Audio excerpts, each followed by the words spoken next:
right, good afternoon. It is now 1 o'clock, and we do have quorum, so I will now begin the meeting. At first, I would like to begin by acknowledging the traditional territories of the Coast Salish peoples, and in particular, acknowledge our relationships with the Katzie, Kwantlen, Matsqui, and Semiahmoo First Nations. With that, I'll bring the regular meeting of Council to order, and the first item is the adoption, receipt of the adoption items. Councillor Ferguson moves the agenda Second. items. A second by Councillor Kunst. No discussion. I'll call the question. All those in favor and opposed, and that carries. Thank you. And we have a series of minutes from special, I'll read them out. Special council meeting for budget purposes, January 25th. Regular council meeting, January 25th. Public hearing meeting, January 25th. Special council meeting for priority planning for budget purposes, January 29th. Special council meeting for budget purposes, February the 1st. So there are 5 sets of minutes. Can I have a motion to adopt those minutes? Councillor Arneson, and a second by Councillor Long. Any errors or omissions? Seeing none, I'll call the question. All those in favor and opposed, that carries. Thank you. Now we'll move on to delegations, and we have one delegation, C1. I believe Mr. Sonny Gill is here, and so I would ask Mr. Gill to come on. And just for your information, you'll have 5 minutes to present to council. Absolutely. Thank you very much, Mayor. And thank you, Mayor and Council, for your reconsideration. And as you mentioned, I've got 5 minutes, so I'm going to... Sorry, Mr. Mayor, if I can call a point of order before the delegation gets underway. I just did a little bit behind here in keeping up, so I'm going to declare a conflict of interest on receiving this presentation. And Mr. Mayor, if I could bring a point of order too, we haven't reconsidered anything at this stage. The delegate should be aware of that.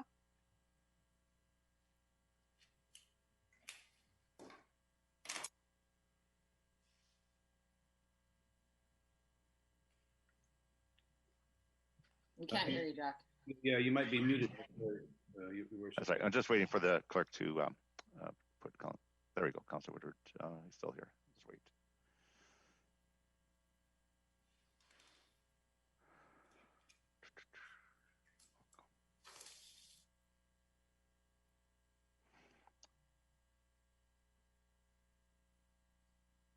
Okay. So are we set now, Madam Clerk? Just want to make sure.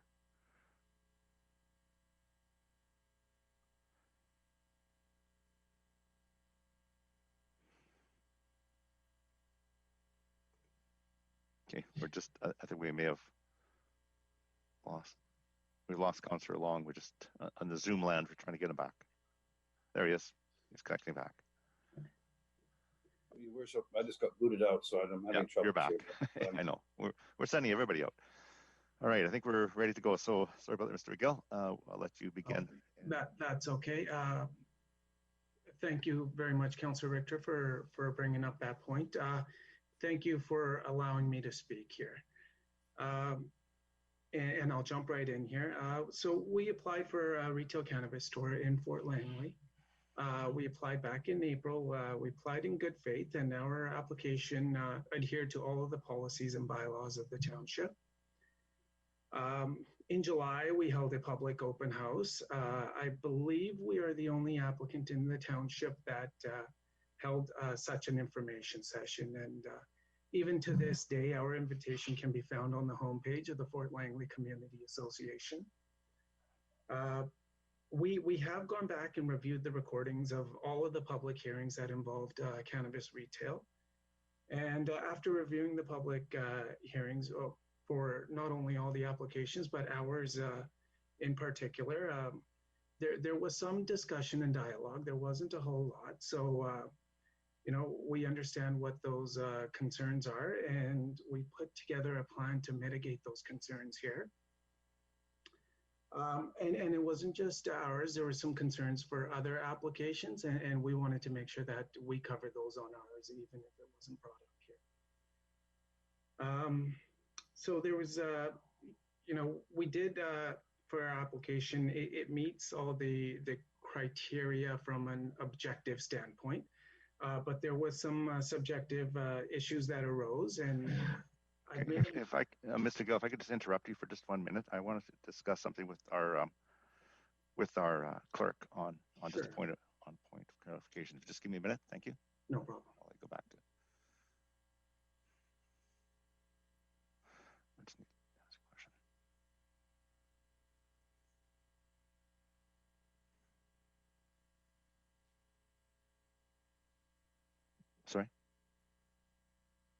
Okay, yeah. The clerk has just stepped out for a minute, and so if you just give me, I just need to clarify because we've had a public hearing on this. There may be a technicality in hearing new information, even though third reading has been has failed. But if it comes back, if the reconsideration is successful, it's as if it's back on the table and after public hearing. So I want to get that clear prior to continuing in case there could be an issue. Absolutely, Your Worship. Better safe than sorry. Yeah, And so just, Mr. Mayor, yes. is the clerk also going to check whether or not he can re-argue our arguments? Well, that's what I'm going to ask regarding post-public hearing on a third reading. So just bear with me, and the clerk, I think, is just. Your Worship, it's me here. I'm going to leave the meeting and try and log on again on my computer. Okay, sure. So I'll There's just some take time. this opportunity. So Okay, thank you. Yeah. Please let me in. Well, Wendy stepped out.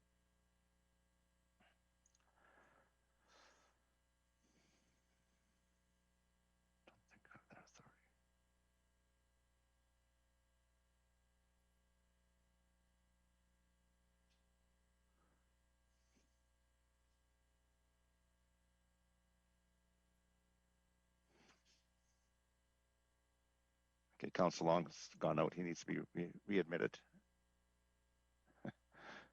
And then I have a question for you. So I'll just let you. Okay, Ms. Bauer, the delegation's referring to a bylaw that came before council for third reading and was defeated and is on the agenda tonight for reconsideration this afternoon. If the reconsideration is successful, it is then before us, brand new third reading, post public hearing. Is council allowed to hear further information on third reading after the public hearing from the proponent, which is what's happening now? And I'm concerned that we may be. I understand. I should remember, we have changed the development procedures bylaw at this time due to COVID. So this application did not actually come forward for public hearing. It instead came forward as all the other applications that are concurrent with the OCP are coming forward for public submissions. So there was no public hearing effectively. This one was waived. Okay. There was only one cannabis application that came forward for a public hearing, and that was due to a zoning issue. And that's not this application. So it is fine to speak on this one. Okay, thank you. Thanks for that clarification. So thank you for that, Mr. Gill. I just need to clarify because in this COVID world, policies and procedures have changed a bit, and I wanted to ensure that we wouldn't jeopardize anything. If that's understood, Your Worship. Thank you. I had you at a minute 50. I'll give you. Okay. I'll wind it back a little bit, and we'll start over again. Yeah. What I'll do is I'll jump in here with some of the subjective issues that were brought up at the last meeting there, and one of them was the distance from the school. I understand we do meet the criteria, but we wanted to see what else we could do to mitigate the exposure. Secondly, now this wasn't in regards to our application, but it was the storefront, the windows, and essentially what can be seen from outside. The third one is the gelato store, and the fourth one was the population of Fort Langley. Now, is it possible to get the PDF that we submitted up here? I'll check with the clerk. Okay, thank you.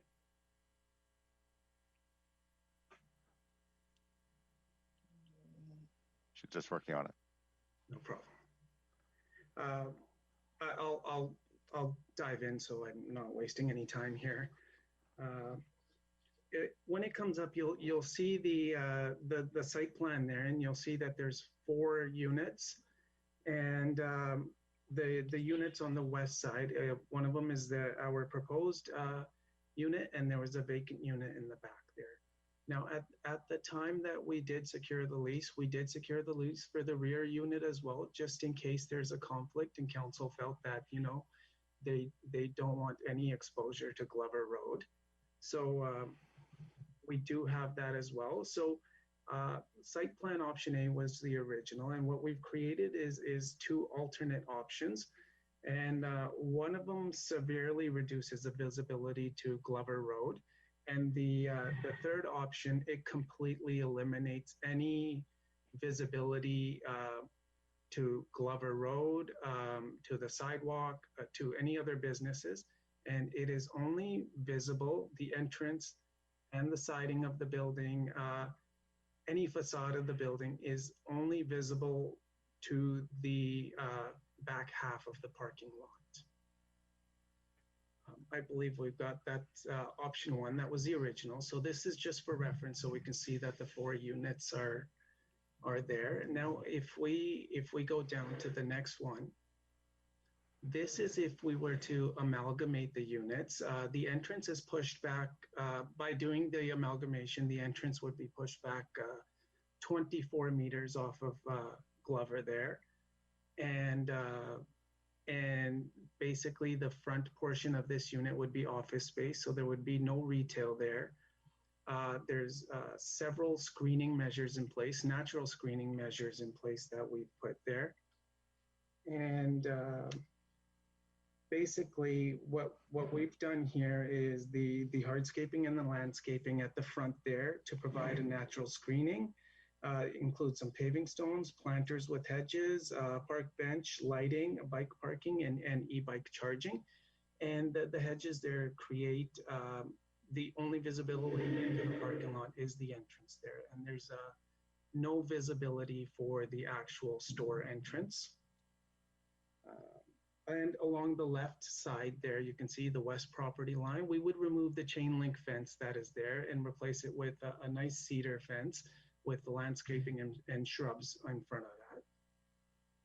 Is it possible to go to the next slide, please? Thank you. And this is option 3. That's where it would only utilize that back unit there. So by doing this, the entrance is, again, it's 24 meters off of Glover. And with the screening hedges and the planters in place, there's absolutely zero visibility of any portion of the store, whether it be the entrance, the siding, the window, and not just to Glover Road, it is only visible to the back half of the parking lot. Is it possible to go to the last slide? And this is just for the front area and the materials that we had in mind here. And you'll see that these materials, they're more natural, non-invasive, and they're not too contemporary. So they fit in quite a harmonious fit with the streetscape in Fort Langley there. Now, aside from that, that is the plan that we have in place to mitigate all visibility and exposure. Now, one of the concerns that came up was regarding the schools and the distance to schools. And as I mentioned, we do meet the criteria for that, but I did look into that further. I double checked and triple checked. So the front door entrance of the school to our proposed entrance would be approximately 560 meters. And the back door exit from the school is about 495 meters. If you could just wrap up. Sure, no problem. So, okay. Yeah, no problem. So the gelato store was of main concern there. We did, our proposal is about 42 meters walking distance from the gelato store. They are located on the northwest side of the building. We're on the southeast, facing opposite directions and on complete opposite sides of the building. To put that into perspective, the application that was approved in Aldergrove just last week is only 24 meters from the martial arts school. Not only that, they do share the same common side, and they're essentially have direct visibility. So, you'd have to turn at 2 corners here. Thank you. Okay, no problem. Thank you. I do have questions from council, so if you please remain. I have Councillor Ferguson, then Richter, then Councillor Kuntz. So Councillor Ferguson. Thank you, Mr. Gill, for coming. I did want to ask you, now, some of the things you proposed, like the bike charging and I guess the door 24 meters, which is, was that close to 100 feet or something away from the corner? And the third thing is, are all these new, or they were your initial application? So the screening measures we had in place, the e-bike charging, the sustainability measures, those were in the initial application. During second reading, we did not hear any concerns or dialogue or anything regarding further exposure to Glover Road. And so we weren't aware of that when it came to third reading. So once we were made aware of that last week after the public hearing, we put a plan in place to ensure that all of those measures are mitigated there. Okay, so I guess now back to the important thing is your entrance would not be beside another retail. Is that what you're saying? That's what you've tried to do. You've tried to produce a situation where people would come in, I guess, and purchase, but not be beside another shop or something retail. Is that correct? That is correct. Not only is the entrance not beside any other retail, the entrance is not visible from the front half of the parking lot either. Okay, thank you. No problem. Councillor Richter. Yes, thank you. Mr. Gill, do high school students from the Fine Arts School hang out across the street in the mall there? Visit the gelato store that'll be right beside your location? Councillor Richter, the entrance for the gelato store is actually on the opposite side of the building. As I mentioned, I believe it's on the northeast. I'm not asking about the entrance. I'm asking about, do kids hang out there in that area? Not Monday to Friday, not at all. So if I go down there, I'm not going to find any kids hanging out on the streets in Fort Langley. On the streets of Fort Langley? Yeah. I think you could safely say the kids, they do. I think it might be a little unfair question. They do. There are children, young people all over Fort Langley. Yes, there's children essentially everywhere in Langley. I mean, will there be any exposure or visibility of the store? That's not what I'm asking. I'm just asking, are there children in the vicinity? The answer is yes. Yes. Thank you. Yes, thank you. Councillor Kunst. Thanks for coming, and I really appreciate you addressing, a lot of the concerns that some of our councillors had in our last meeting. I know I went to the open house and I was able to ask questions, and it really helped me to sort of, make decisions. And I would hope that future applicants would all have open houses so that we can come and, get to know the people that are doing business in our town. So yeah, I just, the gelato people who own the gelato place, do they have any concerns about your so they've have given a written recommendation. They are in support of our business being there.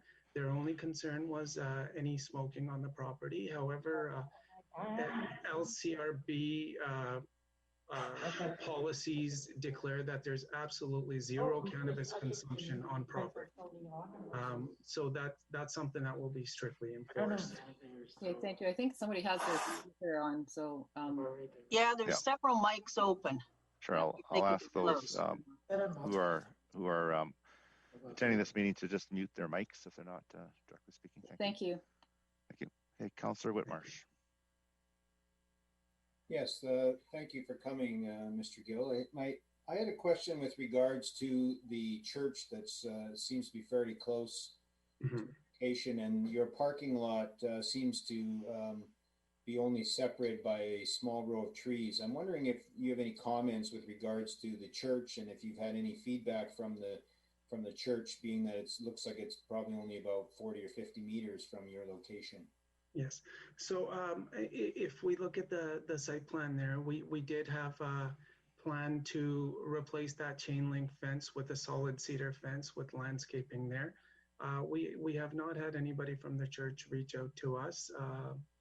And I'm not sure if anybody from the church attended our open house either, but we do have plans to mitigate the concerns between our parking lots and creating natural screening there as well.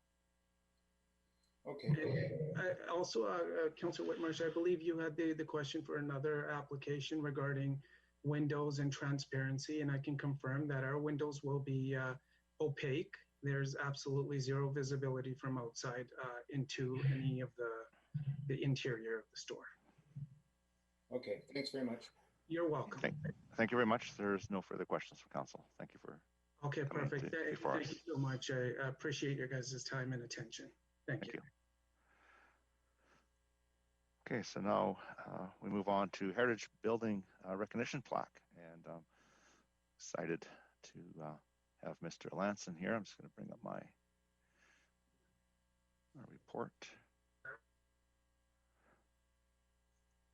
Is Mr. Lanson present, Madam Clerk? Hello. Okay, we'll just bring Councillor Woodward. So just we'll give a minute, make sure Councillor Woodward is back. There he is, and we have everyone back. Okay. All right. Well, this afternoon we have a very special virtual guest with us that we would like to recognize for his heritage preservation efforts. In the Township of Langley, we value our history, and it is important that we honor and preserve our past. To this end, the Township maintains a community heritage register that formally recognizes sites for their historic value and character within our communities. In 2010, a Community Heritage Register Plaque program was established to acknowledge the efforts of the owners of these sites towards preserving, restoring, and adapting them for continued use. The recipients are chosen by the Township's Heritage Advisory Committee, and I'd like to thank them for their hard work in this. And this afternoon, a plaque is being presented to Lanson Foster of Landstone Homes for his revitalization of the historic Murrayville Elementary School. The school was initially built in 1911 as a two-room schoolhouse known as Belmont Superior School, and quickly expanded to 4 rooms plus a basement within 2 years that followed. When the demand for a separate high school was realized several years later, the schoolhouse was renamed Murrayville Elementary, and it continued to serve the community under this name until 2004. Murrayville Elementary School is valued for its role in the growth and development of the Murrayville community, as well as its advancement of education within the township as a whole. Mr. Foster and his team have adapted the historic school on its original site from institutional to multifamily residential use to create 6 unique dwelling units within the larger townhouse development at this location. The character-defining elements of the historic school were also preserved and restored. In addition, Lanson ensured that the row of 10 mature Belmont oak trees that have lined 48th Avenue in front of the school for over a century were also conserved as part of this project, so they too could be enjoyed by the community for many years to come. Thank you, Lanson, for your commitment to conserving this unique building that helps tell the story of our past and will continue to serve our community in the future.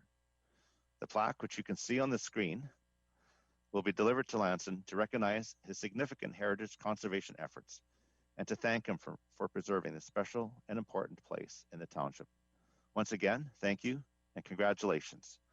And it's just unfortunate that as in the past, we generally have the recipients in our council chamber and make a presentation and photos are taken, but in this COVID world, we have to do it this way. So Mr. Foster, if you wish to say a few words, the floor is yours.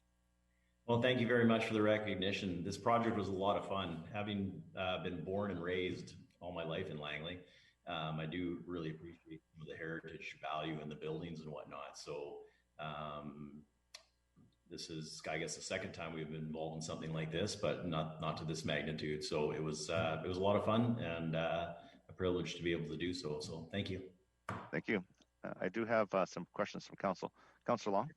Well, I just wanted to add my congratulations on behalf of the Heritage Advisory Committee for your work on this, and wish everybody, both watching and here on our virtual meeting, a happy Heritage Week, because we do coincide this award, Mr. Lanson, with Heritage Week. So it's a recognition not only of your work, but also a recognition of heritage throughout the township and throughout the country. So anyway, congratulations to you. And thank you. Thank you. And Councillor Kunst. Yeah, congratulations, Lanson. I watched the preservation over time because I don't live too far away, so every time I would go past. And yeah, it looks gorgeous. And I do know someone that actually bought a unit in there, and they are very, very happy and love living there. So on behalf of, personally and on behalf of the Heritage Committee that I sit on as well, thank you for your commitment to preserving Langley's heritage. Thanks, Mark. Thank you. Councillor Arneson. Thank you, Worship. And yes, more congratulations. I had a personal interest in that property for quite some time when it was just a school site that was remaining rather stagnant at that point. So I was totally delighted to find out that the township was working with you to be able to revitalize that particular property, especially as it's rather, in my mind, a precinct area where we have other heritage homes that have been saved. And certainly from a repurposing point of view, it is a very beautiful project, I have to say. And I think you did an incredible job with the colors and just the way that the landscaping and everything ties together with the rest of the development. So kudos to you. Thank you very much. And I'm sure I've talked to some of the residents there. They're also delighted to be living there. So thank you. Thank you. And Councillor Ferguson. Well, I don't want to repeat whatever you said, Mr. Foster, but I do also know people live there that enjoy it. Also the applicant that helped you through the process, we are aware of as well. But I did want to say there'd been a number over the years, Mr. Foster, there'd been a lot of people come kicking tires on that site. And when they came to talk to some of us councillors at the time, we always said, I don't think you could do it. I don't think you could do it.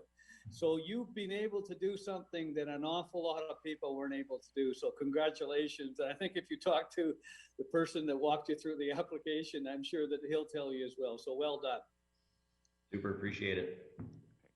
Well, thank you, Council. And again, on behalf of the Council, thank you for your preservation efforts on that very valuable heritage site. I have friends that attended that school and who've lived in that area for many, many years. And their family still lives in that area, and it's good to see that preserved. It's we need to preserve our heritage in Langley, and you know those schools they're all over the Lower Mainland, Upper Sumas. I went to Dunac Elementary. They have that kind of same look. They must have been the same plans that came out of the ministry at the time, Ministry of Education or wherever they came from in those days in the early 1900s and through that era. And I recognize the school as something that I went to. In my elementary days, and it's good to see them preserved because not all of them are kept in the way that they were originally intended. So a lot of work. I'm sure there's a lot of extra cost to you, but you've done a great job and we appreciate it. Thank you. Thanks, Mr. Mayor. Thank you. Thank you.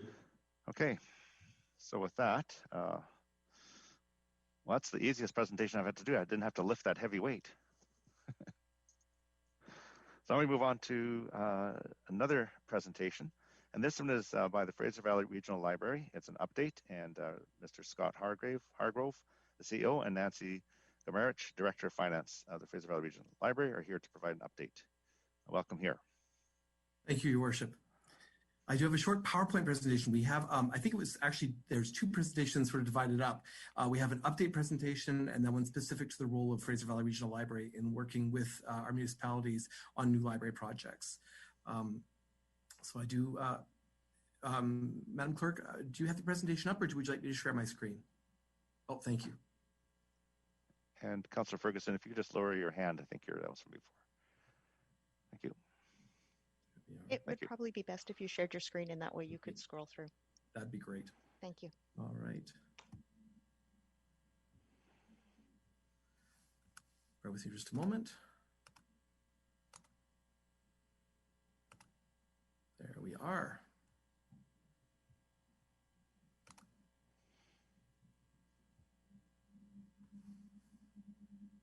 Thank you. There we are. Hopefully everybody can see that. Thank you.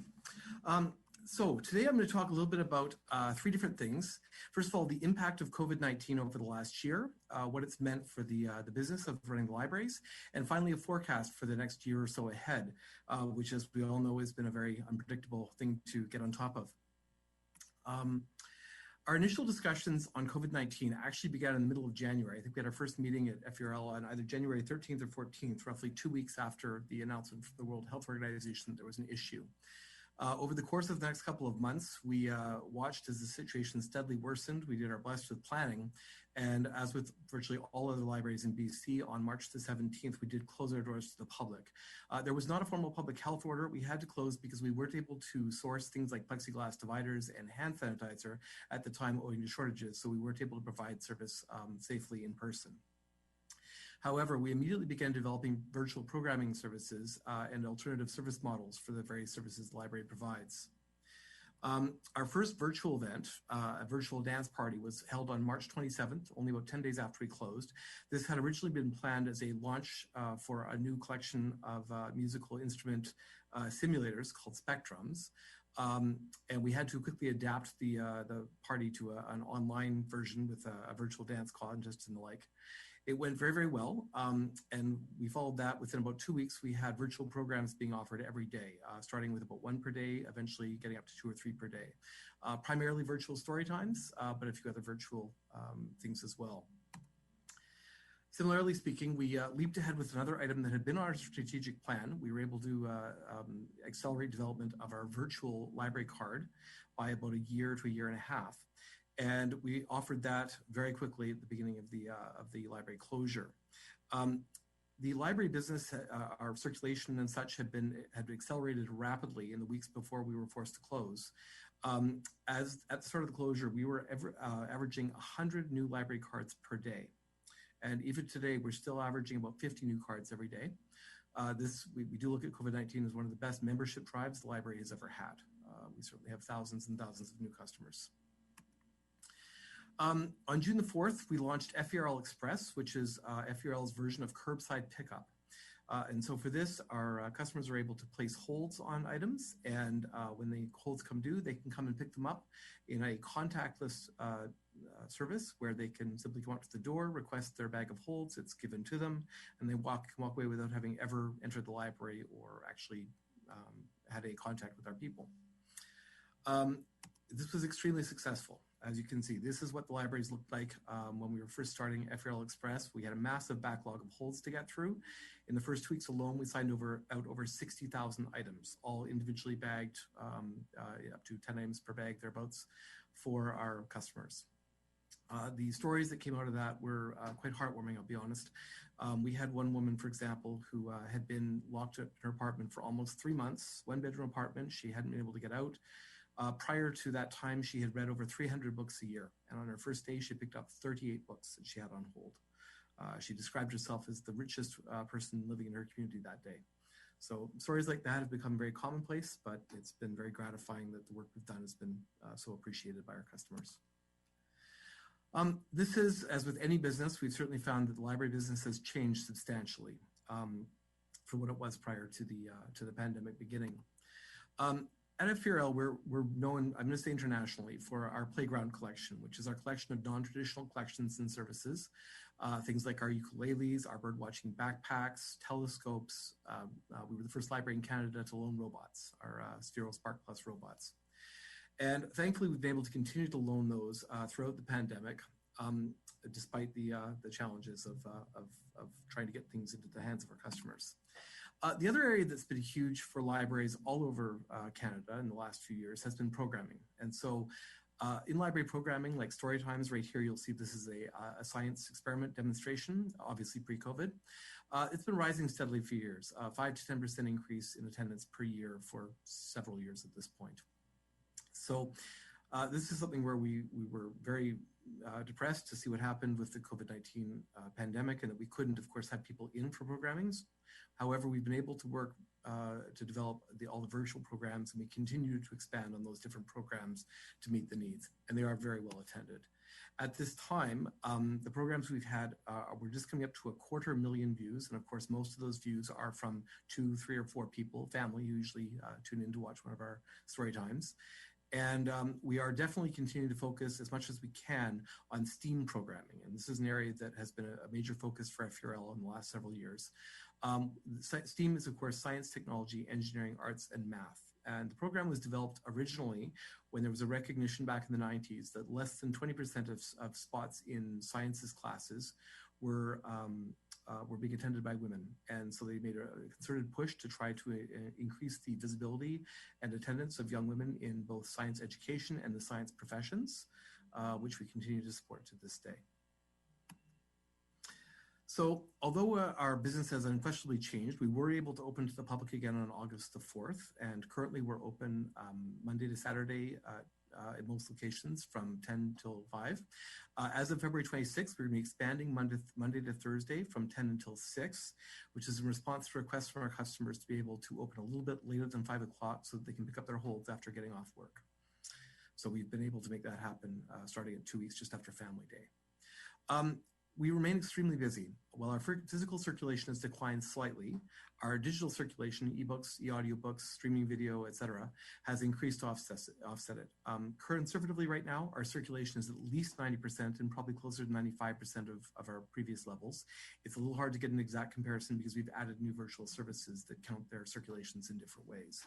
But we're certainly very busy with our customers. As far as physical items, circulating almost 10,000 items per day. And as I said, it was 230,000 views to date about 2 weeks ago. We'll be getting updated numbers in the next week or so, but we expect to be well over 250,000. So as far as the forecast, we know that everything's very different these days and continues to evolve as we get new public health orders and new updates to those orders. We expect for the most part this year that we won't see anything substantially different from what we're doing now. We continuously review WorkSafe policies, the public health orders to see what changes are necessary and how we operate. We are very much hoping that as the vaccines become more prevalent, we'll be able to adjust some of those services and get back to more traditional services. We know the demand is very high for those. We are hoping as of this summer that when the weather improves, that we'll be able to at least start doing some outdoor programming, story time in the park, for example, which we've done in the past. There's a whole new urgency to doing that now, given that it's a lot harder to do it in the library, in program rooms and the like. But the interesting thing is that we are really seeing that in the future, we'll see a significant change in a long-lasting change in our library services owing to what we've learned in the last year. The FURL Express curbside pickup and the virtual programs, virtual story times and the like, we've had a tremendous amount of feedback from our customers and some of our newer customers saying that the situation or the solutions work very, very well with their schedule, even outside of the pandemic. For some busy parents, they couldn't necessarily reach the library for a story time at say 3 o'clock because they're picking up older kids from school, something similar. But now they are finding that if they can pick the story time up at any time, say 10 o'clock at night with their kids before they go to bed or something similar, they're able to do that. And so they've said, please don't ever stop doing the virtual story times. They're great, and we really appreciate it. Similarly speaking, for a lot of young mothers, for example, they come in and rather than having to get all the kids out of the minivan to get into the library, go through and pick up their holes and then get all the kids back in the minivan, they can just run in, pick up a bag of books from the door, head home, and they're on their way again. So we expect that our service will continue to be a mix of the increased virtual presence that we have, as well as the bricks and mortar type approach for the foreseeable future. The other thing that we know is that it's already, I think, quite well documented, the psychological impacts that such a prolonged social isolation has had on members of our community. And we know there's going to be a desperate need for customers to reconnect in person with their various community networks when this is all over. The library has always served in this role. We expect that role to become even more profoundly important once the vaccines start getting in larger numbers and we have some ability to relax some of the current public health orders. And so we're already planning for that eventual need to be able to reconnect and reestablish the strong support networks we have throughout all of our communities. So that's a brief update of where we've been in the last year. It's been a tough year, no question, but we've also learned a lot, and I think we've had some real successes down the road. Happy to take any questions through your worship. Thank you. Okay, well, thank you very much for the presentation. Glad to see that you were resilient enough to what's the word we've heard so much, pivot in what your normal business was to adapt to this COVID world. So thank you for providing us with that information. So I'll ask council if they have any questions at this time. And I don't see any. So I think your report was very thorough. And so thank you very much for presenting to us today. Thank you. Thank you, Your Worship. I'm sorry. Somebody had a question?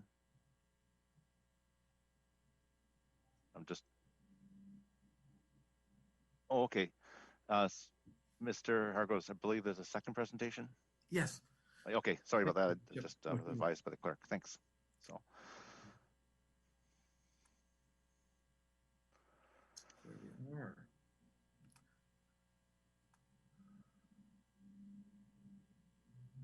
Thank you. So the second presentation is from both myself and Nancy Gomrich, who's our Director of Finance here at FERL.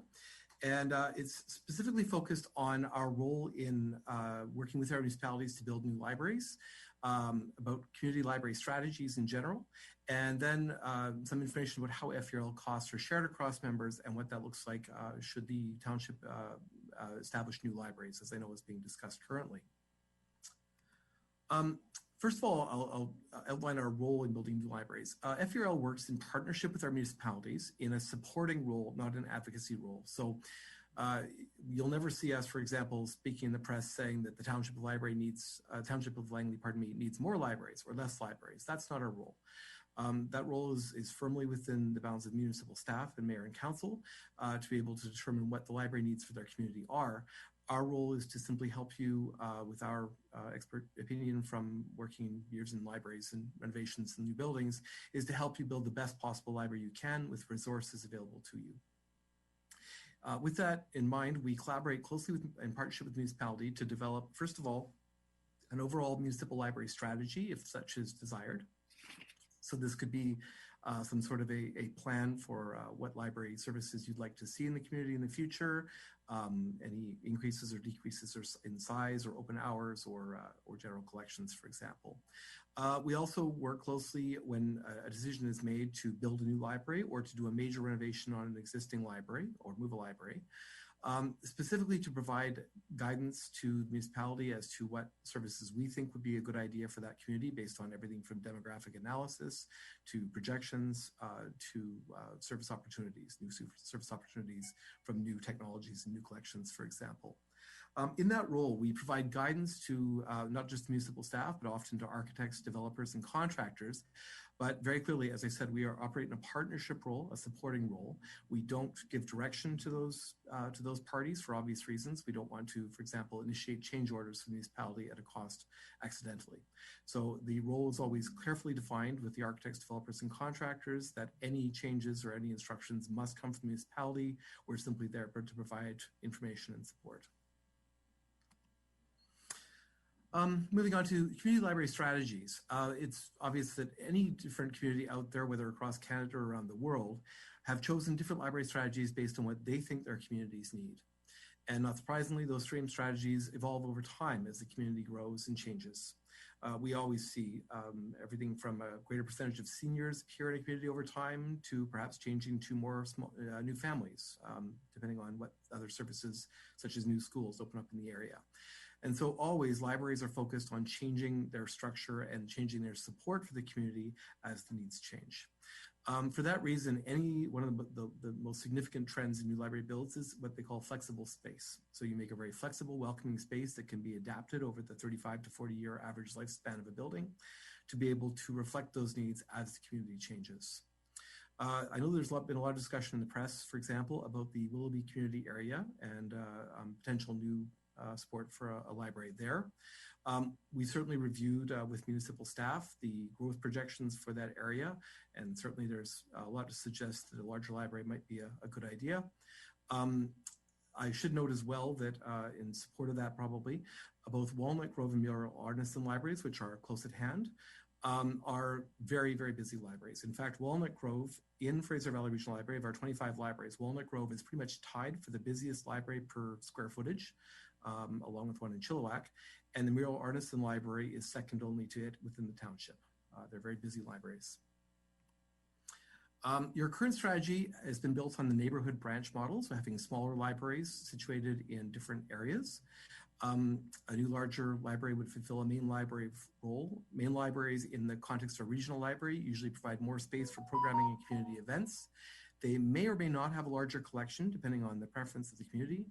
And they do, however, in most cases require something of a larger staffing complement just to be able to fill the area and ensure that services are appropriate to the location. There is always been a sense of libraries being a quiet place where people go to read books, and that's not to say we aren't, but libraries have increasingly over the last 20, 30 years become a very vibrant, active community destination. I just threw in here as a couple of examples of other communities within Fraser Valley, which have taken a slightly different approach to their library community strategy. For example, Maple Ridge Public Library has one very large main library. And you can see that it is a site for everything from art installations to community events like tech triage labs and the like. Very large space and very suitable for different noise levels. So you can have quiet areas of the libraries and noisier areas of the libraries during programming, for example. The number one complaint in libraries across the country is, in fact, noise levels, so ironically. Clearbrook Library here in Abbotsford, where our head office is located, has two very large programming rooms, which can be divided into three if need be, separate from the remainder of the library, again, allowing you to conduct quite noisy programs like this ukulele circle, while people are enjoying quieter areas of the library for reading and the like. But similarly speaking, they also have the Abbotsford Community Library, a smaller satellite neighborhood library, and in fact, the Mount Lehman Library, which is one of our smallest libraries and serves a very specific community there. Chilliwack is the other comparable organization, comparable municipality in this regard. They have a very large central library, same advantages, a separate programming area, lots of different area for noise zoning, for example. And then they have their separate Sardis and Yarrow libraries, serving smaller communities in the area with a little fewer services, smaller collections, but still able to meet local needs. So I do notice that there's been a few questions popping up. I know we have Nancy Gomrich is going to present something on the financial funding formula and the like. Your worship, would you rather us save the questions for the end, or would you like me to answer some questions now and then have Ms. Gomrich address the financial side? Okay, well, perhaps we could go through the question now. If they are related to finances, perhaps Council could just hold off to the rest of the presentation. But if they're not and it's related to the presentation we've heard up till now, I think that'd be appropriate. Well, it's all fresh in our minds, and you're there. So I'll start with Councillor Richter. Yes, thank you, Mr. Mayor. I had a question. You referenced the need for flexible space to conduct flexible programming. When these programs are offered, who is it that pays for it? Would it be the township that pays for it, or Fraser Valley Regional Library that pays for it? The township is responsible for roughly like a large percentage of our funding. So ultimately, you do pay for a fair amount of all the library services in the community. We do charge direct charges. I think Ms. Gomrich is going to answer that question more directly when she talks about some of the financial impacts. Okay. Yes, but yeah. All right, thank you. Thank you. Councillor Kunst. Thank you for your presentation. I understand that Surrey has a different model than they don't use the Fraser Valley Regional. So what are the pros and cons of that, if it's short? I mean, we don't have to go into all the details, but. Thank you, Councillor Kunz. Yeah, it's quite a, there's a very big difference. So Surrey Public Library used to, in fact, be a member of Fraser Valley Regional Library. They left back in the 80s, along with Richmond. They're what's called a municipal library under the Library Act. The Library Act is our governing legislation. And a municipal library they have a board just like a Fraser Valley Regional Library does. However, their board is structured differently. It includes one mayor or councillor, and the rest are civilian volunteers. Whereas a regional library like ours has, in our case, 15 different elected officials representing the communities on the board and no civilian volunteers. So it's just a different structure. The advantage of a regional library system is primarily economic. We're very cost effective. So our cost, and you'll see this from Ms. Gomrich's presentation shortly, our cost per person, per capita, is extremely low relative to other libraries, and our service level is very high relative to other libraries. Things like the playground, for example, are unmatched anywhere. So that's the primary advantage to it. In the case of Surrey Public Library, they have a model which is more comparable to the one which the township is considering, where you would have a main library and some smaller neighborhood libraries. So in that case, their model of library service is comparable to what you're considering.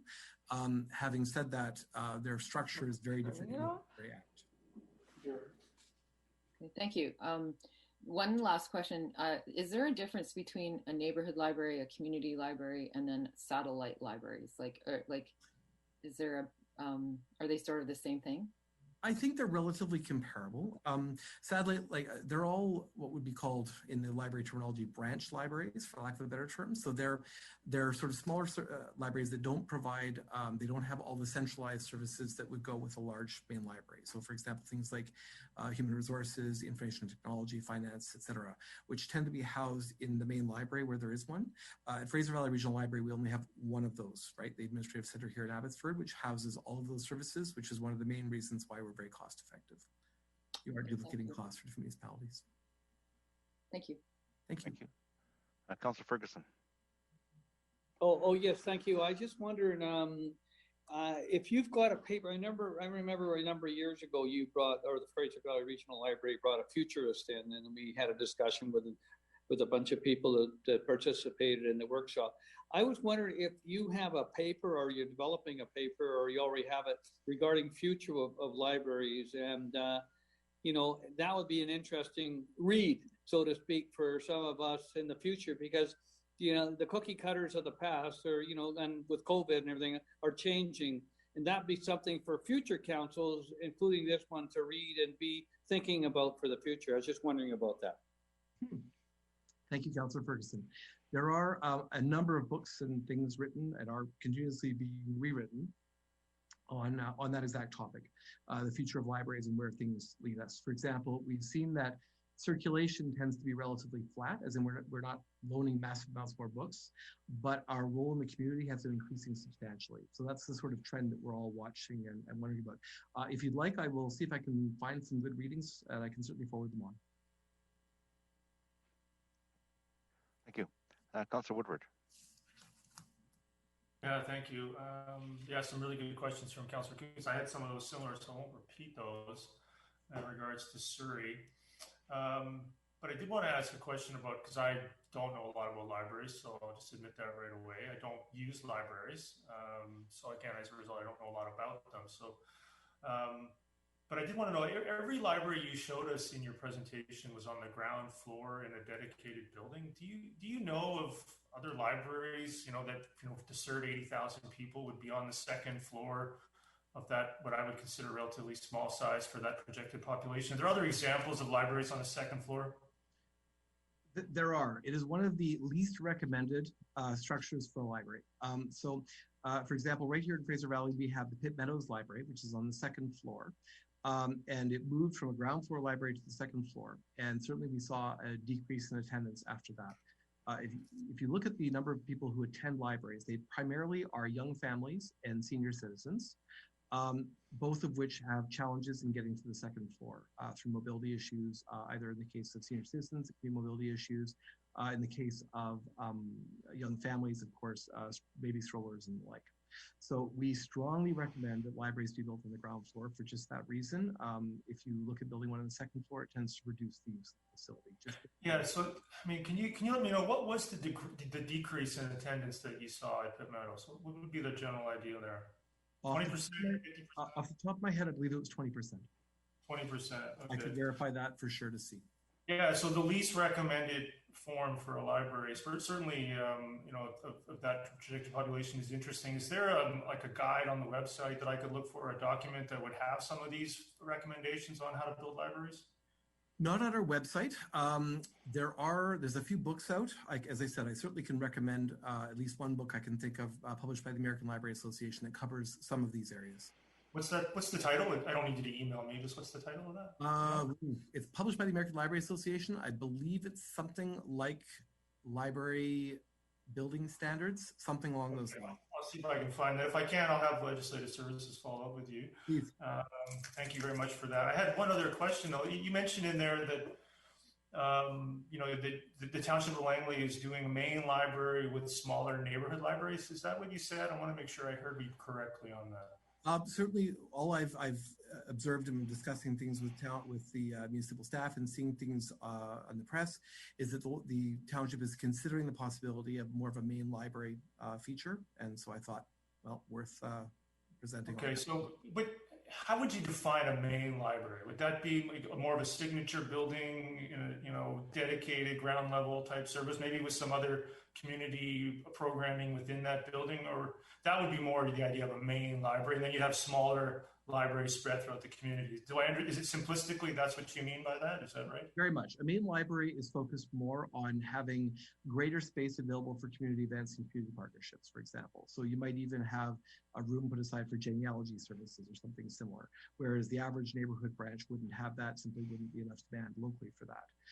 A term that's often used for a main library in another context is a destination library, where you have, it's almost a tourist feature. So people actually come to visit the library.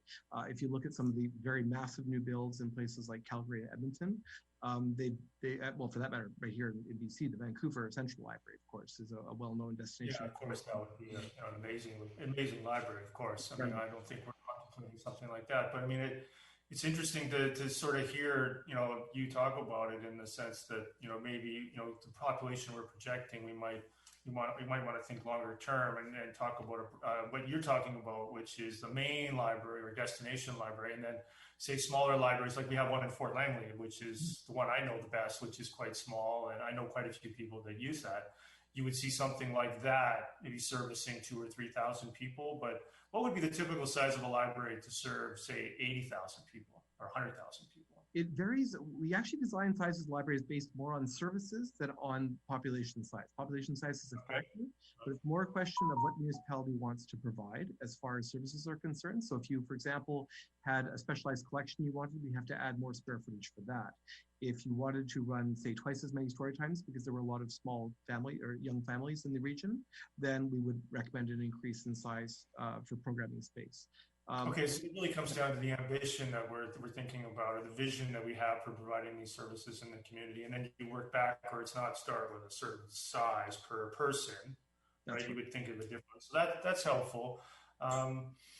Yeah, I mean, I must admit, I want to just reiterate again, I don't really know libraries. So are you seeing overall that as we transition to more online, of course, consumption of information, are you seeing an overall decline in the per capita of the population using libraries, or are libraries transitioning and evolving to continue to be used by a portion of the population? Or are we seeing a decline, essentially, that maybe is not preventable?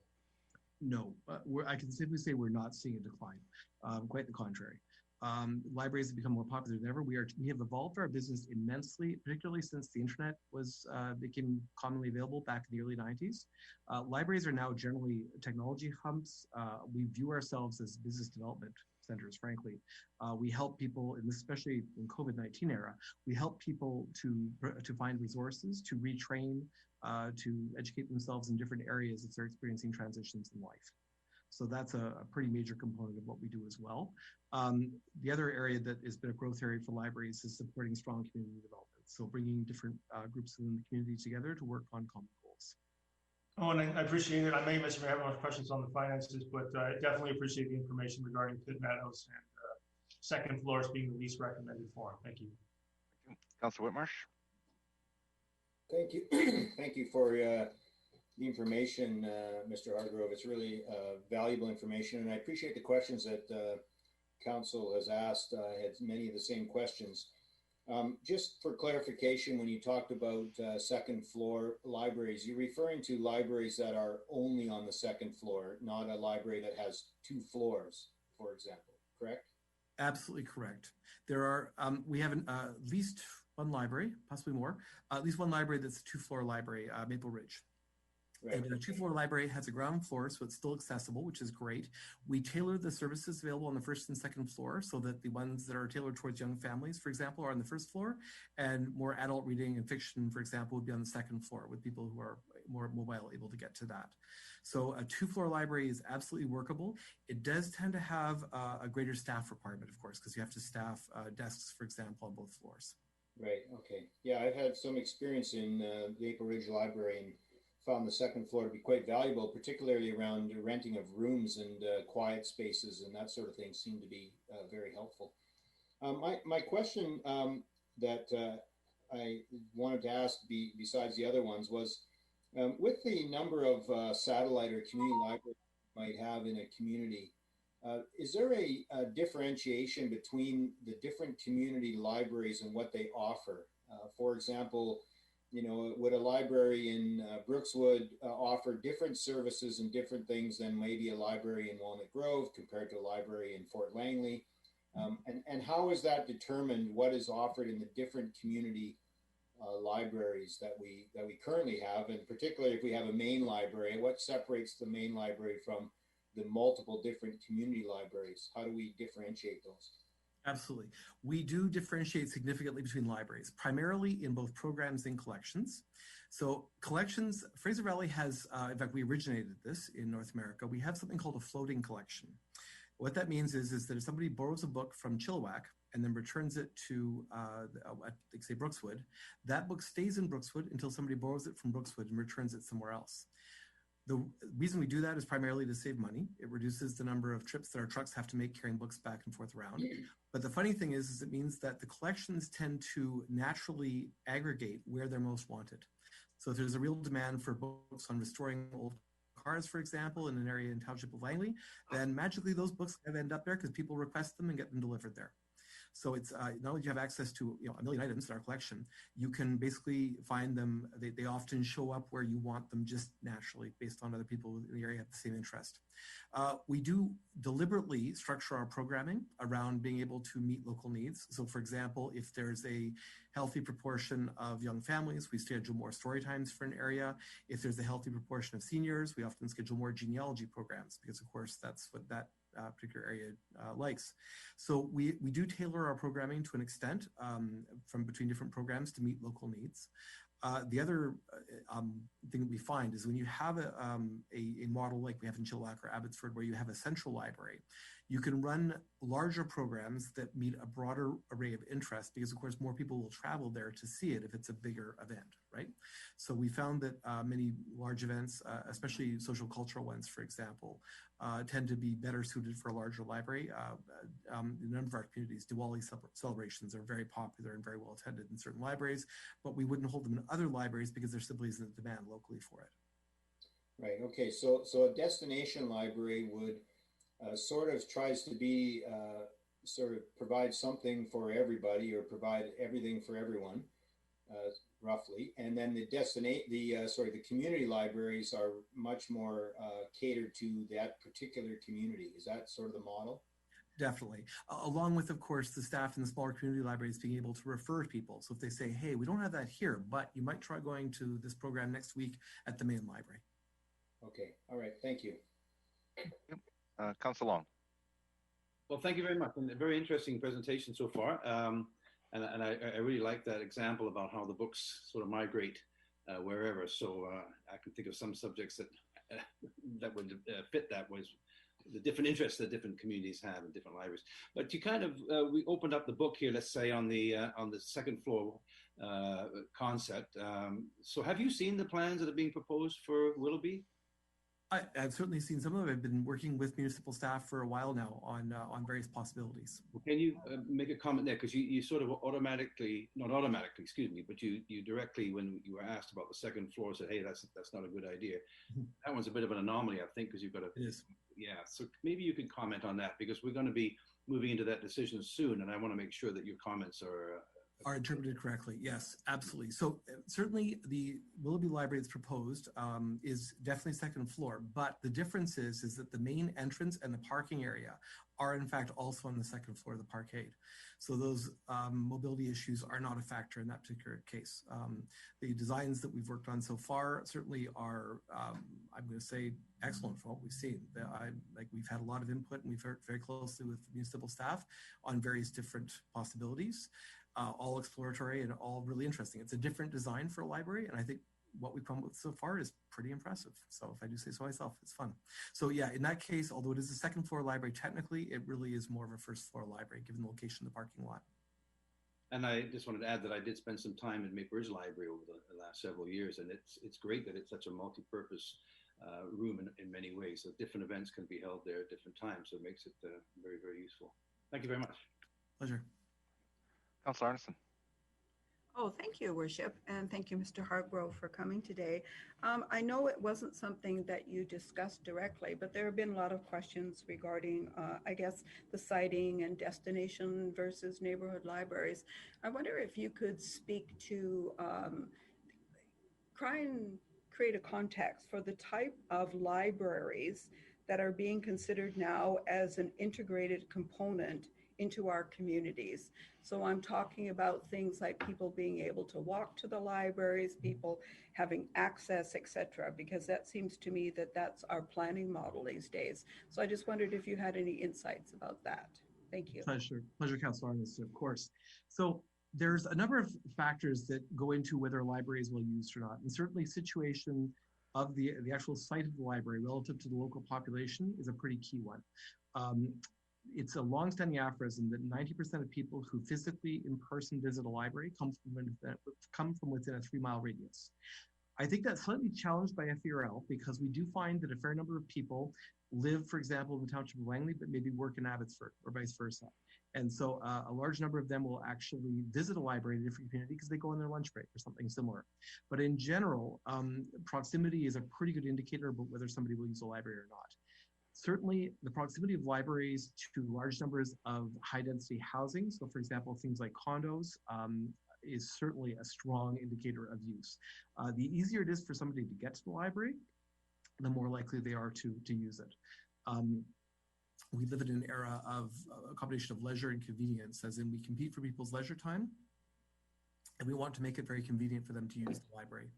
And so for a solution like that, if you've got a library that's close to a major building, then in fact, many of the residents will be a very strong target audience for using the library. It's fascinating that in some of our municipalities, Pitt Meadows springs to mind as one that's very commonly done. Many of the realtors actually advertise the local real estate based on proximity to the library. As in there's, this building is right next to the library, you can just walk to it, because it is seen as a really big incentive for living close to the library. It gives you your big bookstore right next door, so to speak. So it's, yeah, that's certainly a factor. The other area, of course, is making sure it's available on either public transit routes or biking paths, that kind of thing, because that is another really strong indicator of library use. Again, it comes down to making it easy for people to get to the library. If they can get to the library, they will use it. Does that help? Thank you. Yeah, thank you. Pleasure. Councilor Richter.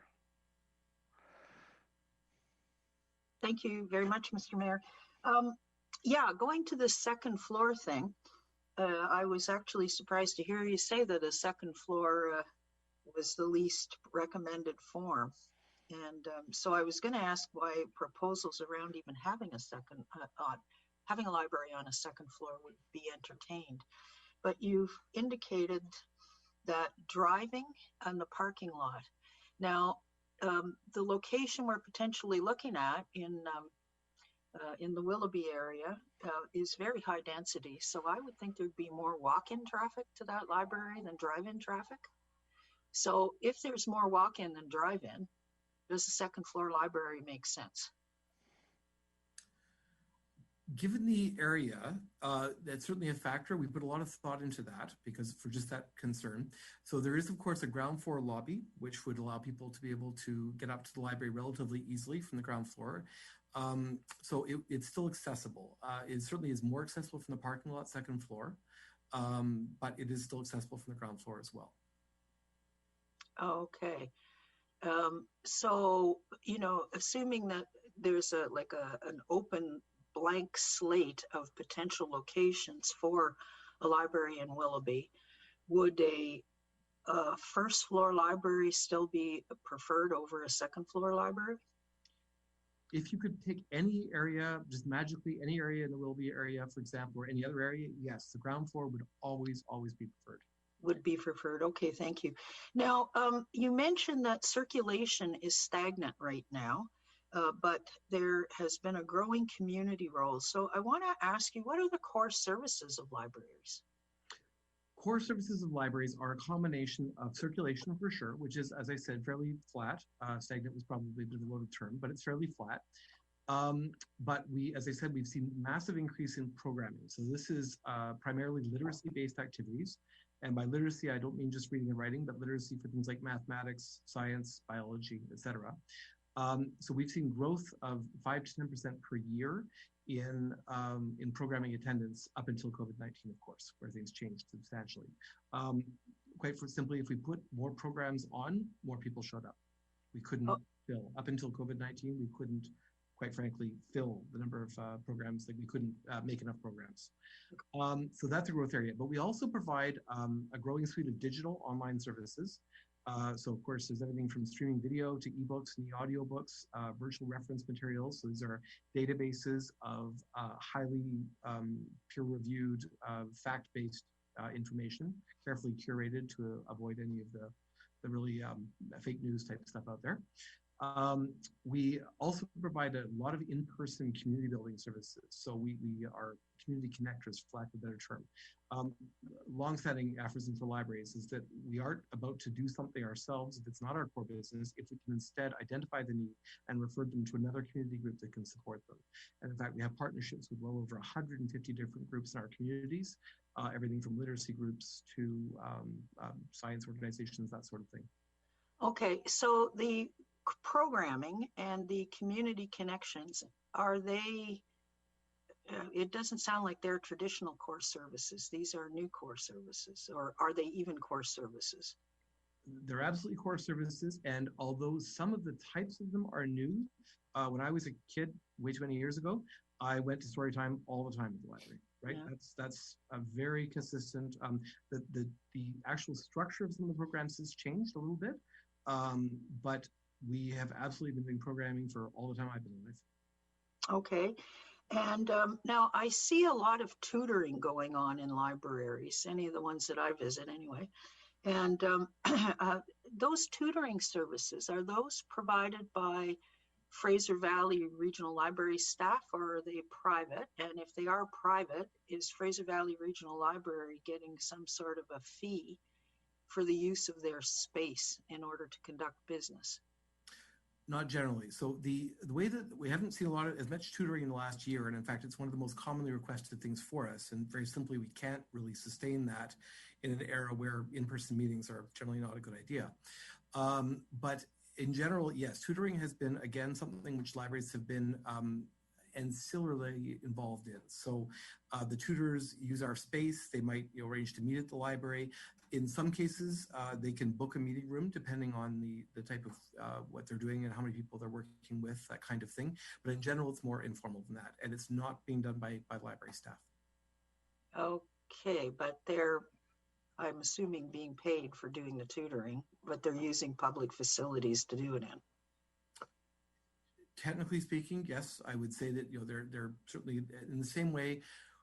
We might have the odd person, for example, who comes in with their laptop and does some of their own business on the laptop as well. So that is certainly a factor. We don't inquire as to what people are doing in the library as long as they're following our rules. We have a code of conduct they have to follow. So we're certainly aware that tutors come in and work within our facilities, but it's independent of the library as far as the business arrangement is concerned. Okay. And my last question is, do you have a list of the core services in each of the township libraries, as well as a percentage use of those services for each of the libraries? We don't. I could certainly provide you with a list of the core services that are provided at Fraser Valley Regional Libraries in general, so collections and programs and things, but they tend to fluctuate. So depending on the library and the available programming within the community, programming, by the way, is often done with a third-party partner. So they come in and do the program for us, as opposed to us. Some like story times and things are done by our staff, but we have things like author readings, where an author will come in and do a reading for their own book and perhaps sign books, that kind of thing. And then we have groups like the picture I showed you of the science group that come in to do science experiments with the kid. Again, that's not our program per se. We've made arrangements to have the programmer come in. Well, I think it would be useful, as we're more or less, our taxpayers anyway, are footing the bill for the services in the libraries, that some sort of an inventory of those services is available. Yep. I think that would help us with our decision-making going forward too. Of course, we could provide an overview of exactly what services and collections are typically available in any of the libraries, for sure. Great, thank you. Thank you. Councillor Ferguson. Oh, yeah, thank you, Mr. Hargrove. Quickly, I know there's been a little bit of discussion about future facilities, if any. Number one, though, the Abbotsford site, a beautiful library, I've been there several times. they have a bunch of stairs. They have a ramp too to reach up to. It's not really on a level. It's actually, it seems almost like you're going up 2 or 3 sets of stairs. And also to park there, you've got a little bit of, not a lot, a little bit of a walk as well. Is that not correct, if I may, for the Abbotsford Library? It's particularly complicated right now because, of course, they've just been building the courthouse for the last couple of years. So the whole area is quite disrupted. So that's part of the challenge. The parking lot is farther away than it used to be. But you're right, there is those the ramps and stairs. It is, of course, physically accessible to the physically disabled and the like, but it isn't ideal as far as it is. You have to push your baby carriages and things up a ramp. So not ideal. We prefer usually a little bit lower down, but it's still a first floor library. And in the original incarnation was close enough to the parking lot. It wasn't a significant concern. Right now, it's a bit of a walk. Yeah, because I used to, whenever I was there, I used to go up and down stairs for a little bit of a workout. But I always wanted to ask you this. I know that you're a librarian. Most people think that you're librarians. Are you also a racing car driver as well for Porsche? That is my cousin. That is your cousin? My cousin, yes. Because I know Jim and Darlene Hargrove. I know both of them quite well. As do I, for sure. Okay. Funny, Thanks yeah. a lot. There you go, librarian and racing car driver in the family. I like it. Councillor Woodward. Yeah, thank you. I wanted to clarify. I think some of these follow-ups have been pretty helpful. I think we only get to have you here once every couple of years, I suppose. So I appreciate the time. I did want to follow up though in regards to some of the comments regarding driving versus walkability. So I believe in one of your comments you mentioned, let me make sure I get this right, that a lot of the users walk to libraries, right? So that people are within a certain proximity to a library, they'll walk to it and they'll use it, right? Yes. Second point, I got that correct. The second point, that second floor libraries are the least recommended form, yet somehow we are addressing accessibility issues through a design of a parking lot. So I'm a bit confused how the parking lot and, in the second floor location would address the fact that a lot of the users are walking to this library. So I'll say that in most of our libraries, we still have most people coming in by car. That is certainly a factor. It depends on the library. There are a couple of exceptions where there, for example, is a large condo next door or something similar. But for the most part, car is still the dominant means by which a family, for example, would come to the library. As a result, we do plan the entrances as much as possible around the parking lot to ensure that you're, again, making it convenient and easy for people to get into the library. When you look at some of our regular customers, as I said before, senior citizens and young families make up 2 of our largest demographics of customers. And both of them have their own unique, often mobility challenges, not always, but often. And as a result, we try to plan around the fact that you want to have the minivan, for example, close to the entrance, so that it's not too difficult for the family to get out of the car, get the baby stroller out, etc. And similarly speaking, for the physically less abled, to be able to ensure that they can get there very easily from a parking lot. So that's always a factor. But we are seeing, especially in certain communities where there's where the community is very walkable or very bikeable, we are seeing a slow trend towards serving customers who prefer that as their means of access to the library. Okay, and so presumably, when we build these facilities, we want to plan for them to be there, 30, 40, 50 years. We're not doing it for 10 years, right? So the theory would be we'd want to plan for significant density increases, and hopefully with climate change mitigations, we would be moving people to other modes of transport besides the vehicle. So yeah, I think it's great in the interim to consider that parking lot issue. Hopefully we wouldn't design a library around the parking lot. And it doesn't sound like necessarily we've done that. I think we are. Some of us are definitely keen on your thought that I think I'm going to do a lot more research that the second floor library is the least recommended form. And I'm interested in, so if you're working with our staff and of course other staff in other municipalities, seeing what that might look like. Are we designing the best that we can with an inferior form and doing a pretty good job, but still starting out with an inferior form? And is that because we don't have another option other than this property owner currently? And we're making the best of it, or obviously I think it would still stand that we would be better to build a dedicated structure on the ground floor, right? I think that goes without saying.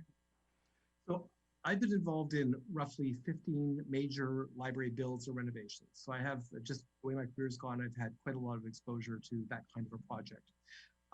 And it's fascinating that only once in all of those roughly 15 times has somebody actually said to me, so how much square footage should we have? The vast majority of the time, it's municipalities saying to me, we have this much square footage, will work, right? Because there's an area that's available.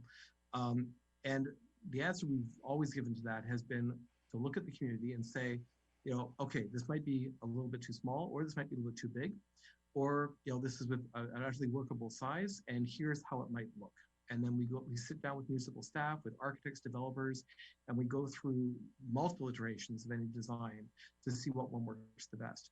The proposed possible site that we've certainly been working with to date with municipal staff has been, initially it was something we looked at that, oh, that's different. This could be curious. The more we worked with it, the more we liked it. Quite frankly, it's a really interesting design. It's certainly very workable, and I think would provide an extremely exceptional set of services to its community. You know, would it be better to be bigger? Would it be better to be smaller? I'd say bigger might be better. I wouldn't necessarily go smaller, given that the growth projections for that community are pretty significant. And certainly in that regard, I think it would be, you know, it's a very workable design, and it would provide a nice slate of services. Given the design, which is quite long and thin, we were able to do what's called noise zoning very effectively. So arranging to have quieter areas of the library versus noisier areas of the library, it worked incredibly well just based on the design. So it's things like that that you really don't know until you get into it. But I will say it's been an absolute pleasure to work with municipal staff. They have been just amazing to work with, and we've had a tremendously interesting time trying out different opportunities and different solutions and finding some stuff that's quite innovative and very effective in my mind. Yeah, and I appreciate that a lot too. And I think I'm just struggling with this idea of a destination library for 100,000 people, you know, versus sort of what feels to me more like a branch library. Again, not really knowing the categories or the terminology all that well. And it seems interesting to me. Of course, it's going to be workable design, but, you know, some of us might want a great design and really look at, you know, what would a true signature destination library look like versus maybe this one. And so I think that that's a valuable discussion to have, and I'm sure we're going to continue to have it. I appreciate that. And thank you very much for your presentation. I look forward to the numbers now. With a pleasure. Thanks. Some good discussion there. And I think we always want to have the great design. We don't go for anything else but great design. Actually reminds me, maybe you're aware of a library in Taiwan. I had the opportunity a few years ago to tour it, and it's in Kaohsiung. It's their main public library. And it's 6 stories, and the construction itself is phenomenal. But you walk in, it's a huge plaza with everything above you. So you have to go up to the first floor, and then it's 6 floors. And absolutely beautiful. It has theater in it. Every floor has different types of books and spaces. And I wish we had that kind of money to put that together, but that's great. Absolutely beautiful library. Yeah. So lots of innovation, lots of great things you can do as long as you got the bucks. So we'll turn it over back to you to carry on with the I guess the segued right into it, the bucks, the money, and how it's all funded. So thank you. There we go. Thank you. And I'll just share the screen again. Pardon me.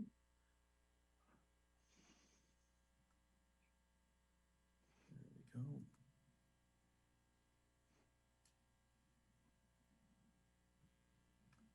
Bear with me for just a moment.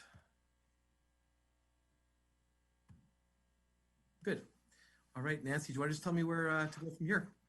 Sure, this sounds good. So I like the title of the bucks for this presentation. That's right to the point. So thank you very much. I'm very pleased to be here. You can just flip to the next slide, Scott. So I'm just going to briefly talk to you about how Fraser Valley shares out the cost of its operations to all of its members. And just to lay a bit of a framework here to start with, Fraser Valley is governed under the Library Act. And through the Library Act, the board, the appointed board, determines how the libraries are to be operated, its budgets, and ultimately how those costs are to be shared back to the members. As Scott mentioned earlier, we have 15 different local government members, and they are all elected councillors, and they are appointed by their respective councils to act on the Fraser Valley Regional Library Board. So ultimately it is you and your cohorts that determine how the costs are shared out to the various members. So the board essentially determines budgets and how costs are shared through policy. We don't do bylaws like you do at local governments. And the two key policies for financial purposes at Fraser Valley are our funding formula policy and our financial management policy. So you can flip the slide, Scott. So the financial management policy details a whole bunch of things, but two of the key things it identifies is who is responsible for what costs of running the various components of the library. So the blue bucket is Fraser Valley Regional Library's cost bucket, and we're essentially responsible for all central administrative support costs. So all of the obvious things like your IT, the Office of the CAO, finance, human resources. We also provide central services to all of the different members in what we call our outreach service. So these are services where we deliver books and other loanable items to retirement homes or individuals' homes where they cannot come to the library to get them themselves. There's also a lot of central support that is provided out of what we would call our administration center, which essentially houses all of those staff that provide those services located in Abbotsford. In particular, to support those frontline services, and in particular in the programming area. So there's a lot of work that goes into developing base programs that then can be utilized and delivered in the various different libraries. So in addition to that, we're responsible for the costs at your particular libraries as well as our other members for all of the library's staffing costs, so the salary and benefits, all of the materials you see on the shelf, loanable or not, as well as we look after specific computer or capital items. So we look after the computers, the self-checkout machines, and the copiers. Your bucket, which is the, I guess, green colored bucket on the side. So each one of the members, and it's exactly the same for every member, is responsible to provide the library building or buildings and all of the grounds and landscaping and parking that would go along with that. So they look after all of the, obviously, the capital costs. So all of the shelves, the seating, the roofs, the carpets, the physical buildings themselves, the parking lots, as well as they're responsible to look after the operating costs associated with the building. So that would include your heat, your phone, janitorial, and even security costs if those are required for the building. When there is a new library, there's kind of a little separate different components to be considered. So when a new library is created, obviously those components in the blue bucket, the materials, the library materials, the computers, the self-checkouts, the copiers, have to be initially purchased, and those are the responsibility of the member that's putting that library and building that library. Once they're in place, Fraser Valley, through our assessment, will look after the replacement of those. So you can flip the slide, Scott. So the funding formula, which is the other key policy that the board determines, details how Fraser Valley Regional Library's cost bucket is categorized. Just let me step back. I'm one slide ahead here. So the funding formula, you're on the right one. So the funding formula is a separate policy. It details out how our cost bucket, the various components in there, are allocated out to each one of the members. The policy, the intent of it is to be simple, to be understandable, and importantly for us to be able to look at and be able to predict if a member is looking at making changes in the service level at their libraries, what it would mean in terms of the costs in the future for them. And fundamentally, the formula has to, of course, to keep all of the members happy, ultimately in the end result in a good deal in terms of the costs compared to the benefits that they get for those libraries. So the cost sharing formula essentially works such that about 80% of the cost to the members are in the control of the members in terms of their service level choices.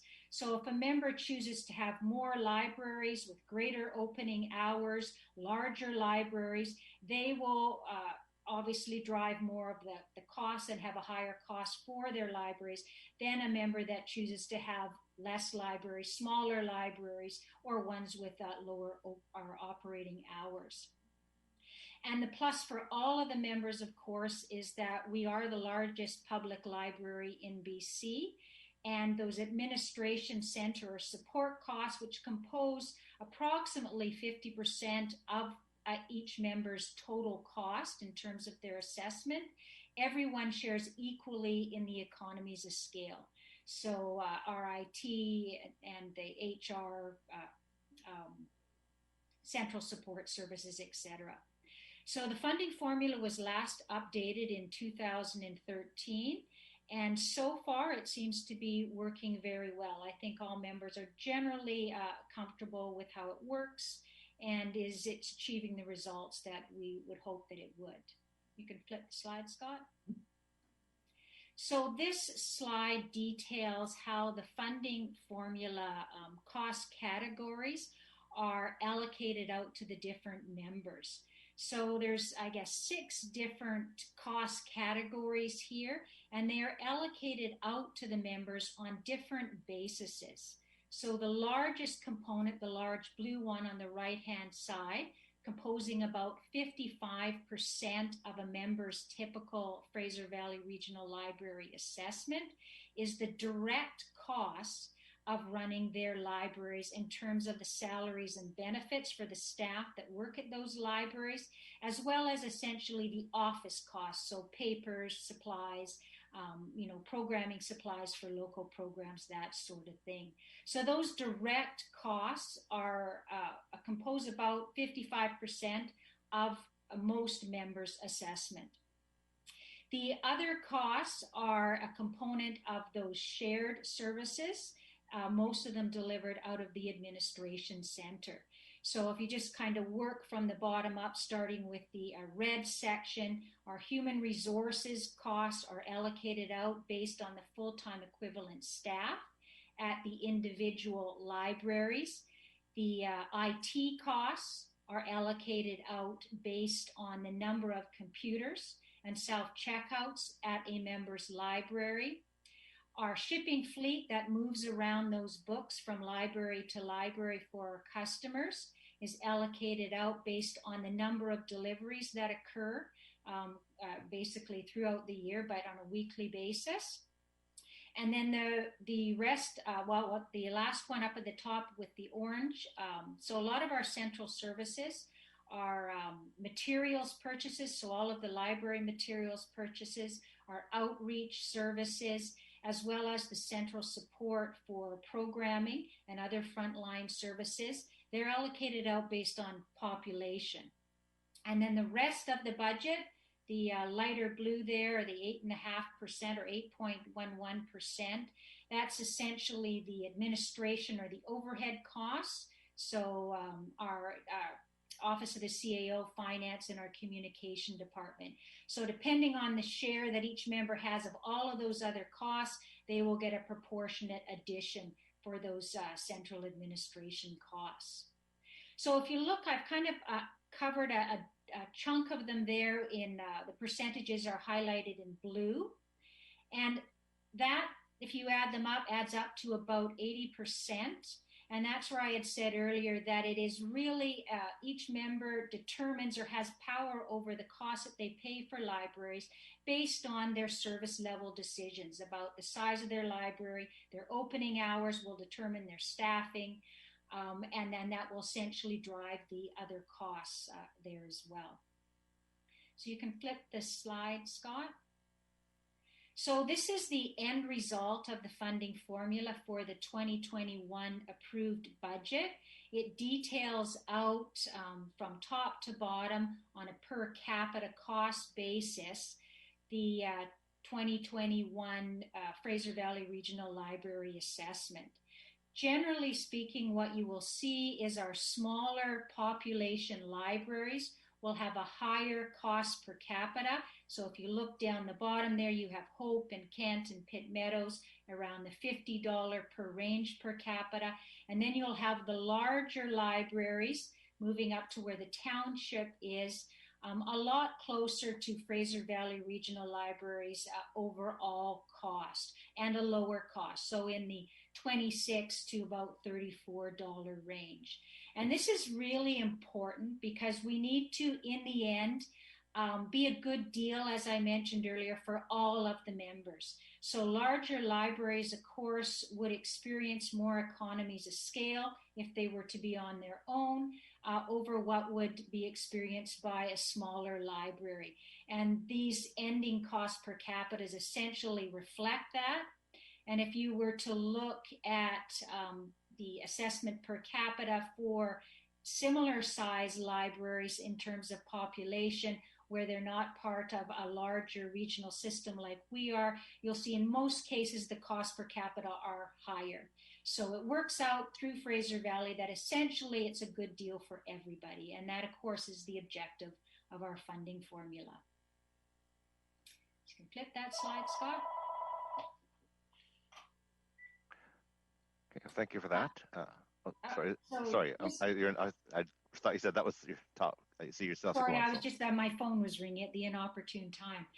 So the last slide, which I tried to make look a little delicious here because I know I didn't have a really exciting topic to start with, just talks a little bit more about the costs for a new library.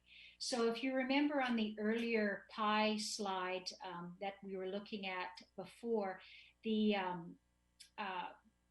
ongoing direct costs of operating this one here, the direct costs of operating the library are about 55%. So that's the direct salary and benefit costs for the staff in the libraries. When you are looking at a new library, and you can just flip to that last slide there, Scott, we do fairly detailed cost estimates, but what you will find is that the direct cost, the salary and benefit cost, will typically be about 70% of the incremental costs for that new library. And the indirect costs, being the increase in kind of those central support costs, is only about 30%. And that's essentially because we will have to, of course, replace the materials and the computers, which are part of those central support costs, but we rarely see an increase in, HR or finance or our central programming support. And in addition to those ongoing operating costs, which you will pay every year, of course, there will be those one-time initial capital costs to essentially set the library up, both for the materials, the computers, and the self-checkout units. In addition to that, of course, the members will have their own separate costs for the library building, and of course the operating costs that go along with that library building in terms of janitorial, telephone, etc. So I think that was all I was going to say, and just if there's any questions, I'd be happy to clarify. Great, thank you. I think Councilor Richter has a question. Councilor Richter? Yeah, actually, I've got a couple here. Thank you. So 80% of the costs to members are based on member service level choices. And do we have a list of what our member service level choices are? I think that was the question I was trying to get at earlier, because you can't really manage what you can't measure, right? Yeah, so essentially the service level choices were made at the time you would have determined the various libraries that you have. So there's the size of a library will dictate to some degree the costs for the staffing in that library, as well as, I guess, the vision you have for the use of that space, as Mr. Hardgrove indicated earlier. So if you're focused on very much loaning out a lot of materials, and you may have more materials in that space, more staff focused on loaning out those materials. It could also be more focused, or a large component focused on community space and delivering programming. So you may have more staff focused on that. The operating hours, so we have most of our libraries in a normal non-COVID year are open in the evenings, not all of them. Most of them are open on Saturdays and Sundays, different hours. Those, of course, will drive the cost of the services. The size of the library and the staff, based on the vision of what the services that are delivered, essentially are your service level choice. through the funding formula that I referred to earlier, members do have a choice to make changes to that year over year, whether they wanted to increase the service, so increase opening hours at a particular library, or in your case, we're talking about potentially a new library, as well as members have the choice to go the other way and look at reducing service levels as well. Okay, so in terms, like, just using the opening hours as an example, did the Township of Langley say we want the libraries open as much as they're open, or did you guys make that call? Like, who made that call? I don't remember voting on it. That's why I'm asking. You probably wouldn't have. It would have been, so the Fraser Valley Regional Library Board, and you through the board, determines the operations of the libraries, which would include the hours of operation. However, through the funding formula, and if you read through the financial management policy, it speaks to the allowing each of the individual members to have as much control as they possibly can in terms of determining those things. So as we are having discussions about a potential new library in the township, we will be discussing desires, and we will be recommending or suggesting with respect to opening hours. Okay, so, but do you discuss that directly with the council as a whole, or do you just discuss it within your own Fraser Valley Regional Library Board that has one council rep on it? It would certainly be discussed normally at the staff level between our staff. There'll be a model come forward to both your council, and of course the Fraser Valley Regional Library Board would have ultimately the final say from a legislative standpoint. Okay, and now you mentioned that this new library in Willoughby, and one of the pie charts there showed a 55.25% cost. So just ballpark, what are we looking at total cost picture to put a new library in Willoughby? So there's a whole pile of different costs, of course. There would be the cost of the facility, which you guys would look after directly yourself through a lease or a purchase, as well as those operating costs that would go with that. And then there would be the Fraser Valley Regional Library assessment. So we have done ballpark costing in the $1 million+ range in terms of an annual Fraser Valley Regional Library assessment, needing to be fine-tuned for sure based on the vision for that particular library in terms of the level of programming, the level of materials, opening hours, etc. Okay, but just like, what are we looking at here? $50 million, $100 million? Like, on an annual basis for Fraser Valley Regional Library, our assessment, and that's really all I can speak to, about $1 million annually. So over and above what we already pay, it's going to be $1 million a year more. Based on the service levels that we've had general discussion. So we were looking at more of a flagship library with full opening hours and a high level of programming occurring out of that library. So it's a very soft number at this stage. So I just caution you in that regard. Okay, so the decisions around the flagship library, who made those decisions, or who will make those decisions? Because you've done a lot of planning, obviously, but I'm not sure that we've been in on that planning. Ultimately, it will be the Township of Langley that will decide whether you want a new library, the size of that library, what your desires are in terms of the services coming out of that library. We will support you in that process. In the end, it will go back to the Fraser Valley Regional Library Board, and they will have the choice to accept it or not. It would be highly unlikely they would never not accept it, because each member wishes to be in control of their own destiny, so to speak, with respect to developing libraries or not, and determining those service levels. So yeah, and I think this goes back to what I was asking questions about earlier, is the inventory of services for each of the libraries. What is that inventory for this new library, and the costs associated with that? I'm just not getting a good feel for those. The last question that I had concerns the chart that showed that Township of Langley is essentially your biggest partner in the Fraser Valley Regional Library. Certainly, we're assessed the most and the highest. So why is that? Doesn't Abbotsford have a bigger population than we do? Yeah, so the funding formula allocates the costs out based on the services and the cost of providing those services. So Abbotsford, I think they a larger population. I'm trying to remember. They're very close. So they are a larger population. So the township model that you have right now has, I think, 6 different smaller libraries.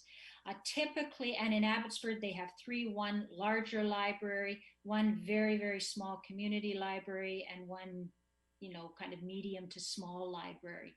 Typically speaking, it will cost more to operate 6 smaller libraries than the Abbotsford model, even if they're providing the same level of service. Because it's like any storefront you'd have, there's kind of an incremental cost, right, to just kind of open the doors and provide the services. So like I say, the cost, 80% is driven essentially by the staffing that's in each one of the libraries in the township. The township is also a very busy, so in terms of circulation, very high circulation in those libraries, which would of course generally mean a higher level of staffing in some cases. Okay, so my final question is, do we as a council have the opportunity here to go back to the drawing board with library services in the township and say, just off the top of my head, there's been no discussion of this, we don't want to have 6 libraries anymore. We just want to have 1 library with a couple of satellites. Can we do that?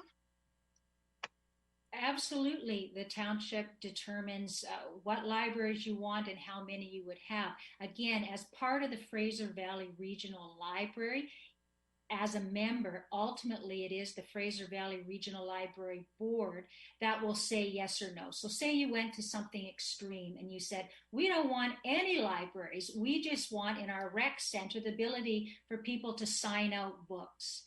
And order books through a rec center kiosk. The board may say, no, that's not how we at Fraser Valley Regional Library envision the operation of libraries branded Fraser Valley Regional Library. Oh, okay, so, yeah, I'm not talking about anything as extreme as that. I'm just saying our neighbor to the east is larger than us and pays less than us. So what if we went to the same model that the neighbor to the east has?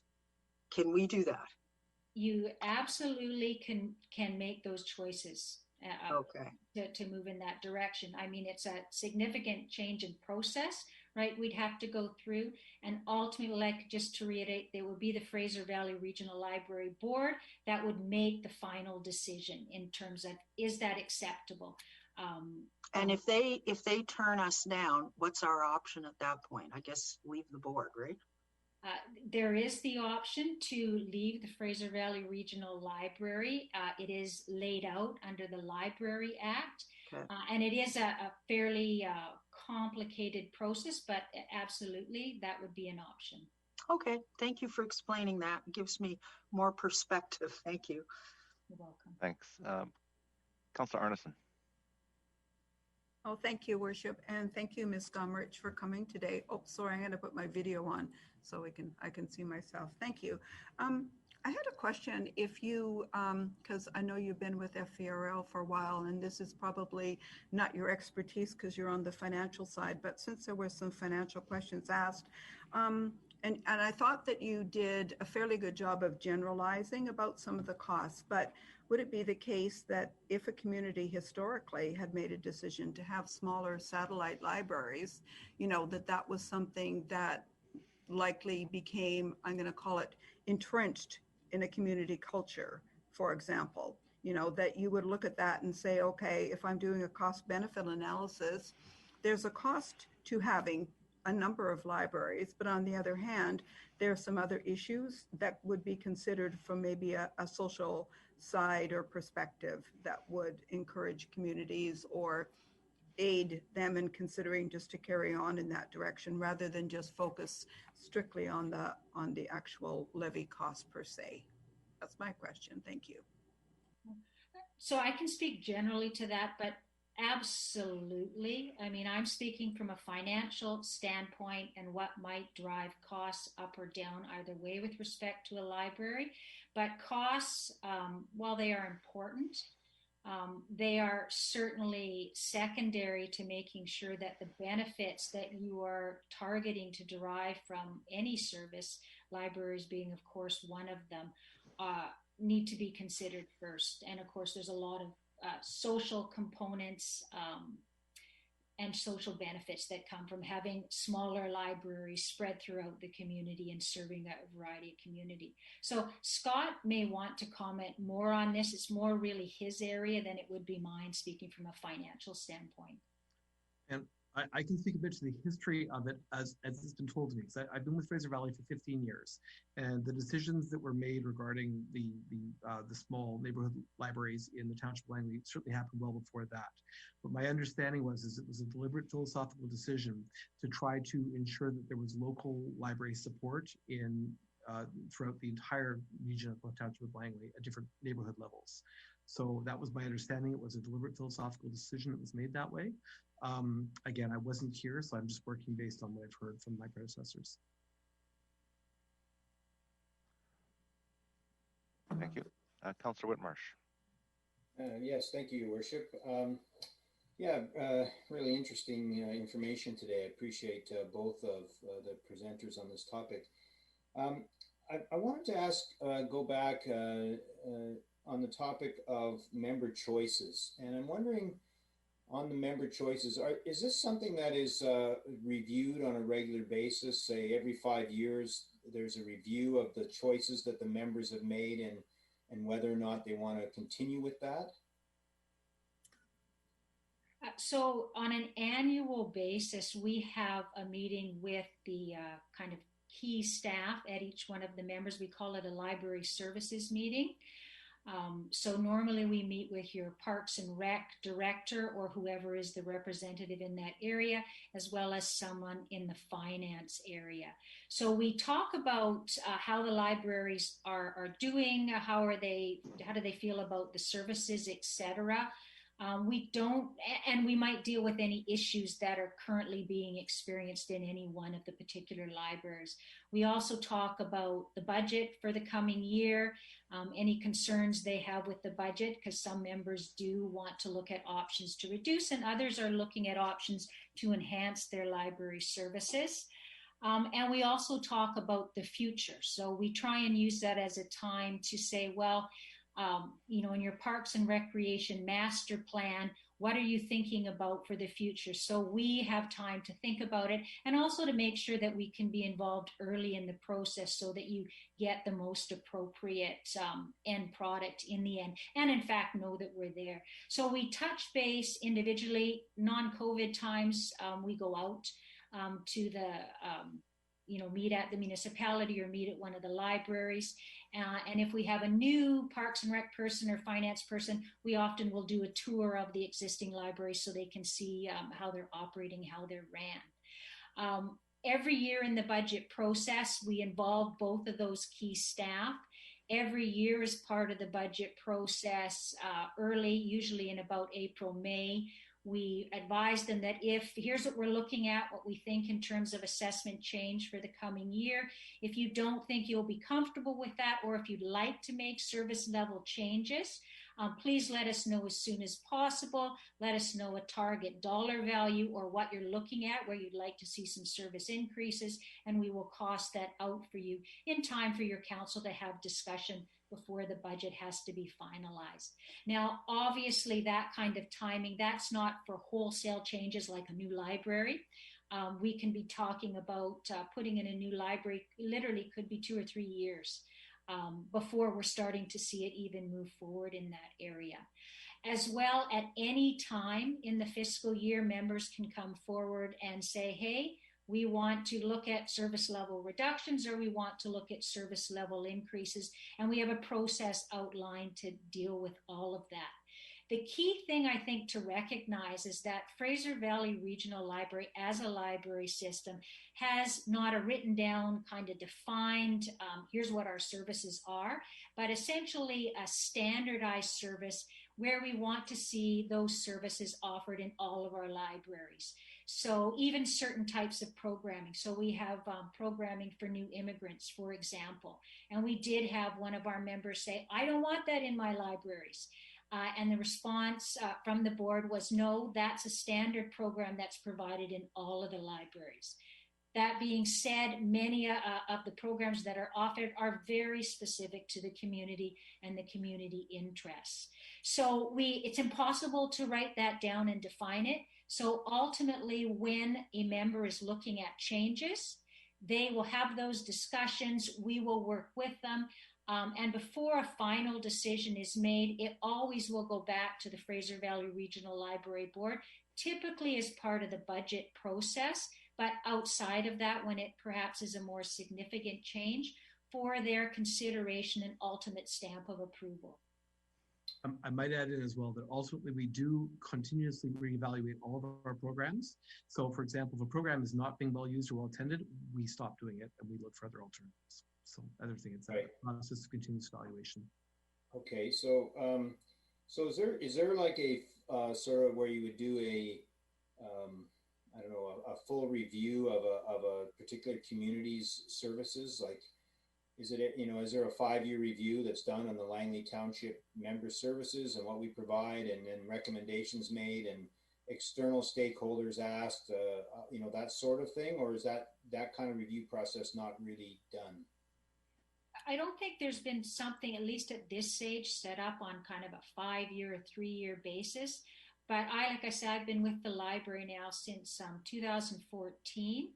And I would say the customer service, we call it our customer experience group, they are extremely proactive and are constantly looking at and reviewing in depth different aspects. So one of the more recent reviews that occurred was looking at children's services and computing services to children in the library. That ultimately, so they did a whole bunch of research. They looked at what the best practices were. They looked at costs and what other libraries were doing. And it ultimately resulted in removing all of the personal computers for kids that had games and such on them and replacing them with iPads, which were very low cost and had a whole bunch of more options, very familiar and portable to kids in that area. So they're constantly doing stuff like that. We have, we call it an I-Center, where staff submit ideas, and that has a regular process of review and regular process of implementing change. So I would say it's very much a process of continuous improvement and looking at things either across the organization and in some cases, maybe specific to a member. I don't know, Scott, if you want to comment further on that. I was going to add, we also have a strategic planning process, which is part of the organization as a whole. And so we are currently at the midpoint of our current strategic plan. It's a little over 6 years in length based on a variety of good reasons. At the beginning of that strategic planning process, we did do a full public consultation as to services, looking for what people wanted. We are looking at doing another one of those public consultations again to refresh our understanding mid-strategic plan update and determine whether or not there's anything we need to change. Obviously, that has been slightly challenged by the COVID-19 pandemic. So we're looking at alternative means of which we could accomplish. She's the moderator. Right now, is that by community process, or is that overall for the Fraser Valley Regional Library as a whole? Sorry, just to clarify your question. When you mentioned you get feedback and information from the community on the strategic plan. When you talk about that, is that a strategic plan for the Fraser Valley Regional Library, or is that a strategic plan for the Township of Langley within the Fraser Regional Library? No, it's a strategic plan for the entire Fraser Valley Regional Library, but it does include, as part of the analysis, we do our best to try and assess region by region to see whether there's any larger trends in a given region, for example. And the Township of Langley would have been one of those regions. Okay, I have one final question. When in some of the discussions that there's been around developing this destination library in Willoughby that we've had, was there any conversation that library would replace some of the services offered into some other libraries, and therefore maybe one or two of the smaller libraries may or possibly could be closed as a result of the destination library? So We have had some discussion about that. It's one of the reasons why we did the analysis on both Walnut Grove and Merrill Artisan as being the two closer areas. Those happen to be the two busiest libraries in the township of Langley, which would certainly indicate that there is an underserved population in that area, or at least a very large number of people who are looking for library service. Given the explosive growth in the area, I think that'd be a factor as well. Ultimately, though, that would be a decision for the municipality to make, not us, obviously. We'll certainly do whatever information we have. Yeah, does that help? Yeah, that's helpful. Thank you. Yep. Councilor Richter? Up and running here. Yes, I just want to pick up on Councillor Whitmarsh's comments, which I think are very appropriate in terms of a review, like a 3 or 5 year review. And when was the last time a Township of Langley review was done, and who was involved in it? So as Scott mentioned, we do the strategic plan for Fraser Valley as a whole. So on that broader scale, I would say that the detailed reviews in terms of the library strategy and your approach, so whether it's community, large community, and a couple smaller ones, or more community, that is really something that each member would be looking at doing themselves directly. And we have had members that have recently done that, Delta, for example. And typically that would be reflected in your parks and culture and recreation master plan, or even a specific and separate plan you have for libraries in your community. We would be, of course, an active and a supportive participant in that process. If I can interject, I think there was us staff here, we have a library master plan, because I recall it coming early in perhaps 2012, 13, if you look at the library master plan. So there is a document that the township has gone through, so that may help, and perhaps we could get that. Mr. Backen can, I'll ask Mr. Backen just to comment on that. That might help clarify. Thank you, Your Worship. The last, I think, process that was undertaken was 2012, and that resulted in the master plan of that year being received. That's the last time I think we reviewed it. That's correct. Yeah, thanks. So it's time for us to do another review, I would guess then. Yeah, something. Yeah, an update for sure. Yeah. And the core services list that was referenced, which is the standard Fraser Valley Regional Library list of programming and other services, can we get a copy of that? Do we have a copy of that? Yeah, because I would really like to see that list. And also, has any thought ever been given to combining the Fraser Valley Regional Libraries with a school library, for example? In particular, when we're looking at building new schools, which of course Langley is going to have to do at some point in the future because of our expanding population in Willoughby particularly, would there be any reason why we couldn't put a new library, a destination library in a new school that's being built? I mean, that would address your kids' literacy programming, that would address outreach to new immigrants in the community, that would address the computer literacy issues. Like if we could combine it all, and then we wouldn't have another building that we have to run. Like, is that something that could be done? Unfortunately, it has been tried with very unsuccessful results, and in fact tragic in the case of Abbotsford. It is generally not something which is ever recommended. I was talking about the second floor library question, which I would like to come back to briefly if we could towards the end. But actually, I will say that putting a library in a public school is in fact the worst possible place to put one, unfortunately. And I would think after it happened in Abbotsford, that would be something that the school board wouldn't be interested in. No. After that tragic incident. Yeah. Okay, thank you. Okay, well, thank you very much. It's been a great discussion. I know we'll be seeing you later. So thank you for the presentation. It is a good review of how the libraries work in our community. And I do recall, we call ourselves a community of communities, so I can certainly understand the discussion of making sure we serviced our communities, which are kind of far flung, Alder Grove to Fort Langley to Willoughby, Murrayville, and Brookswood and others. Certainly one of the considerations of our library system and why it may be. And what I really picked up was he said that in Langley we have compared to Abbotsford, I don't know if it was a higher use or higher. So it's good on our residents. They're using our libraries. And so that also adds to our cost too, if that's what the residents are wanting. Your So, worship, thank you. could I make two final comments briefly? Sure.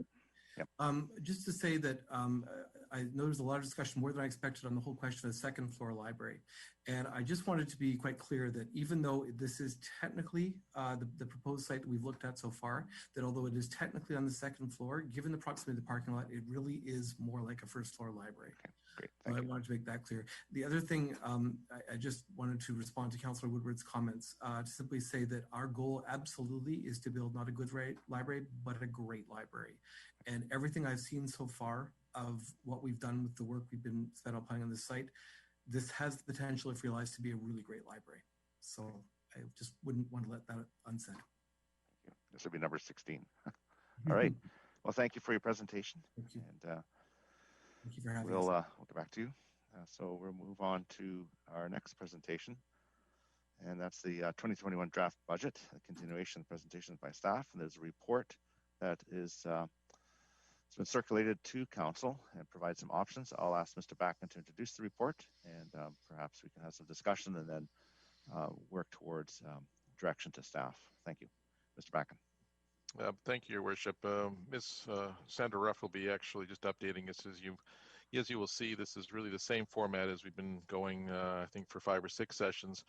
Where we left our last session was an inquiry as to what the budget could look like with a 3.79% increase, effectively utilizing the RCMP reserve for some I guess, leveling or some smoothing of it.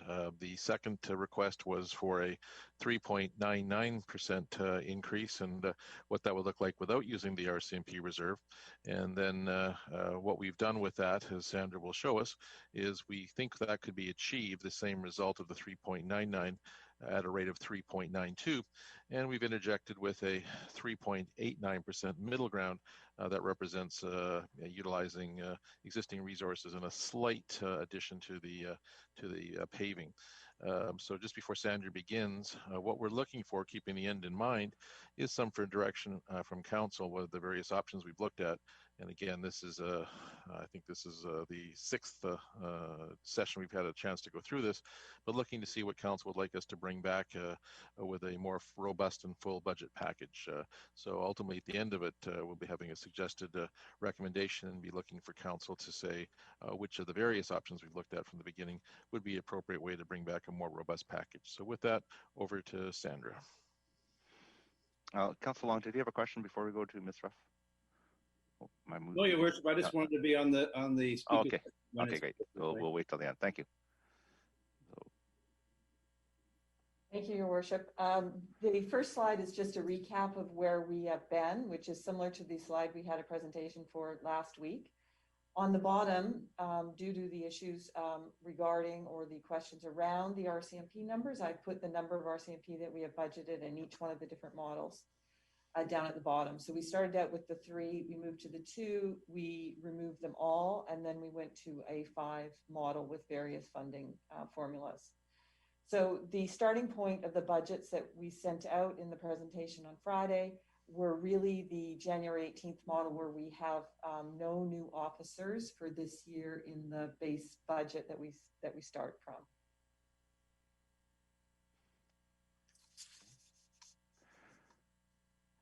Thank you. Is that your presentation?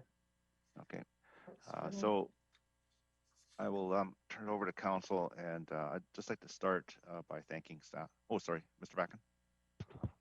Just one moment, Your Worship. I think that was very, very good, but I think a bit concise. Okay. The 3.79 reflects the 3.79 of January the 18th, but I believe there's a few more slides that includes not only the budget, but as well the explanation, as well the timeline that was in the, I think might have been part of the package we had. So Sandra, I think there's some more slides here that we wanted to touch upon. There we go. Sorry, technical difficulties. No, that's the world we live in. That's okay. So this was just a bit of a recap as well. So we had moved the library expenses, we had adjusted for recreation and made some recreation reductions. We adjusted our growth, and then we had adjusted removing the 3 officers. We had added some additional reserve We had reduced our discretionary paving, we had reduced our discretionary staff changes, as well as our CPO lease, increasing building permit revenue, and using some additional surplus. So that was just to get us to where we were. That was a little more detail if we need to go back to that. And then we brought forward, per council's request, some new scenarios.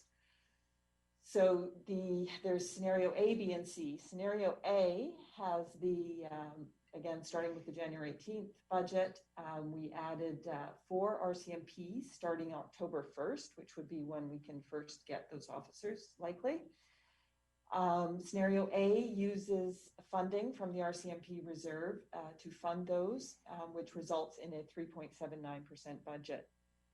Scenario B, starting from the same place, adding the 4 officers starting October 1st, uses the RCMP reserve as well to fund those, and then adds back some of the discretionary paving that we had to take out to try and get our budget reduced, bringing us to a 3.89% increase.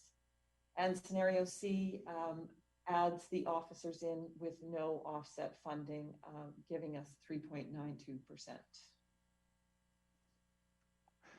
Okay, is that the presentation? Oh, I see Mr. Backen has one more. Your Worship, we just want to let this digest for just for a moment, and that is because what this actually reflects then is 4 additional RCMP officers, so 10 from last year and then 4 this year. And again, what we've done is some of the earlier presentations, we took some things out, so now we're putting some of them back in, specifically the police officers. And in this scenario, we've used the entire point, I guess we've used the smoothing, if you will, for the 4 officers under option A to come from the reserve. We've done the same thing with option B as the middle ground, and in option C, we've not used the reserve at all. And in part, that's because as the memo laid out, there was some implications to using the reserve, and some of it is because where the funds are being, I guess, derived from and where they're being utilized.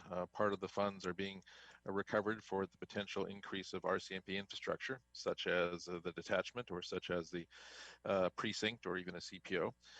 We've looked at that. We've also looked at the fact that with some of the smoothing, because of the delay of when the officers arrive, maybe we can begin to build in some, I guess, some numbers or some costs so that we could actually look at dedicating them permanently. And as well, we've looked at maybe at in the longer term having a bit of a policy that helps guide us on that. Right now, the policy stipulates that for every $100 in surplus is generated, 50 goes for the infrastructure, and then 50 falls to surplus. Now, notionally, that could be called RCMP surplus, but we don't divide it up that way. We instead simply have it fall to surplus. We're looking at that amount that falls to surplus as being something that we could perhaps, again, devote more stringently towards future RCMP members because of the timing within which they arrive. So I think there's one more slide after this, Sandra. Let's take a quick look here. And these are the implications of the scenarios that we've talked about in terms of what we're seeing. So as we've had with the 10 officers, we've used $710,000 from the RCMP reserve. Now that's the part that falls into the building reserve to smooth things forward. In 2022, an additional $531,000 would be required to fund the annualization of the 4 additional police officers that we're ordering in 2021. Now, the interesting part of this is the $710,000 number was a one-time use of the reserve. So to actually fund that in perpetuity, that is to fund those officers in perpetuity, we're going to have to come back and revisit that and potentially look at some additional revenues for that in say 2022, which, given our historical record of a 1% tax increase, could, not necessarily would, but could lead about a half a point for that. Likewise, for the $531,000, that would have to be annualized as well. For this scenario, we've actually taken $177,000 and drawn that for the reserve for smoothing purposes. So basically, we've been able to use surplus and reserves to moderate the increase for this year. But I simply wanted to point out that in the middle term, 2022, there will be the need to fully fund and annualize the 10 officers from 2020 that we've ordered and the 4 that we'll be ordering in 2021 at this point, assuming, of course, they all arrive. If their arrival is delayed, then we can use the reserve for some more smoothing. So that was where the point was going in terms of this, that it can be accommodated, it can work, but again, it's going to defer some things in the medium to longer term. And I believe there's an additional slide here as well that I think shows timeline, if I'm not mistaken, Sandra. Let's just see, let me go back and have some discussion. Out back one, if you could. Sorry, when you just went too quickly for me. So that this is what the resolution we were looking at is to bring forward for consideration the 2021 to 2025 financial plan to the February 22nd meeting of council. And of course, we'd have to add in which option, and we're referring to those options by way of the percentage or the utilization of the reserve. The last slide that Sandra was so good as to bring up there, we can bring that back up again. That actually shows the timeline we're working towards, because as always, time marches on. So you can see that we're looking at trying to introduce the plan, then to have some, at least an introduction of the bylaw, and as well, we'd have to build into there sometime between the 22nd and 22nd, then some public consultation. This format really just shows the technical deadlines, but of course we need to have some timelines in there for consultation. And our purpose for putting it up was just to see, from February 22nd to July the 2nd, time becomes somewhat tight. It's going by very quickly. So it's an appropriate time to consider trying to advance this if we're comfortable in so doing. So, Your Worship, that were the slides that we wanted to cover off. So we'll turn it back to you. And Sandra, if we can go back to the, I think one slide, one more. There we go. Hold it right there. That's perfect. I think that's probably the good one to focus on at this point. Thank you, Your Worship.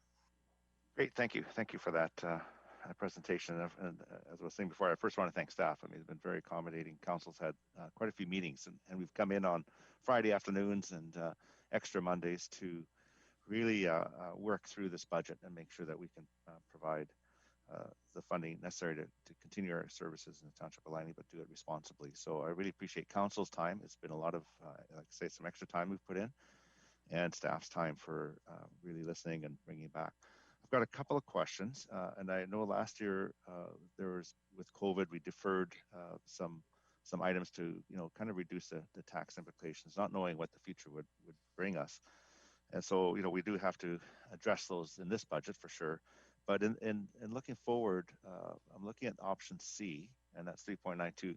And you talked about if we go to the other options, we're dipping into some reserves where that might that will cause us to have to catch up in next year. Is that correct, Mr. Backen?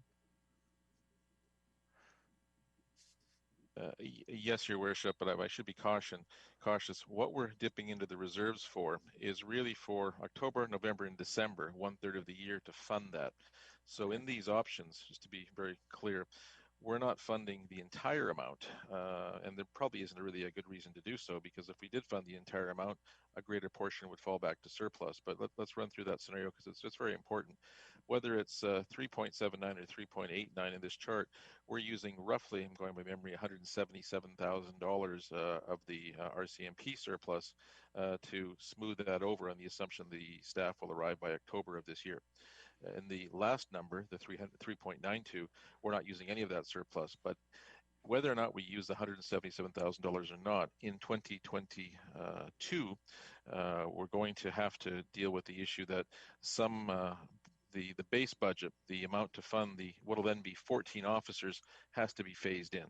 And that can be done in one of two ways. It can be done by raising revenue, by cutting costs, or I guess as well, it can be done by trying to actually determine the arrival date of the RCMP officers more concretely, and that way trying to, again, smooth out the spike that we're seeing, because we know that we'll have some surplus falling into the reserve in 2021, and we'll try to use that again to reinvest it for the officers, just keeping in mind that that does limit our ability to enhance and replace existing infrastructure. So, for example, that fund that we've talked about, the RCMP Building Reserve Fund, I think originally many years ago was set up with the intent that we would build an additional structure, perhaps over the parking lot of the RCMP building, to add additional officers. And there's many variations of that, but it's that's the fund that we were trying to set up so that we would have, again, an easy transition when that time became needed.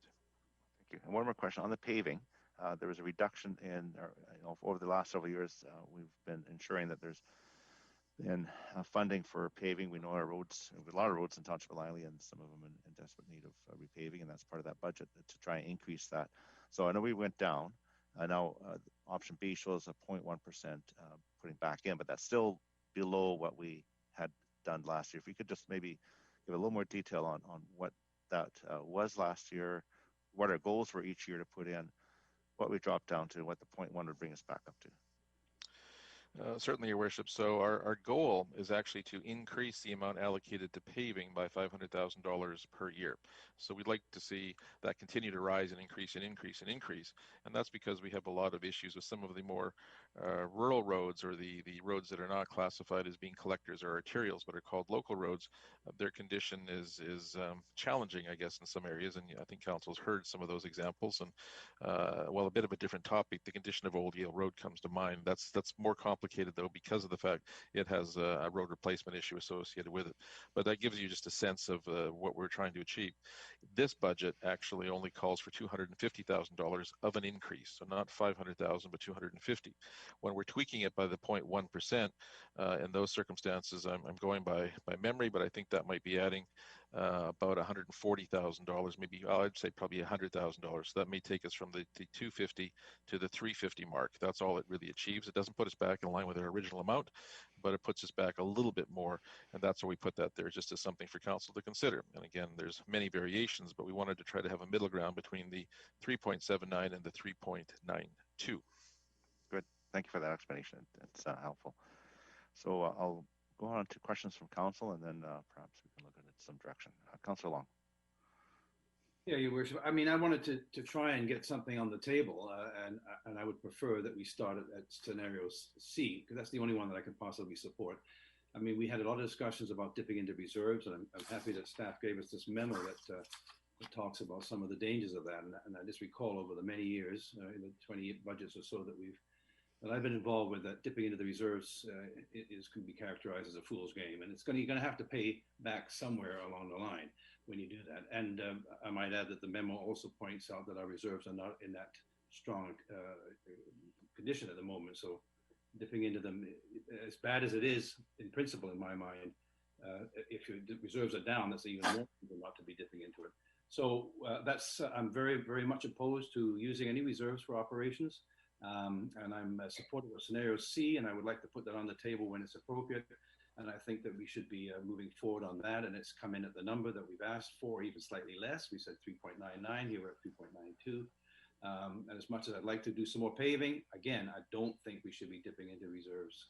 And so that's my comments. Thank you. Councillor Whitmarsh. Yes, thank you, Your Worship. I really appreciate the efforts that staff have put into putting this together. This is, really helpful, and it feels like to me we're now really debating, relatively smaller issues. We're getting very close to the percentage that I think, that we'll be looking at, and the range here is only a 0.13% range between the two options. So your questions you asked, Your Worship, were very helpful for me and clarified. I just want to confirm once again that this additional money here for the paving, this 0.1 that's suggested in scenario B, that is in addition to the 250,000. It's not instead of the 250. So this is on top of the 250 that's proposed in the budget. That's correct. That's correct, Your Worship. Just to point out that scenario, though, does take some funding from the RCMP reserve. That's right. That's maintained in that model. Yeah, so for example, we could have a scenario D that was at 3.99 and just add 0.7% to the paving budget and 0 of the reserve funding, and we'd have 3.99. My math seems to add up there. That's right. That'd be like option D. Okay, thank you. Okay, thank you. Councillor Woodward? I'd like to discuss maybe too when it comes up a process to go through these options, Mr. Mayor, rather than someone just jumping the gun there. No, this is a discussion. You can ask questions of council and of staff, and certainly this is an open discussion right now to try and get to a point where we get to motion. So go ahead. Yeah, so I would like to, there's not an option on here. It's tough because, these are 3 options and someone's just going to jump the gun here. It's already labeling it as a fool's game and so on, which I think is a bit inappropriate. I think it'd be, worthwhile to look at another option, which is to reduce the RCMP to 3 and, leave that additional discretionary paving budget and see what that number looks like. Maybe it'll be around 3.85. something like that would be, and then using the reserve funding as listed. I think, Mr. Bagnan, maybe you can confirm again for members of council that are structuring this as somehow dipping into reserves. That only occurs if the RCMP show up, and we're still waiting for the 10 from last year. We went down one last year, according to the slide in December. And so we're still looking at, even in here in February, with no prospect of receiving those 10 that I've heard, additional money already flowing into that reserve. Can you confirm that again for some members of council? Mr. Backer? Yeah, that is effectively correct on the 2 points. So number one, the number 4 for new officers was something we talked about at the last meeting. It could be 3, it could be 5, and I'm going by recollection because Sandra was good enough to correct us to say that I think the average cost of an officer, as we'll say, is about $175,000 fully landed. I think it's 177, but it's a good working number that we can work from is 175,000 as well. And as you've identified, the challenge we face is that many municipalities would actually say we're going to have 3 officers arrive in October, so they would balance the entire budget or base their entire budget on funding the full 175, in my example, times 3 for a full year and run the surplus. We've refined that more down to now where we're talking about 3 months, but we still have this issue that even some that we ordered don't arrive by the October, they may arrive later or the subsequent year, and that then creates a surplus. And what we've talked about then is it's appropriate to use that surplus funding to smooth out some of the increases we're seeing, because effectively we're actually recording or billing for police officers that didn't quite arrive when we thought they would arrive. So that gives us the flexibility then to give us a bit more smoothing, and that's where it gets a bit complicated, because fortunately, we've taken some of those funds and historically applied them towards the building reserve. So we're now compartmentalizing the issue within the RCMP building fund and saying, how can we use that funds to further the smoothing? So it's for RCMP purposes that's being utilized again to smooth that out. The caveat to all of that is just the uncertainty of if there was to be a significant number of RCMP members to become available, perhaps say from a neighboring jurisdiction, changing their policing model and having numbers show up, we could then overnight have the numbers. So there's a very modest risk in using the surplus in that way, because we're trying to predict based on time of arrival when they could, with the wave of a resolution, come more quickly. So I hope that kind of summarizes the challenge, because yes, these monies are being redeployed from a reserve fund that was originally funded to staff or to pay for the RCMP staffing. Yeah, so hopefully that was, hopefully everybody that's making these kinds of comments understands that. I mean, I think that that would to me be a great result. Suddenly the RCMP officers that we funded a year ago suddenly showed up. I think that would be wonderful. It seems unlikely to me, given COVID, that we're not still going to be seeing either neutral or more money flowing into the reserve, even with the current scenarios on the Zoom for us. So I'll leave it there. I think it's important that we don't just jump to whoever gets to move the motion first. I would like to see some more working together on trying to find a consensus option around this, and rather than just going for the highest number. Thanks, Mr. Mayor. Thank you. And I've got Councillor Ferguson, but I'll just lay out the process, because I don't know how we're going, 9 of us are going to come to a consensus in the discussion. I think the way through is following our procedures, and whichever option gets moved onto the floor, it can then be amended, and then the council will decide. It'll be a vote of council. So then we come to some way. I hesitate to see how we will 9 of us pop up with the perfect solution without going through our process of a motion, any one of those, and then amendments. So I think that's the way to go forward. So, that would be great. Thanks. Yeah. So I'll go to Councillor Ferguson, then we'll accept the motion. So, yeah, it's important to go through a process, but I think that part of that process is, and I thank staff, because a lot of us ask questions and we send in emails and phone calls and other things to seek information. And I appreciate the fact that, yes, it's a process. I did want to apologize. I didn't hear everything that Councillor Woodward said. Did he suggest the RCMP reduce to 3 and looking at the funding model? And I don't like to use the word reserve for RCMP, because it's something else. There are more line entries, if I may, through the chair to staff, and then Councillor Woodward can comment also. I didn't hear 3 officers or not. Councillor Woodward did mention 3, so that is something. But like I say, we can start with a motion, and then that amendment could be made, and then council can deliberate on it and make that decision. But my question the to way forward. staff, So yeah, so staff will whether it's answer an your next actual one. reserve or something else, it's different. Yeah, Mr. Backen. Thank you, Your Worship. It is unfortunately a bit complicated. So again, I'll go back to my original example that might help because it does take a while to digest. Many years ago, the Council of the Day looked at some of these challenges and felt that there was other challenges that we might be looking at, which is building replacement, building enhancement, building maintenance, building expansion, other buildings. And they looked at the surplus. And in my example, if we have a $100 surplus, they said, gee, $50 of that from the RCMP. So this is from money we allocate towards the RCMP for which the members don't arrive or there's a surplus funding, should be allocated to a RCMP building or buildings, reserve, replacement, expansion, whatever it may be. And that's where the half of that would go. And that applies to any sum. Likewise, if we go to the other half, then that other half is falling to reserves, surplus, reserves and surplus generally. It's not part of any RCMP reserve, it just falls there generally. And we revisit that and we use it then sometimes for other projects, or we sometimes could reinvest it back in the RCMP for smoothing purposes. So we have now this $100 allocated if there's a savings to the building and to the surpluses.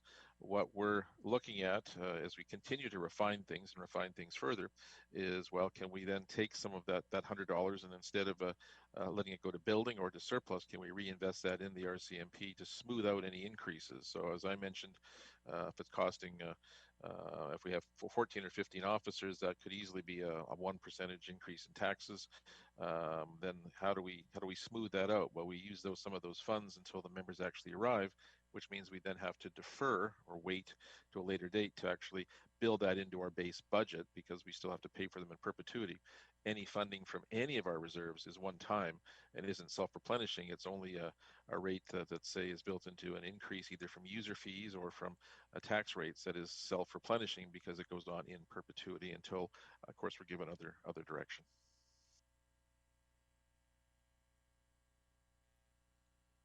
All right, thank you for that. So after priority sessions, priority setting sessions, Dr. McIntosh, many meetings, not many, but a few meetings with staff and good questions, either through the meetings, and I know questions have been asked in between the meetings of staff by various members of the council to get a better handle on the budget. We're now at a point where we should provide some sort of direction. So as I stated, we will entertain, or I will entertain a motion, and then that motion can then go through a series of amendments and then it would be council that would vote on it. We'd be able to move through to some direction. But I think if I had a crystal ball, I can predict that the rate will be somewhere between 3.5 and 4. So we need to get to something that we can give to staff. So I see Councillor Whitmarsh, if you wish to put a motion on the floor that we can begin with, I'd appreciate that. Thank you. All right. Well, my motion will be scenario C with an additional 0.07 for the paving budget to get to a 3.99% budget. Okay, so why don't we put C on and then you make an amendment so we can go through the rest of change. Okay. I'll move scenario C and then I'll make an amendment. Okay, so it's been moved. Is there a second by Councillor Kunst? Okay, so the motion on the floor is scenario C, which ultimately is a 3.92% increase. It allows for 4 additional police officers at 0.13% with a base of 3.79.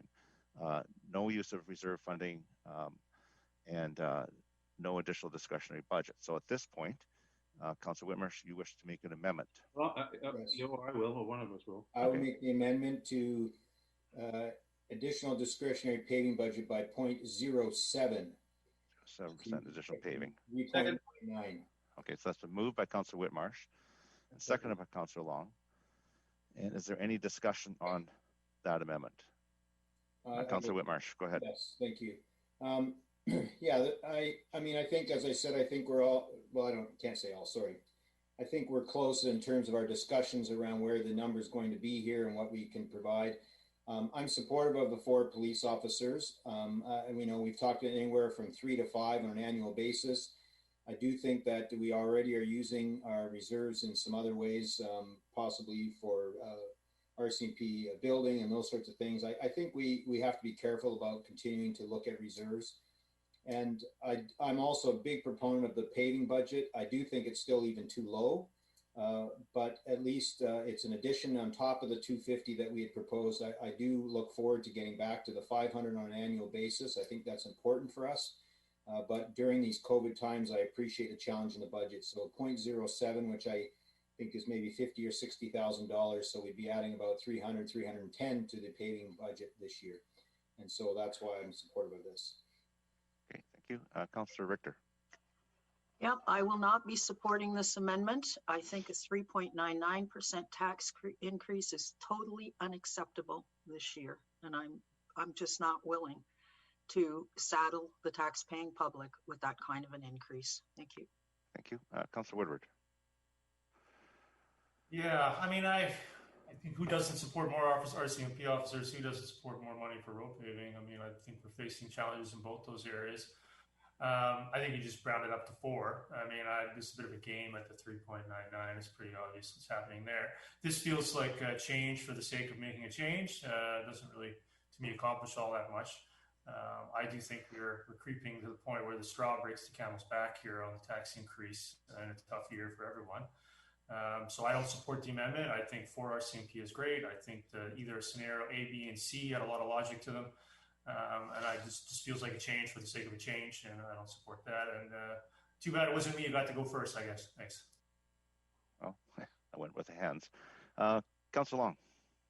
Yeah, I just wanted to say, we're speaking to the amendment, and I like the idea of putting the paving. Now, we've got some very cold weather coming up in the next couple of weeks. So one of my hobbies, I guess, is to phone in potholes because people phone me. And, you know, we've had a bit of a mild winter now, but we're going to have a real cold stretch, which is going to create a lot of paving issues. We have a huge amount of number of kilometers of roads within the township. So it's an important one. So I like the idea of putting some money towards that. So that's why I'm supporting the amendment. Thank you. Councillor Ferguson. Well, yes, thank you. I do appreciate, if I may, the memorandum we got regarding taxes per household, Vancouver and Fraser Valley. There's well 20 or 30 different areas and where we fit in, and I think that's important. I also wanted a quick question regarding the process and asking questions. Where are we at, if I may, through this chair to staff, on contribution to capital? Mr. Bracken. Your worship, the contribution to capital is really about, well, it is at $8 million. So it's maintaining our previous amount we had discussed. But just a reminder that we're achieving that amount by using about $450,000 or $475,000 from reserves and surpluses. So I guess one could look at it that net built into our base budget is 7.5, and we're bridging it to get to 8, and we'll continue to try to advance that incrementally in future years as circumstances permit. Yeah, and as I said, thank you. I also think it's important to, you know, we keep that contribution to capital in, and that we also basically do whatever we can for paving, because we've got a large community, arguably one of the largest in Metro. Well, we're tied with Surrey, I keep saying, with the largest community in Metro. A lot of people don't realize when they do the Surrey map, they actually include the mud flaps of Boundary Bay there. So that's regardless. It's important for the paving. It's important to keep our infrastructure in place, because we know that if a road is patched or repaired early on, that reduces the cost for if you let it go on and you have to tear up the whole road and replace it.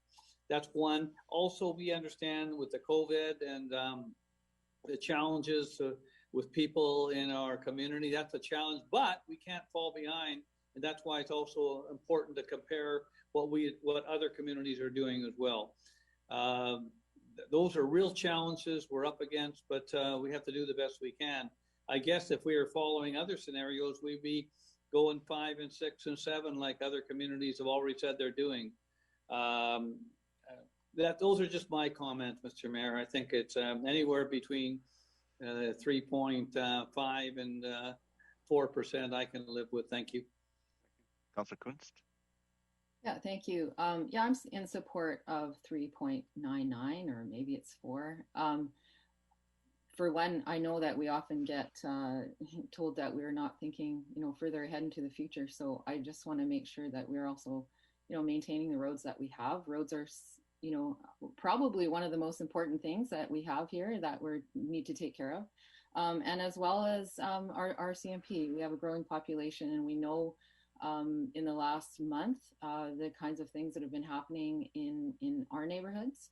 And so I'm very pleased to be able to support for new RCMP and also making sure that we're maintaining our roads. So yeah, I'll support this. Thank you. Thank you.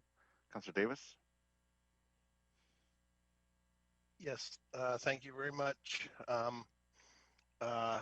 First of all, the amendment, early repairs had been mentioned from somebody, I forget, but there isn't.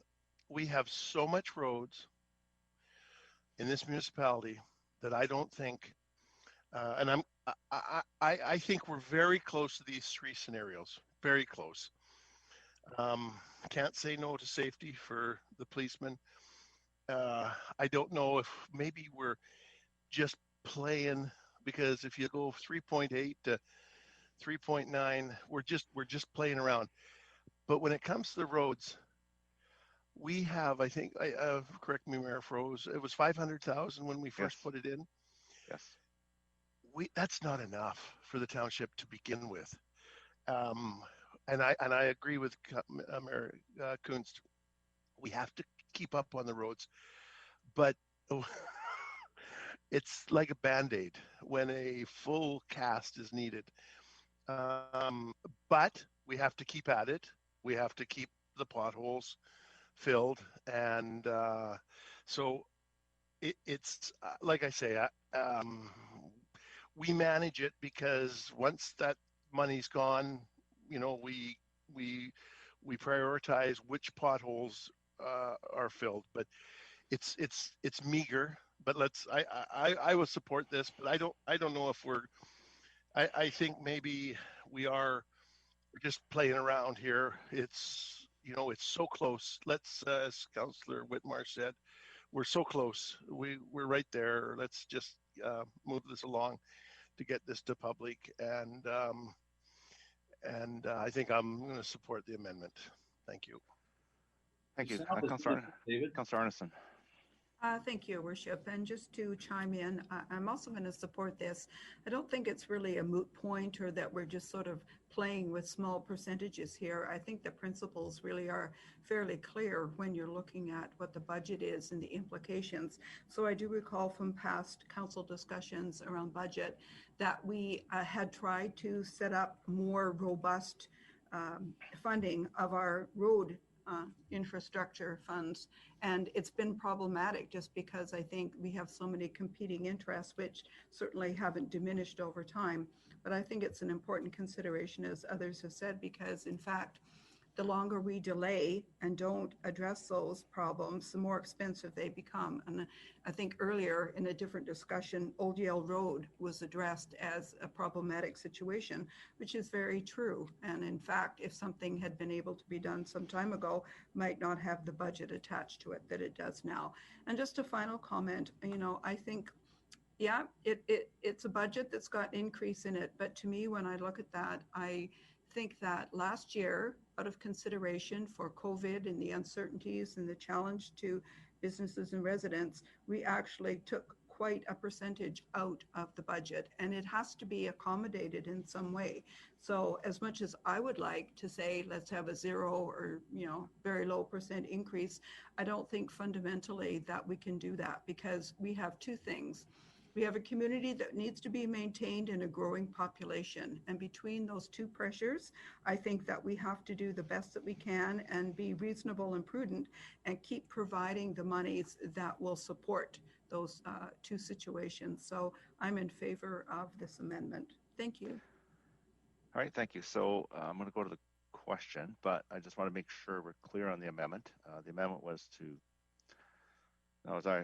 we've moved C, which is 3.92, which had nothing in the paving, and now it's to 0.07. So to go to 3.99. So that's taking the 0.1 to 0.07. So it's change. So it's adding 0.07, correct? It's not going to 1.17.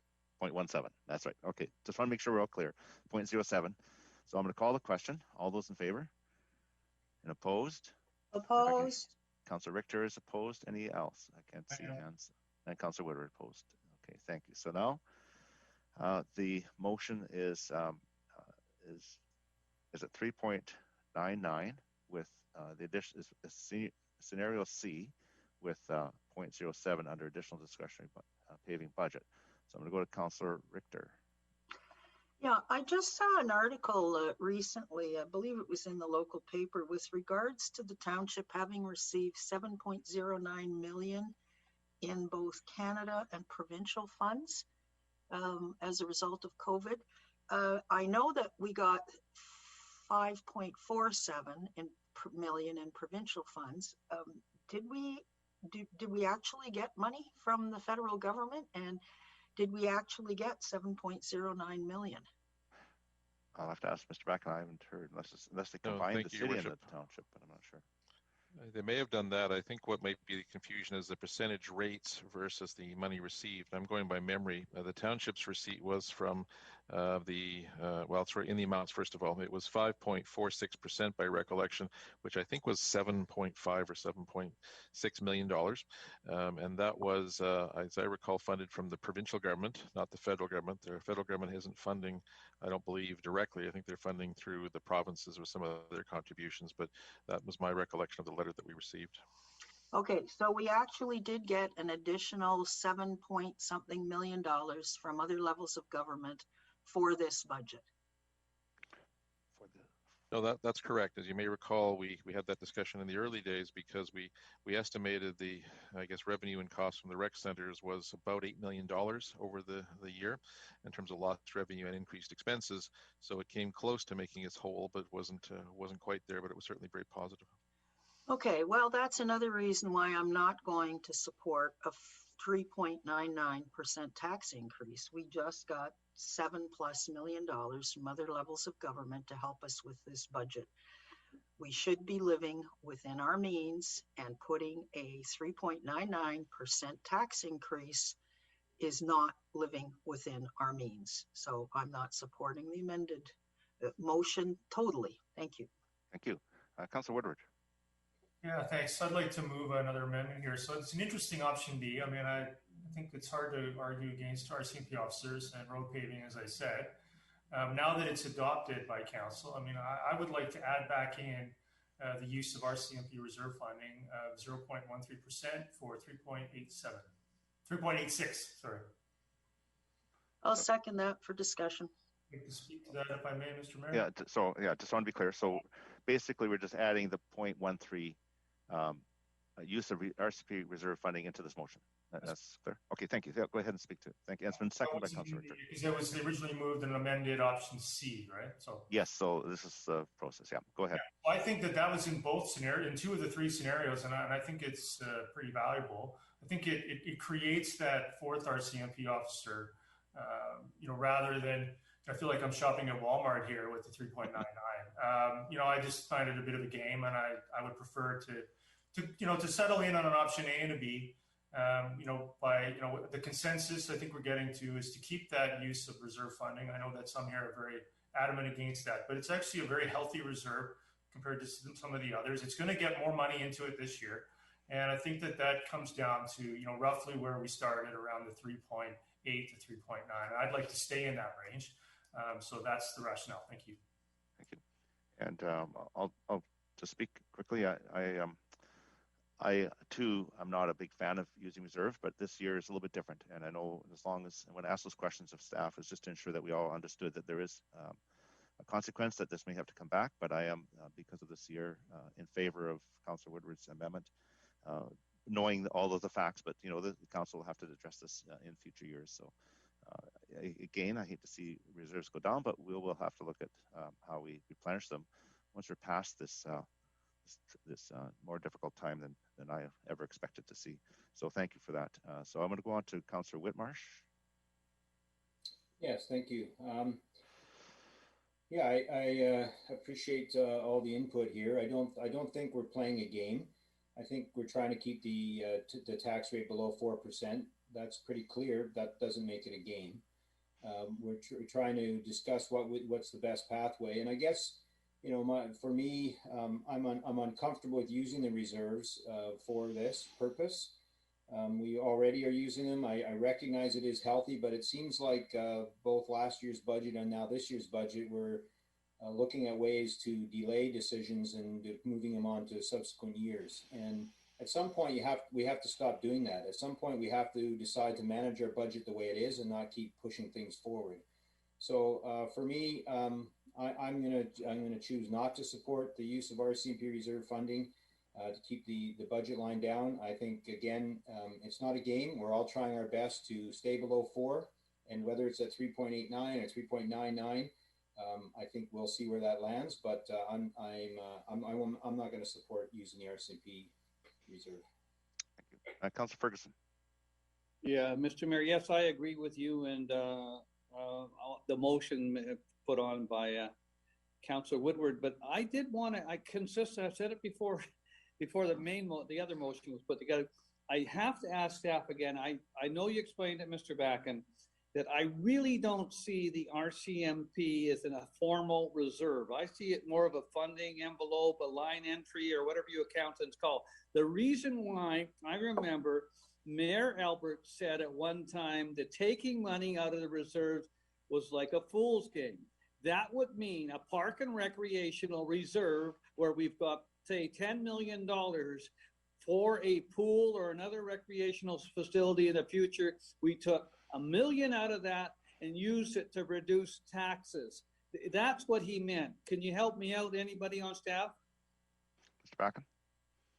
Thank you, Your Worship. No, I think I can clarify.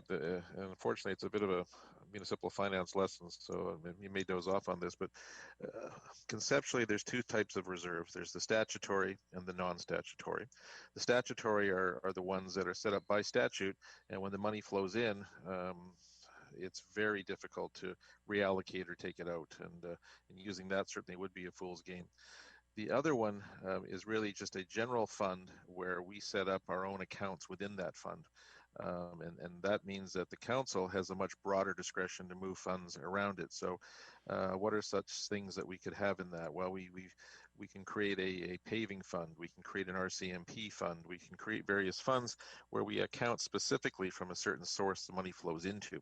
And that's our what we call our general reserve. And those are non-statutory. They're not created by any statute. They're either created by resolution or by bylaw of council. And in this case, we're talking about a mere resolution that was created some time ago for us to, or a direction, if you will, a resolution that directed us to ensure that we had an accounting of the RCMP surplus funds and that we tucked that away such that it could be used for the RCMP building fund. I think there wanted to be some tie to replenishing the RCMP infrastructure. Because it's non-statutory, council can treat that as they may. We as staff, however, must honor the original resolution, but council has a much greater latitude to say that we can use it for a whole variety of purposes, and even to the point where council said, well, could we take whatever money we have in the reserve and use it to pave Old Yale Road? In theory, we could, but of course that means then you're deferring any funding that may be available to enhance any of our RCMP infrastructure. So I hope that helps. That certainly helps, Mr. Backen. Thank you. Councillor Long. Not sure if it helps me, but I heard the comment that our reserves are healthy. The memo said they're not. We're supposed to have between 10 and 15% in the reserves. And my understanding is we're low by about 4 million. And then our land reserve is also in tough shape because, you know, we've got to get some land sold or do something about land to get that replenished. So I don't think the reserves are terribly healthy. So if I'm wrong, maybe staff can correct me on that. And I don't know, talk about a game, if we're playing around between 3 point this and 3 point that, I mean, I just prefer not to go. Here we are going to be embarking on expansion. First of all, we're talking about adding officers. We're also talking about policing better up in the Carvolth area because of the distance. It takes like 15, 20 minutes to get from Murrayville to Carvolth. So we're going to have to do something there. And that's the plan, I believe, where we're going to get the money. So this reserve is somewhat set up for that. It's for capital investments into the RCMP infrastructure. So I just don't feel that we really should be going down that road. And if we're talking about a couple of percentage one way or another, let's pay as we go. I heard somebody else say we need to pay as we go. So if we want to do some of the things that we're talking about, and the budget is full of things that we agree with, councils have said, I agree with this. The climate action initiatives and the RCMP and the paving, all these things that we agree that we need. So we want to order, but we don't want to pay. So I think that the taxpayers will pay if they're getting a benefit from the taxes. So cutting back to me isn't the idea. And please, Your Worship, someone tell me, do we have a healthy set of reserves or don't we? Yes, I can help you. It's in the report, and it says RSMP reserve, and that's the only one we're discussing right now. So the other reserves are not on the table. And this one says 5.3 million. So maybe staff can help me, but I believe 0.13% is below 300,000. So it would still be above 5 million. Mr. Backen, would that be fair to say? The police budget is 41.5 million.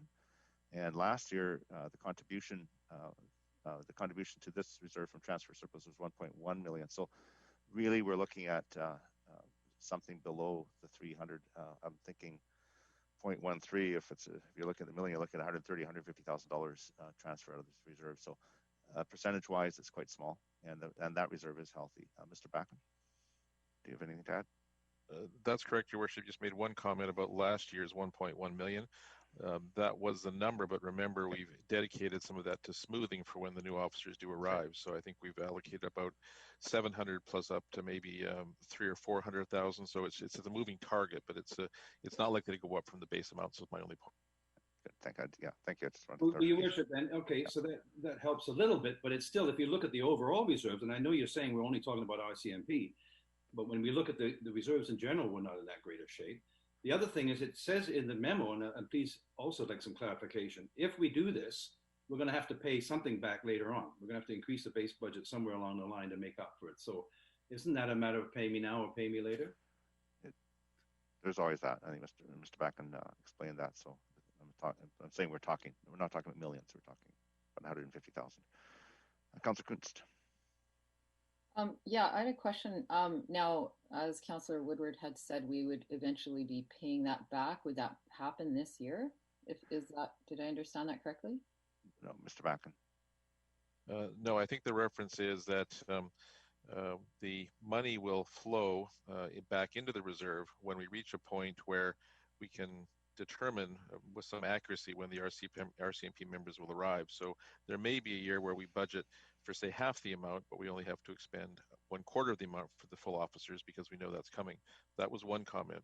The other comment, though, what I think that people are just getting confused on is the fact that when we add an RCMP officer, it's going to add a certain amount of costs. We know that those costs are going to be going for many years unless we reduce the complement of RCMP members. So in our example, if we add 10 members for a full year and it costs $170,000, that's going to be about a 1.25% tax increase when they're all arrived and fitted out and all operating.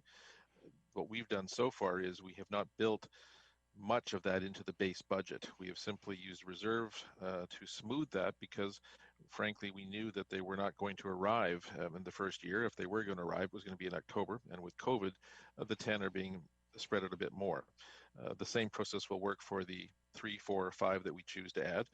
They will not be coming into later in the year, and we've actually made sure we've indicated that they're intended to arrive in October.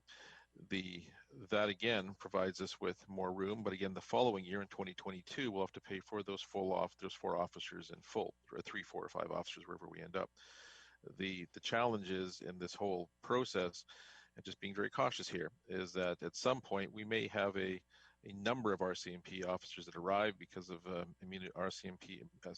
number of RCMP officers that become available because of what's happening in neighboring communities, and then all of a sudden we could skyrocket up to a full complement. That is a good problem to have. If we have that problem, that's where again we could look at our total reserve to put us back into balance, and then hopefully be in a good position going forward, because that's where we've tucked some money away. So I hope that helps. Yeah, so I guess I'm thinking that, everyone's talking about next year we won't have COVID. I just don't know that, by the end of this year that we're all going to be, COVID happy and everyone's, good to go. So I really personally don't really want to touch that reserve in case, we should need that. I mean, while I want to always encourage, the mayor and Councillor Woodward, agreeing on something, I'm going to disagree at this point and just stick with scenario C and just preserve that reserve. So those are my comments. Great, thank you. Yeah, thank you for that. This whole process is to come to consensus of some sort, and I think everybody is entitled to support or not support ideas, and these are all good ideas that are coming on the table today. So, but at the end of the day, it's a council, so we're all one. Councilor Davis. Thank you. Can you hear me, Mayor Froese? Yes, properly? your headset is perfect. Good. Congratulations. Okay, go ahead. Okay.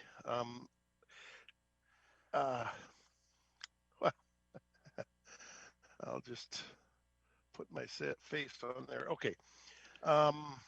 I'm concerned again, and I know I maybe let it slip. Maybe I used a bad word, playing games. I don't mean to say that at all. We're just fine tuning. One more whittle on the stick sometimes can cut the stick in half, and you can wreck what you're trying to whittle. But I don't know if I want to support it. I want to err on the side of caution. Our neighboring, like all of a sudden, we could have some police, from our neighboring community, as Mr. Backham says, meaning Surrey. I think that we're getting close, very close to a vote here. And either way, I guess I could go with it or not against it, but I think I'm going to err on the side of caution for the amendment. Just a question through the staff, maybe Mr. Backham through Mayor Froese. E2 coming up. We have E2, it's a 2021 budget pre-approval request. Is that going to affect our budget, that request? Just a quick, simple question. I'll ask Mr. Backham.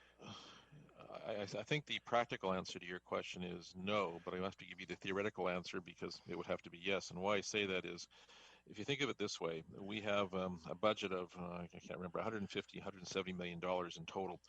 All we're seeking to do in E2 is to advance the expenditure of what is that, about say $1,500,000, maybe $1,600,000 of that total amount.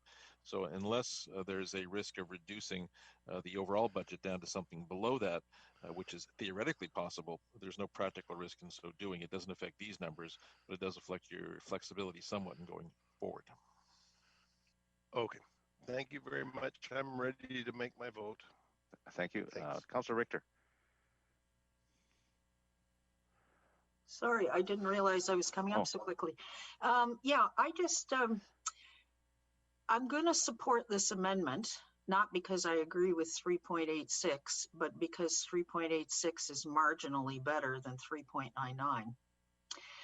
Also, I wanted to make the comment that every year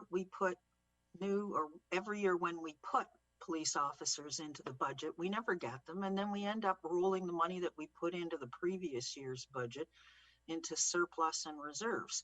So, as Councillor Woodward made the comment, it's a bit of a game here. He's right, it is a bit of a game. Either we get the police officers or we don't.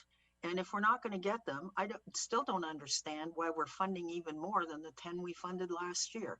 So I'm going to support this amendment, but I'm still not supporting a tax increase of 3.86 overall when the second budget comes, or when the second motion comes back for vote. Thank you.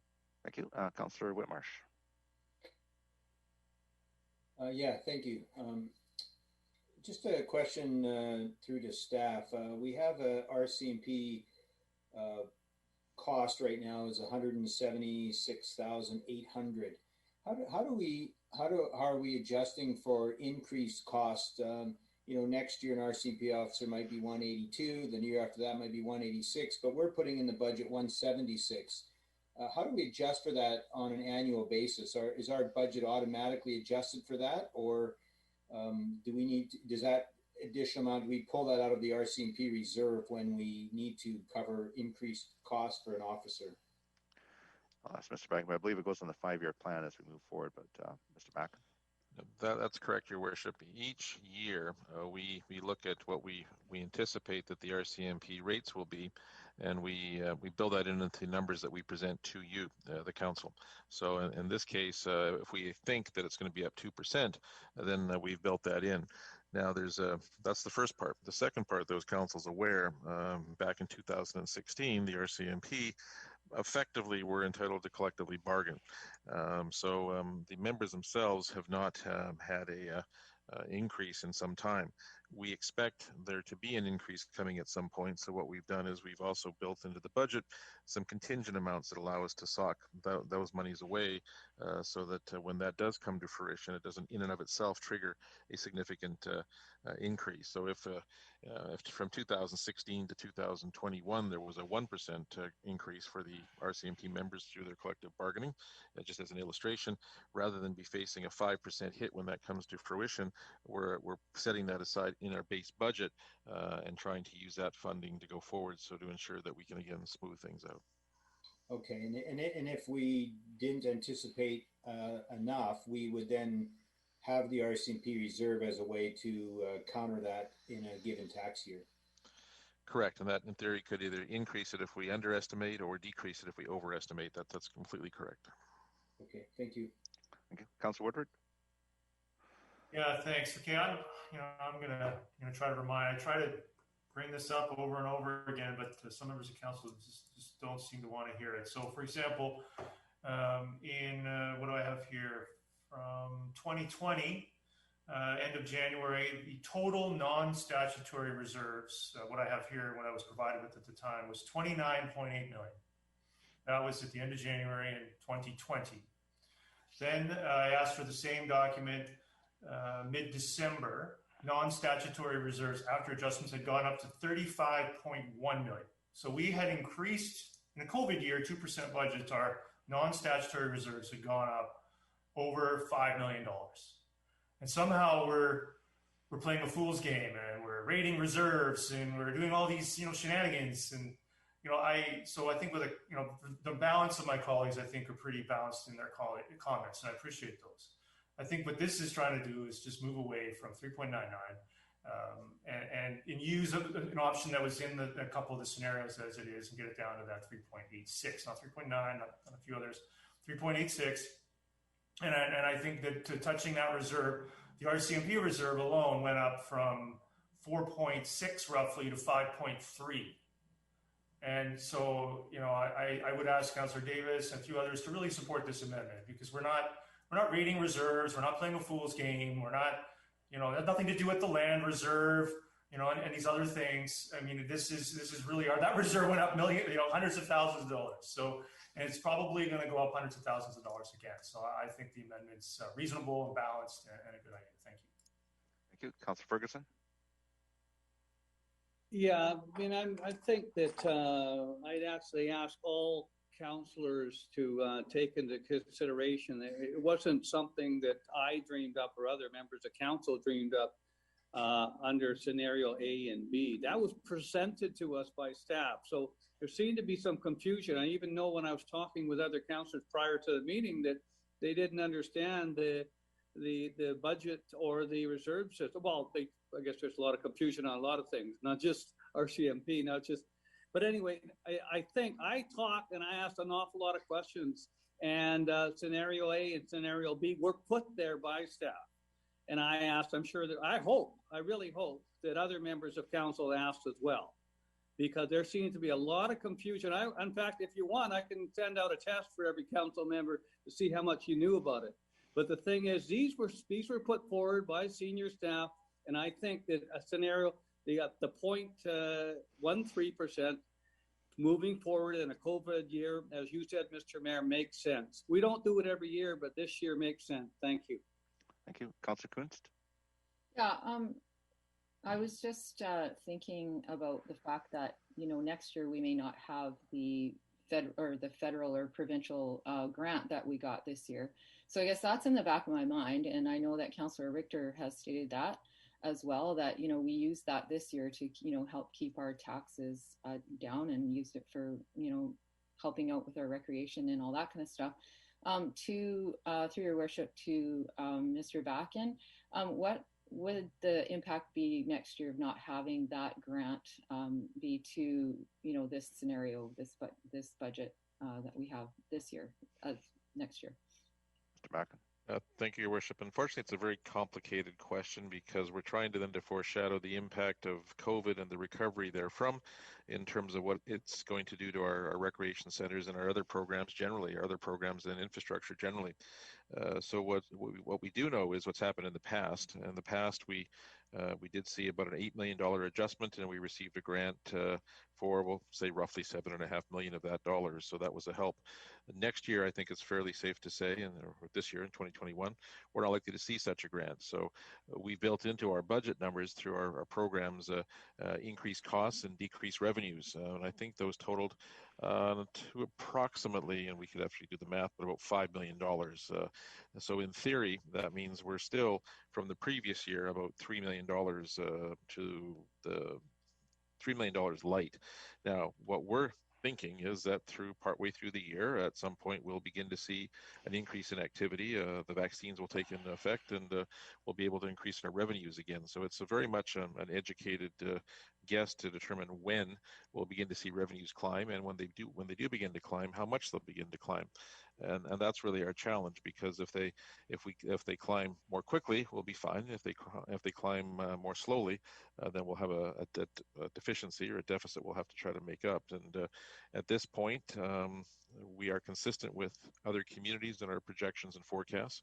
It's based on the best information we have, but until we get further into the year, we're not going to really have any more solid numbers. And the ultimate question then is, if we are underestimating the impact of COVID, then we could have a deficit. We'll need our reserves to cover that. Or if we are overestimating the impact of COVID, we'll be in a position to try to put some money back into our reserves, or at least to get back within the policy limits that Council had set many years ago. Okay, thank you very much. Councillor Long? Yeah, so I have a point of order, Mr. Mayor. Yes. I believe Councillor Long has already spoken twice to the amendment. No, I'm keeping track. On the amendment, he's only spoken once. All right. Yeah, thanks, Dr. Woodward. So, I mean, whether I have spoken on this point or not, it has been mentioned several times that we're basing this kind of scenario on, well, we never get the officers. We always order the officers and they don't come because we're waiting for them to come from depot and so forth. But I mean, that can change, right? And this could be the year that it does change because of what's happening to our neighbors. The other thing is, I'm not sure whose figures we need to go by, but I'm trying to go by what's in the memo here. And it says that currently we do not have the minimum balance of 10% in our operating reserves.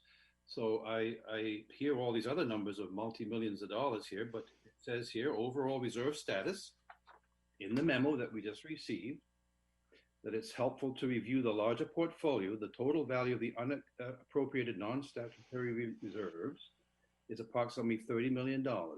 And these balances do not offset the $40 million land reserve deficit that we have. And it talks about a minimum and a maximum level of 10 and 15%.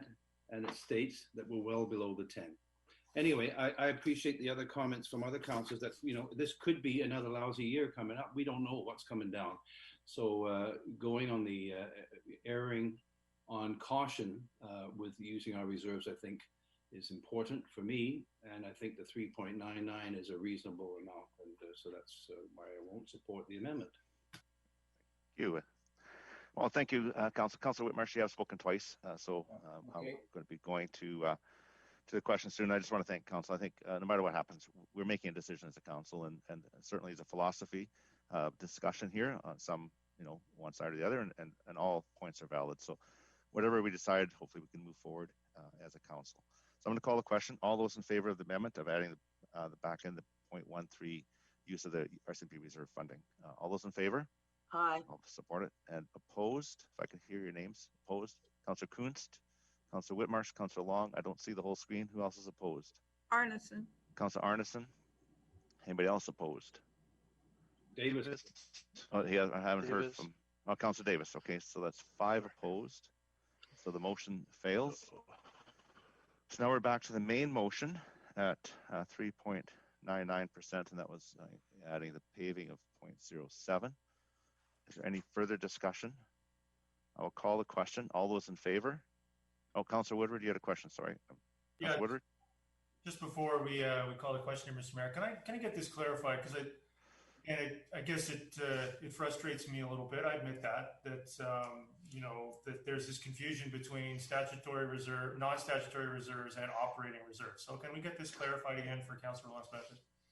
There are statutory reserves which are statutory by legislation, such as and I'll get staff to clarify, such as the water utility or the stormwater utility are statutory, that we have to make sure by statute, by legislation, that money is put in reserves. Non-statutory, the ones that council decides that we want to have money put inside. So for example, a paving reserve, council decides, hey, we want to build up our paving reserve, that's a non-statutory. So they're both reserves and they're both for capital, but we do at times, as council's discretion on the non-discretionary, have that option to move some of that money around. Mr. Backen? And hopefully I got it right after 10 years of this. Maybe I'm still missing a few points here. It's a complicated subject. No, that's effectively correct, Your Worship, but I'll try to expand on it just a little bit, because effectively non-statutory reserves are created by council for purposes the council deems. And I think the best way to look at it is say, if we have $1,000 left over, council can direct, create reserves, and they're non-statutory, like the RCMP building reserve, that remain out there that certain monies go into. At the end of the day, council may decide to put all the money into those reserves, or it may keep some money aside. So let's say it puts 60% of the $1,000 away. Well, that's $600. That other $400, the remaining amount, would fall to what's called surplus, and it only is falling into that because it really was there in the first place. It was all surplus funds. The council has said, with those surplus funds, direct them here, here, and here. And after we've done directing, whatever is left over is what we actually call the surplus. And that could be, unfortunately, it gets complicated because once they go into those funds, if they're for capital purposes, we can actually have them flow to capital surplus, or we can have them flow to operating surplus. And what we're just talking about now is this general sum called surplus that is really what's left over after the amount goes to the reserves. Yeah, so I had a follow-up on that, Mr. Mayor, if I may. Because, yeah, in regards to, I would like to solve this operating surplus issue if it's coming up in memos and confusing members of council.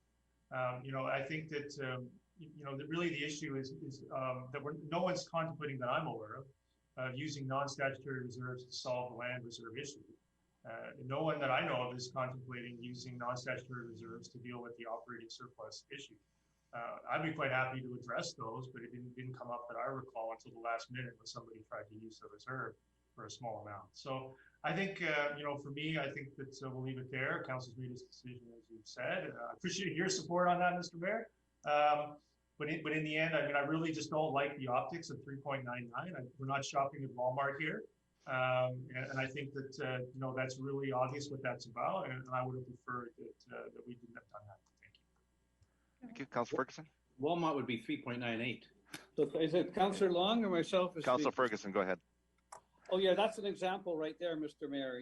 I think this whole process has been difficult for myself. I can't speak for other members of council. I think we've taken us a long time to get here. I'm going to be supporting this reluctantly. I don't like the process this year. It's been a difficult process. It's taken us a lot longer than we expected to get here. We've compared ourselves with other communities. We've done all sorts of research, and I get all sorts of comments from other council members about what direction we are going, not listening to staff, and one heck of a lot of confusion. We're elected to do the right thing with the right information and to go and get the professional. I'm not a CA or accountant myself, but if you look at the line entries and do the analysis accordingly, I think that we've done a poor job as a councillor, and that's where I will support this, but I wanted to let you know, Mr. Mayor, my concerns. Thank you. Well, you've got a lot more experience on council than I do. I think every budget I've gone through has been difficult. I haven't found an easy one yet. Councillor Richter. Yeah, and I just want to add to those comments, Mr. Mayor. Every year we go through the same process. We have a bunch of meetings. We have to point at things we want to take out or things we want to put in. I have maintained for 20 plus years now that this process is not a good process. I am very thankful that council will be looking at a new process, hopefully that will take us away from this odd even pricing, or $3.99 as Councillor Woodward refers to it, going forward. We should just simply be saying, no, this is the increase that we will accept in taxes in this community this year. Now, staff, you go ahead and figure out how we're going to do that. So I want to just make sure that the public understands nothing different has happened this year in the budget process than has happened in every single budget process that I've been part of for the last 20 plus years. Thank you. Councillor Whitmarsh. Yes, thank you, Your Worship. Yeah, I agree with Councillor Richter that a new budget process would be good. I look forward to that as well. I think that'll be a really helpful thing for all of us. But I don't think it's right that there is suggestions by some that there's something untoward happening here. There's no sneaky business. There's nothing untoward. We've got a motion here to have a 3.99. Certainly, it's targeted to be below 4%. We get that. 3.92 is below 4%. 3.97 is below. There's no magic here, but there's nothing untoward or sneaky or something happening by council members. Every council member is doing their best to try and get the best we can with our budget, and we're sitting here right now talking about 3.99. That we can certainly use a different process. I'm looking forward to that in the future, but each council member has done their best to do the best they can in this case and has voted the way that they think is appropriate. So nothing untoward here. Thank you. Thank you. Okay, so now we're at the point we're going to have a vote. And I'd just like to add a comment. I believe that no matter what the process is, at the end of the day, council will sit and deliberate on something to send to staff. No matter how we get here, this day comes every time, every year. And it's important that we do have a robust discussion and respect each other's input. And certainly at the end of the day, all we have is a vote to go on. And that's how we move forward. So I appreciate the discussion, but, let's keep it to I like to keep it to the budget and to the process that we're doing for our community. And yeah, 5 years from now, someone's going to say, we got to do this better. And I agree with it. We can always look for ways to improve. That has always been my goal. I'm always looking for ways. We've tried various things this time with priority setting sessions with the outside consultant. We have a new director of finance. Appreciate Sandra Ruff coming on board right during budget. And I think she's worked with our CEO, Mark Backen, very, very hard to listen to council and come up with some scenarios, come up with some options and take our input over the series of meetings we had. So, I'd like to just ask council that, at the end of the day, it's a council decision and we all have to go through that. And at the end of the day, I'm saying the end of the day too many times, but really it comes down to this moment where we have to make a decision and move forward. And not everyone can agree, but sometimes it's a little bit of give and take. I certainly have heard everyone, and I would like to move on. Councillor Arneson has been quiet, and she has her hand up. So, Councillor Arneson, if you have something to say, then we should get onto the question, and then we can have a short recess. And then... Yeah, thank you, Your Worship. And I have appreciated listening to my council colleagues talk about the pros and cons of different aspects of our budget and how it can be improved. But I would just like to point out that the budget at this point is certainly not a fait accompli. This doesn't take into account at all the fact that this is now going to go to the public. Whatever we finalize at this point is going to go forward. So I don't look at this and say, this is what we're going to get. It could be the case, as far as I know, through public engagement, that we get a lot of public feedback about different aspects of our budget, and that we're going to still have the potential to change, modify, make bigger, less, whatever it is we're going to do. And that's part of our process. So I don't see this really as being the be all and the end all. It's important and, it's something we need to commit to.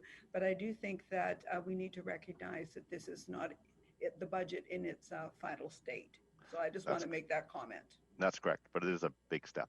It is a big step. Sorry. All right, I'm going to call the question. All those in favor of the motion as amended, and those opposed? Opposed. Councillor Richter is opposed. Anybody else? Thank you. The motion carries. I would ask a short recess. It's perhaps we can come back at 4:30, just a 5-minute break, and come back at 4:30. Thank you.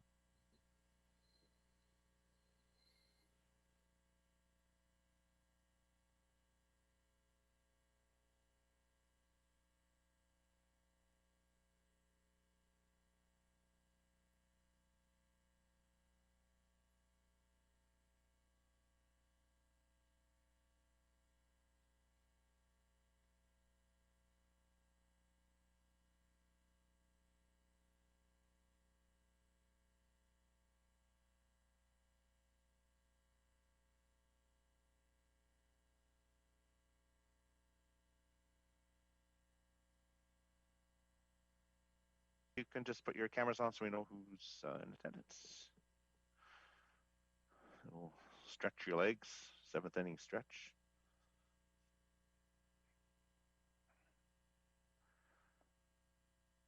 All right.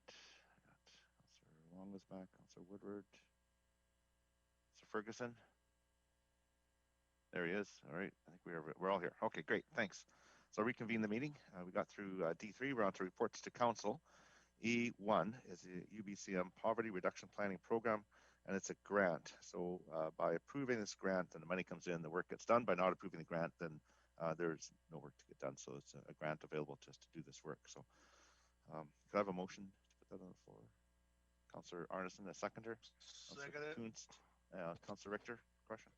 Yeah, I just note on page 1 of the report that the grant funding would support the development of a Langley Poverty Reduction Plan and Poverty Reduction Best Practices recommendation for the new transportation and mobility strategy, a short-term action in the climate action strategy at no cost to the township.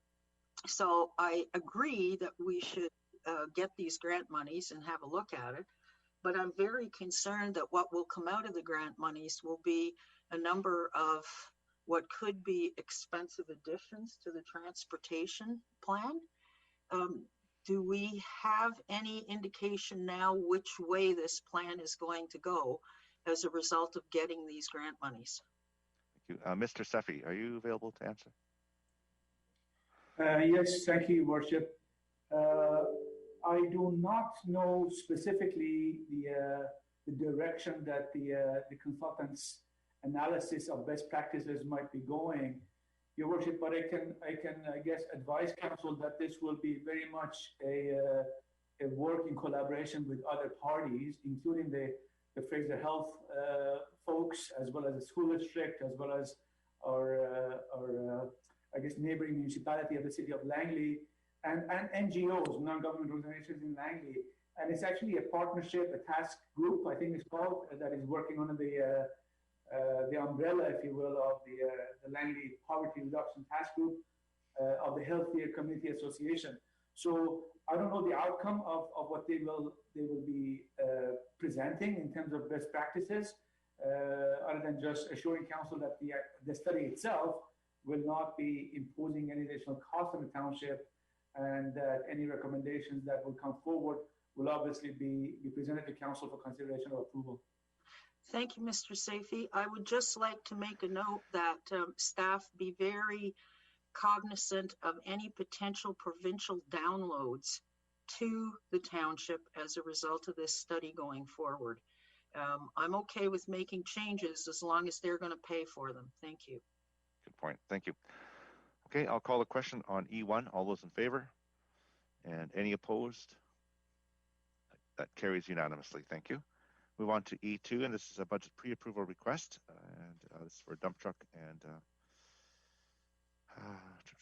I'll move it. For the parks. Move Councillor Long moved, seconded by Councillor Davis. Davis. Discussion. Councillor Richter. Yeah, is it really necessary to replace 2 trucks to the tune of $640,000 this year, or is this a decision that we could put off to another year? And I would like to actually divide this motion, if possible, to sever the dump trucks from the parks. Certainly, we can. I'll take a motion from you to divide. Is there a seconder to divide? Just Councillor Arneson. Just show of hands to divide. All those in favor? Opposed? That carries. Thank you. And Councillor Long is opposed. We're dividing. So, Mr. Seffi, can you provide some background and maybe you can help? We had a big discussion on reserves, but where this funding will be coming from. Thank you. Yes, thank you, Your Worship. Simply put, Your Worship, it's a matter of, I guess, managing risk. What staff is requesting council to consider is the fact that these vehicles could be out of commission at any time, because they are actually the oldest 2 vehicles that we have in our fleet from 07 and 08, and they have outlasted their useful life, outlived their life. So what staff is identifying for council is the fact that any part of the equipment that might be, I guess, needing of replacement, which is quite often with heavy equipment that do a lot of heavy work on an ongoing basis. These vehicles are used for construction, for snow plowing, for many maintenance works. And if it were to, I guess any one of them was to break down and parts were needed, we've been advised that the model's been discontinued and we may not be able to get the parts. So that is why the recommendation is in front of council, because it takes about a year for delivery of new trucks, Your Worship.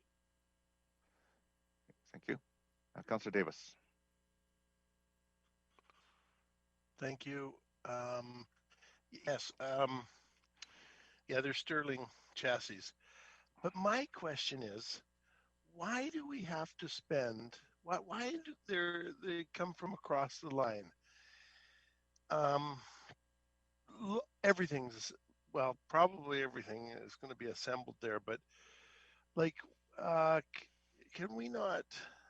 To me, they're just heavy duty tandem trucks. Why do they have to be Sterlings? Why do they have to come across the line and be ordered from across the line? American, why can't, can't we just Peterbilt, or can't somebody, I mean... Peterbilt's built in the US. Yeah, Peterbilt's built in the US. No, I know, yeah. but for them to be ordered and to be brought across the line for us, why can't we just buy why can't we order one here at Ford sells Sterling? I know when we buy alfalfa hay, we sometimes get it from across the line, but we buy it from a Canadian company, so I guess there's a few. But I just thought you're... Mr. Steffi. Yeah. Mr. Steffi, can you comment on the supplier?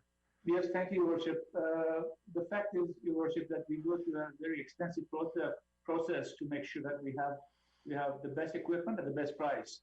And while I don't know this specifically, I am aware of the process, and the process is such that I can confirm and assure council that this is the best way that we can acquire these vehicles, and they're not available domestically.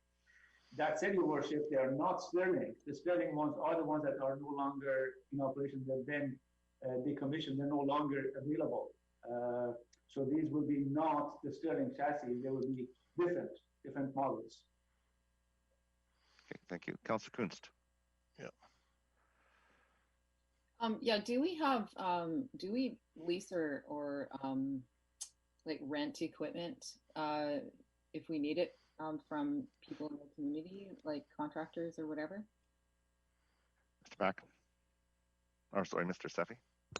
Yes, Your Worship. Yes, we do. And would we potentially be able to, what is the cost of the township when, and why and when do we do that? Maybe I can chime in instead of those questions have been asked before. With the heavy duty trucks, the township relies on them for snow clearing. And certainly the township is contracting out for projects, road building, and that sort of thing. And you see all kinds of different contractors there with the trucks. But if we contracted every dump truck out, we wouldn't have anything for snow plowing, and it's very, very difficult to hire someone to do snow plowing because that's very specific work to our equipment. So I know that's one of the reasons that we have to retain some heavy duty dump trucks in our fleet. Okay, so it doesn't make sense to contract that, lease or rent it out. That's what, I guess my point is, if we don't buy it, then we're going to have to get that service done somehow, and it would be either with a contractor. That's right. And okay. So yeah, Mr. Steffi, that I know we've talked about this before, but it's that fleet that we have, basic fleet we have to have maintained to do our snow plowing, especially in the winter. That's great, Your Worship. Okay, thank you. Councillor Woodward.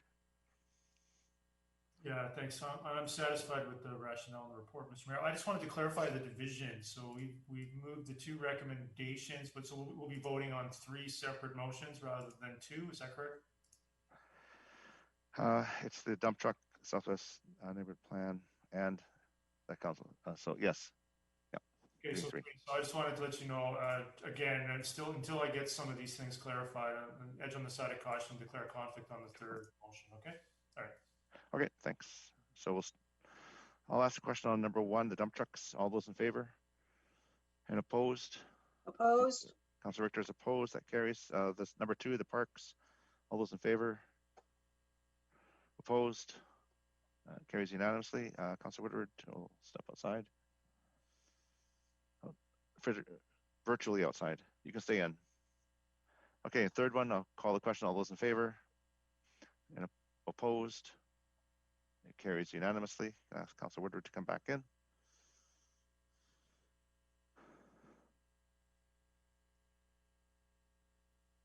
Okay, thank you. We'll go to F1, his bylaws for first and second reading, rezoning application number 100605 and development permit application number 101161, Flat Architecture Incorporated on 72 Avenue. Could I have a motion, please? That was Councillor, sorry, Davis. That? Councillor Woodward Davis. moved it? Or Davis? Moved by Councillor Davis, second by Councillor Kunst. Discussion? Call the question. All those in favor? Opposed? Councillor Richter opposed? Carries. Thank you. And rocket right over to bylaws for first, second, and third reading, temporary boring bylaws and municipal security issuing resolution, bylaw number 5689. Can I have a motion, please? Councillor Davis, second by Councillor Arneson. Discussion? Seeing none, I'll call the question. All those in favor? Opposed? Opposed. Councillor Richter opposed. Motion carries. And we go to bylaws for consideration at third reading and for final adoption. And this is the official community plan amendment and rezoning application number 100205, brewery lounge endorsement application. So moved. Brewing, bylaw 5680 and 5681. So before I take a motion, is there a couple of motions here? There's two motions. So one was on the bylaws. So we'll do the bylaws first, and that's been moved by who? We don't have a mover. Councillor Whitmire, second by Councillor Davis. Councillor Richter has a question on the bylaws. Yeah, I'm not sure which part it fits in. I think it fits in with the rezoning. I have a real concern about the parking. It doesn't seem like there's a lot of parking in that particular mall parking lot. There's a lot of businesses. This new business is going to add 70 seat business for patrons. I'm not convinced that there's enough parking there. So what I would like to do, Mr. Mayor, is put an amendment in that staff parking be required to be provided on site and not on streets. Okay, so it's an amendment. Mr. Backen, I'll ask Mr. Backen to comment before. Your Worship, I was going to ask Mr. Seffi to comment about the mall itself and the parking requirements. Is it in accordance with our bylaws, or is it exceeding the bylaw limits? No, it is within the parameters of the bylaw, Your Worship. Thank you. Okay, so can I put an amendment in that all staff parking must be provided on site? I think that's an appropriate amendment. Is that Mr. Seffi? That's appropriate. Is there a seconder? I see no seconder. Oh, Councillor Woodward seconds it. So on the amendment, Councillor Richter, do you wish to speak to it? Yes, I do.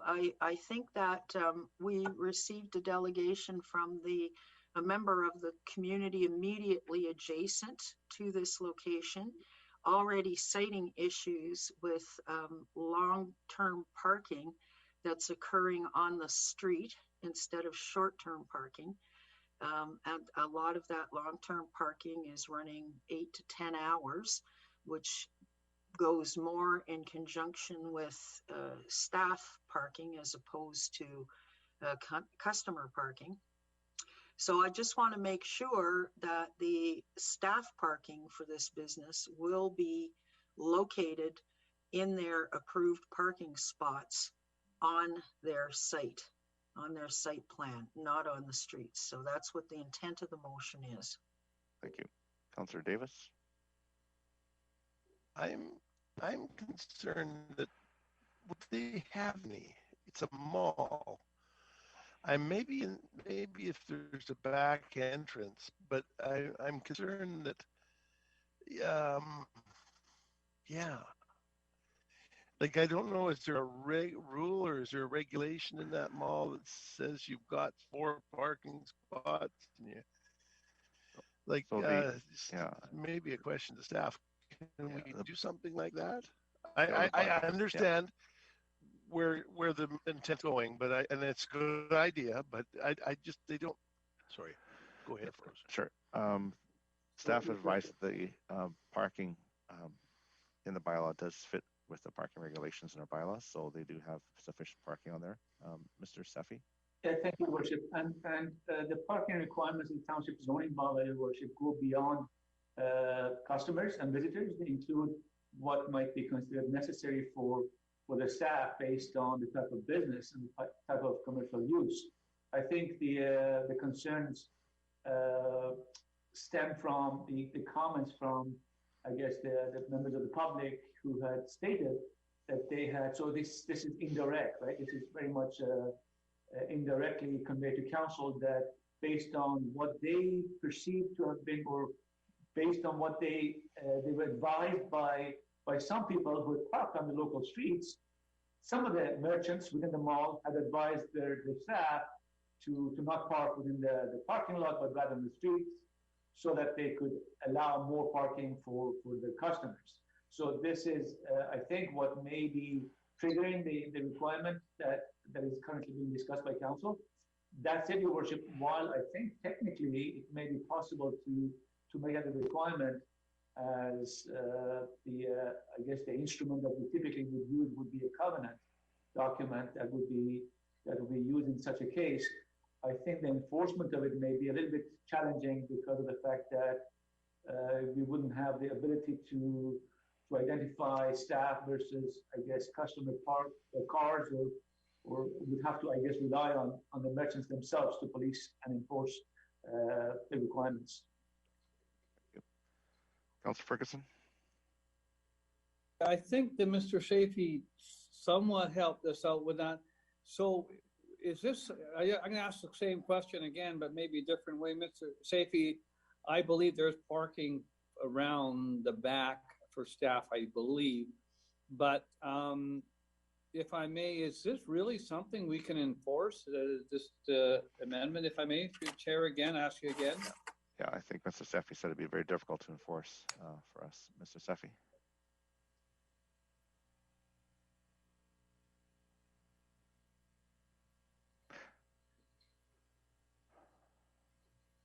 Mr. Seffi, I don't hear you. I don't know if you're muted.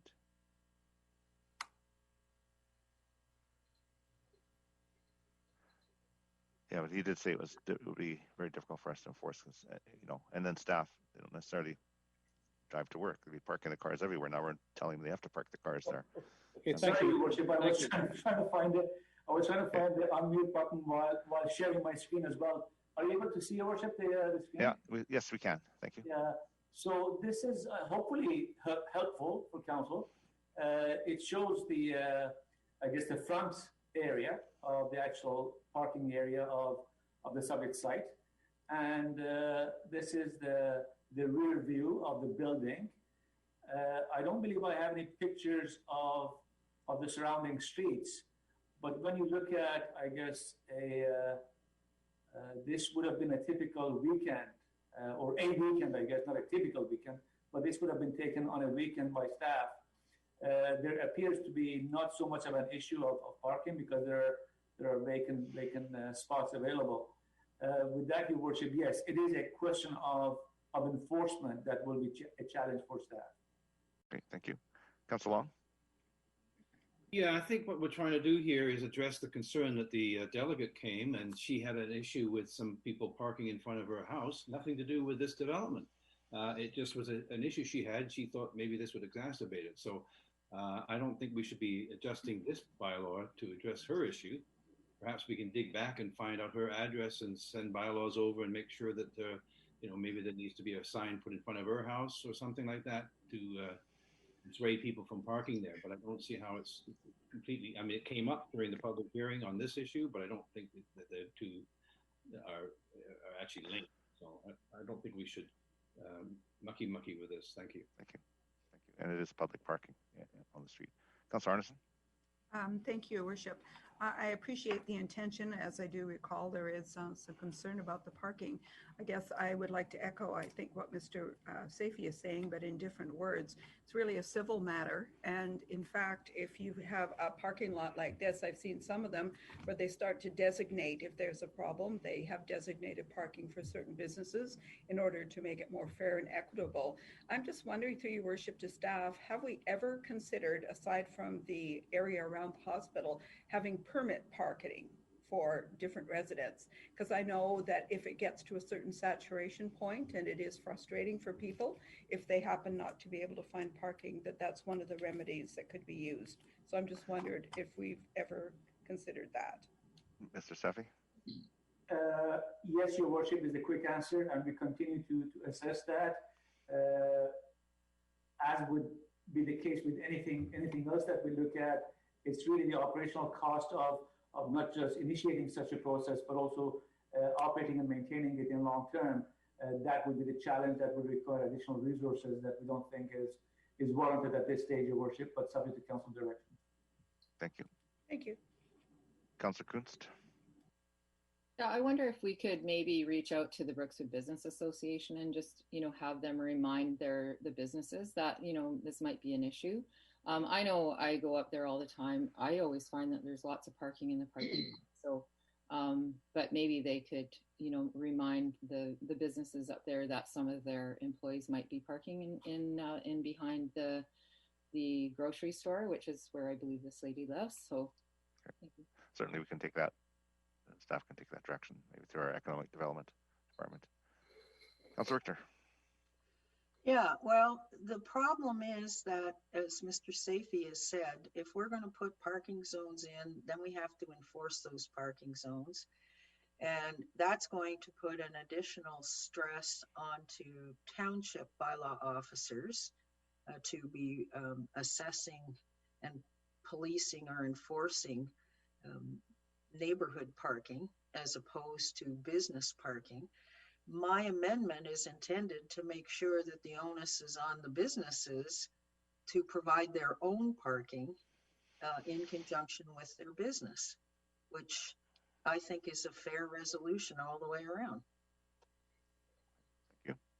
All right, I'll call the question on the amendment. All those in favor? Aye. And opposed? So Councillor Whitmarsh, Mayor Froese, Councillor Arneson, Councillor Woodward, Councillor Kunst, Councillor Ferguson, Councillor Long opposed. Amendment fails. We're back to the main motion on the bylaws. I'll call the question. All those in favor? Opposed? Opposed. Councillor Richter opposed. Motion carries. We now have to go do two motions. One is for the, one more motion. One is for the Brewery Lounge endorsement application to endorse this request. So it's on the next page. I'll ask for the motion, please. Councillor Ferguson, Councillor Whitmarsh seconds. Discussion. Call the question. All those in favor? And opposed? Opposed. Councillor Richter opposed. It carries. Thank you. Move on to bylaws for final adoption. And this will be broken down to three different motions. The bylaw 5501 and 5514. This is Qualico Developments. So we'll start with the bylaws. Can I have a motion on the two bylaws, please? So moved. Councillor Long, second by Councillor Whitmarsh. Discussion. Seeing none, I'll call the question. All those in favor? Opposed? Opposed. Councillor Richter, Councillor Arneson opposed. So it carries. I move on to development permit application number 100983. Could we have a motion on the development permit application? Need a motion? Councillor Long, second. Can I have a seconder? Councillor Kunst. Discussion on development permit application 100983. Call the question. All those in favor? Opposed? Opposed. Councillor Richter and Arneson opposed. It carries. Now development variance application number 120104. Can I have a motion, please? Councillor Davis and a seconder. Councillor Whitmarsh. Discussion. Call the question. All those in favor and opposed? Opposed. Councillor Arneson and Councillor Richter opposed. The DVP is approved. And move on to minutes of committees in K1. Tree Protection Advisory Committee of January 12th, Seniors Advisory Committee of January 20th, Agriculture Advisory and Economic Enhancement Committee of January 27th. Could I have a motion to receive these minutes? So moved, Ferguson. Councillor Ferguson moves it. Councillor Arneson seconds it. See no discussion. All those in favor? Opposed? And that carries. Thank you. Move on to the mayor's report. So let me get that up.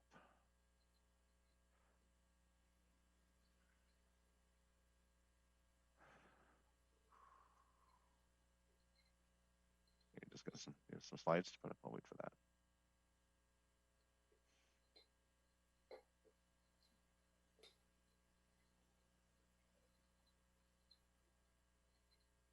Just give staff a minute to get the slides up.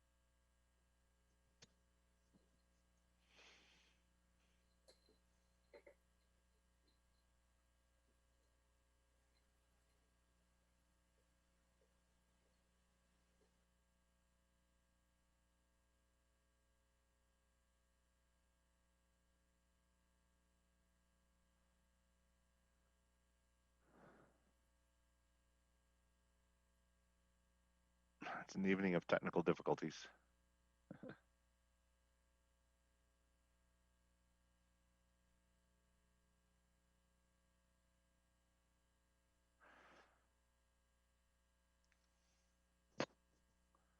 So what about that Super Bowl last night?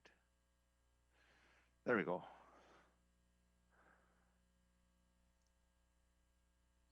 All right, good afternoon and welcome everyone. There are a few events to tell you about which took place over the last couple of weeks. On January the 26th, I virtually attended the Healthier Communities Partnership meeting, where we talked about mental health in the Langleys and received updates from important community groups such as the Langley Children's Committee, Poverty Reduction Task Force, and the Langley Local Immigration Partnership. On January 27, I presented Mr. Michael Chang with a certificate from the Mayor of Gapyeong County in South Korea, who acknowledged him as honorary ambassador to Langley. As you may remember, Mr. Chang was a key player in bringing the Gapyeong Memorial Stone to the township, and we're grateful for his efforts. And due to COVID, he couldn't travel to Korea, so he asked me to present it to him on behalf of the mayor in Gapyeong County. On January the 28th, the province announced the opening of the new MRI suite at Langley Memorial Hospital, thanks to contributions from Fraser Health and the Langley Memorial Hospital Foundation. The new machine will perform 7,500 scans per year and will increase access to MR scans as well as decrease wait times. Much needed equipment in our community, so kudos to the hospital and the foundation. Also on January 28th, I virtually attended the BC Agri-Food Industry Gala. The gala attendees raised over $13,000 for BC Agriculture in the Classroom Foundation, a nonprofit charitable organization that works to bring BC's agriculture to over 500,000 teachers and students around the province. And move on to on Saturday, January 30th, MLAs Andrew Mercier and Megan Dykeman and myself visited 216th Street and Glover Road.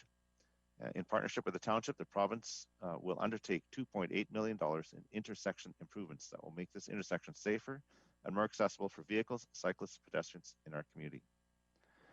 I'd like to thank the province for that. It's a much needed piece of infrastructure. Lastly, TransLink CEO Kevin Desmond. His last day was Friday, February the 5th, and we'd like to thank Kevin for his outstanding work during his tenure and wish him all the best in his future endeavors. Over the past little while, I attended a Metro COVID-19 Response and Recovery Task Force meeting with Metro, TransLink Mayor's Council meeting, a Metro Board meeting, TransLink Joint Committee of the Whole Workshop, Metro Regional Planning Committee, and the Metro George Massey Crossing Task Force, which has been brought back into force to deal with some the next stage with the province.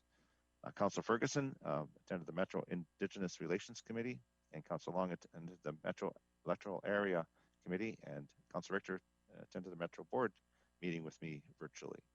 That is my report, and thank you very much for that. I'm just going to go back to my main screen if I can. Oh, there we go. Councillor Ferguson. Two quick things, Mr. Mayor.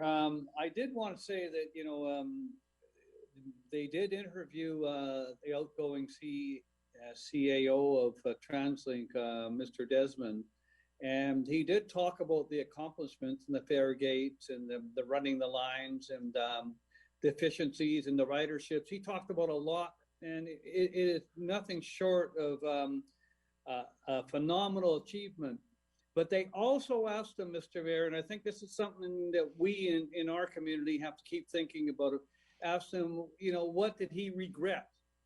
And he said, and I wasn't surprised because we know he regretted the fact that they didn't break ground on the Surrey to Langley City SkyTrain project. He felt that it had been delayed and he didn't know when that would get back on track.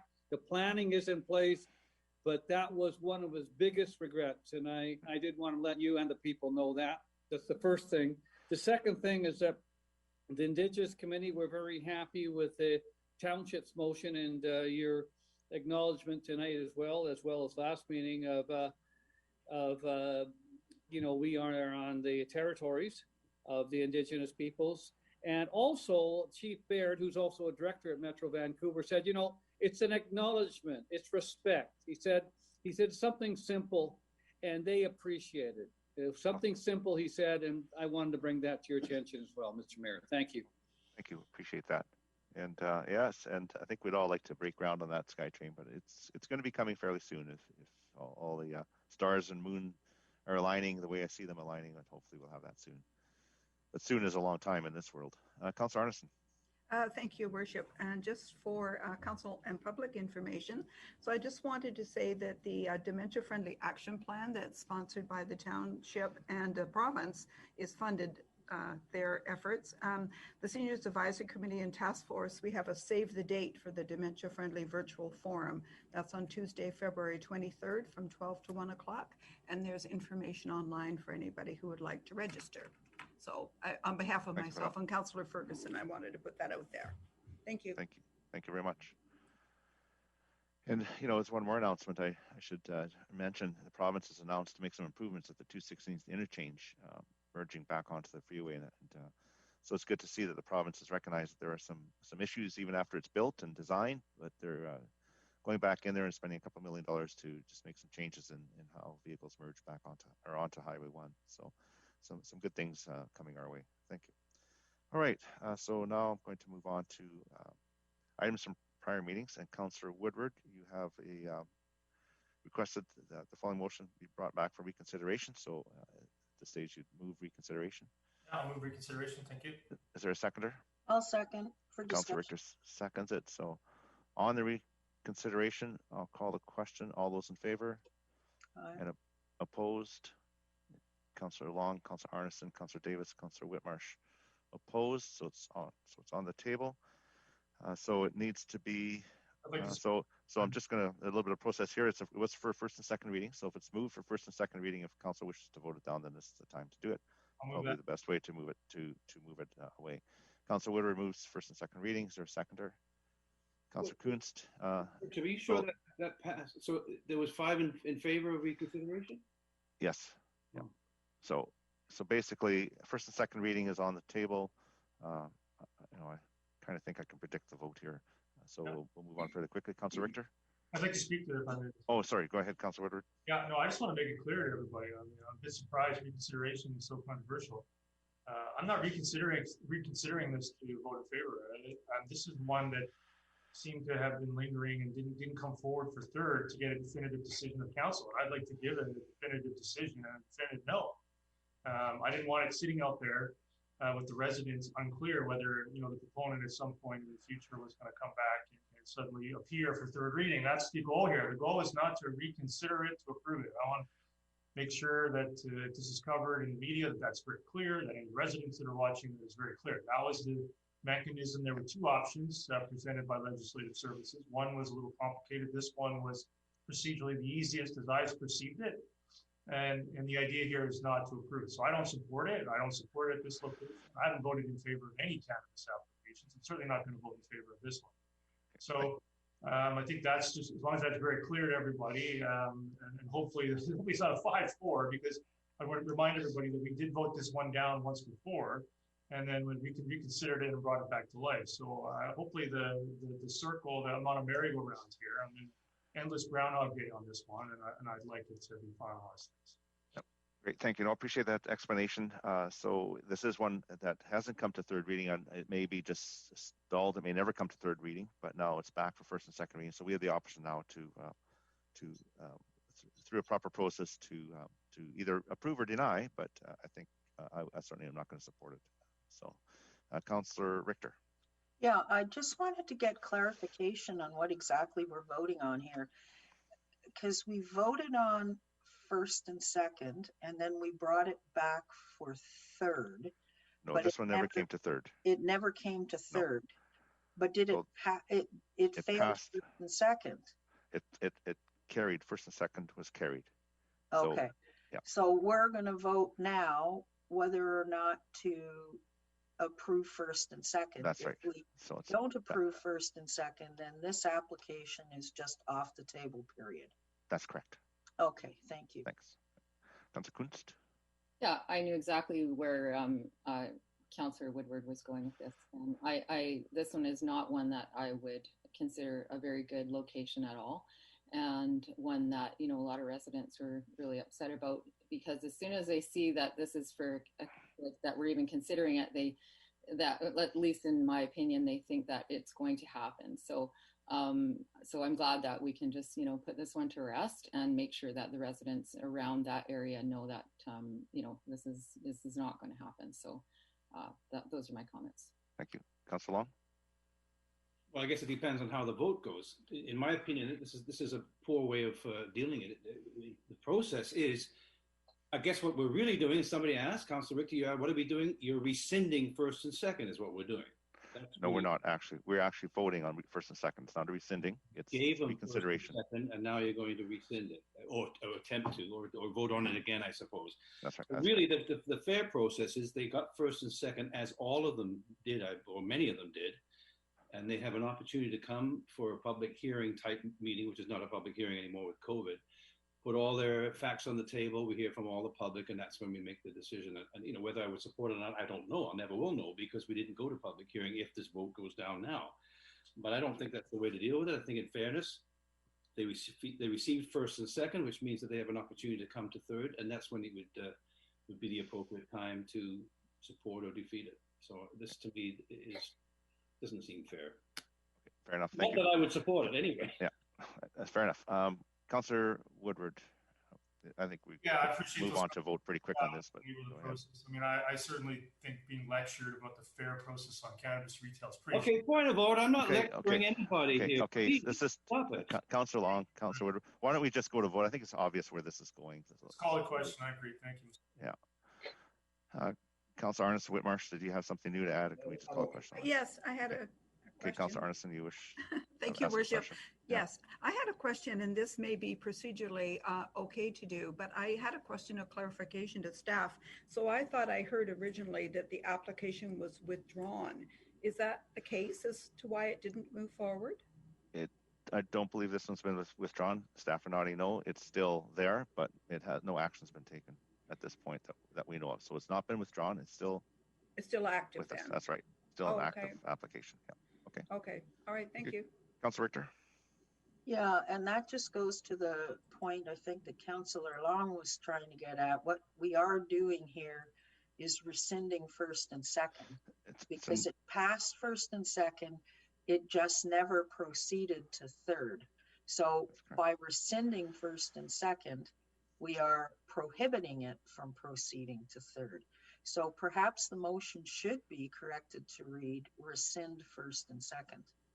The staff are actually shaking their head. No, the proper procedure would be to vote on this. As the process that we've gone right now is just to vote on it. If you don't want it, just vote it down, and it's dead. Then it's finished. It's gone.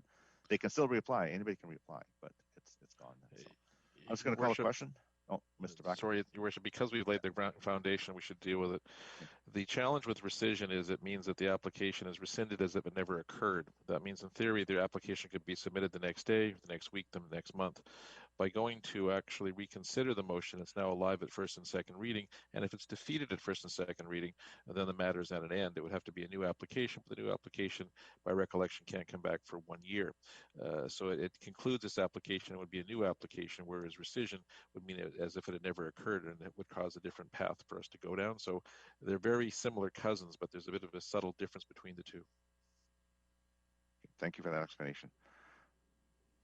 Councillor Long. Yeah, so it's sort of out there, and I think it's always going to be out there. Wouldn't it be fair to, if they proceeded to third reading, that we hear from the public, we hear from them, and then council makes a vote? That's a cleaner way of doing it. Okay, fair enough. Well, we'll call the question. We'll see what council wants to do with it. I'll call the question. All those in favor? Oppose? Okay, opposed. So Councillor Ferguson, Mayor Froese, Councillor Whitmarsh, Councillor Davis, Councillor Kuntz, Councillor Richter, Councillor Woodward opposed. Motion fails. All right, move on to Councillor Kuntz. Do you have a motion to reconsider? Councillor Kuntz. Mr. Mayor, on this one, I've got a. Okay, thank you. Yes, I understand. Wish you all well on this one. Thank you. Yeah. Yeah, so I am. Just wait a second. Okay, now you can go ahead, Councillor Kuntz. Go ahead. Okay, so yeah, I'd like to bring this back, and could you remind me of the? So you'll need to move a motion to reconsider, and you need a seconder. So I'd like to move this motion. You'd like to move reconsideration of this motion. Okay, thank you. Is there a seconder? Second, Ferguson. Councillor Ferguson seconds it. So now you need to move third reading. Can I speak to it, or no debate? Oh, sorry, I need clarification. It's on the table, Ms. Bauer, or it needs to be moved? To vote. Oh, sorry, got called. I thought we did. I'm going to call the question on reconsideration. All those in favor? And opposed? All right, we got Councillor Whitmarsh, Councillor Davis, Councillor Arneson, Councillor Long, Councillor Richter opposed, so the reconsideration fails. Thanks for reminding the clerk. I had to keep me on track here. No, it's dead. So we'll ask Councillor Woodward to come back. Sorry, I need to.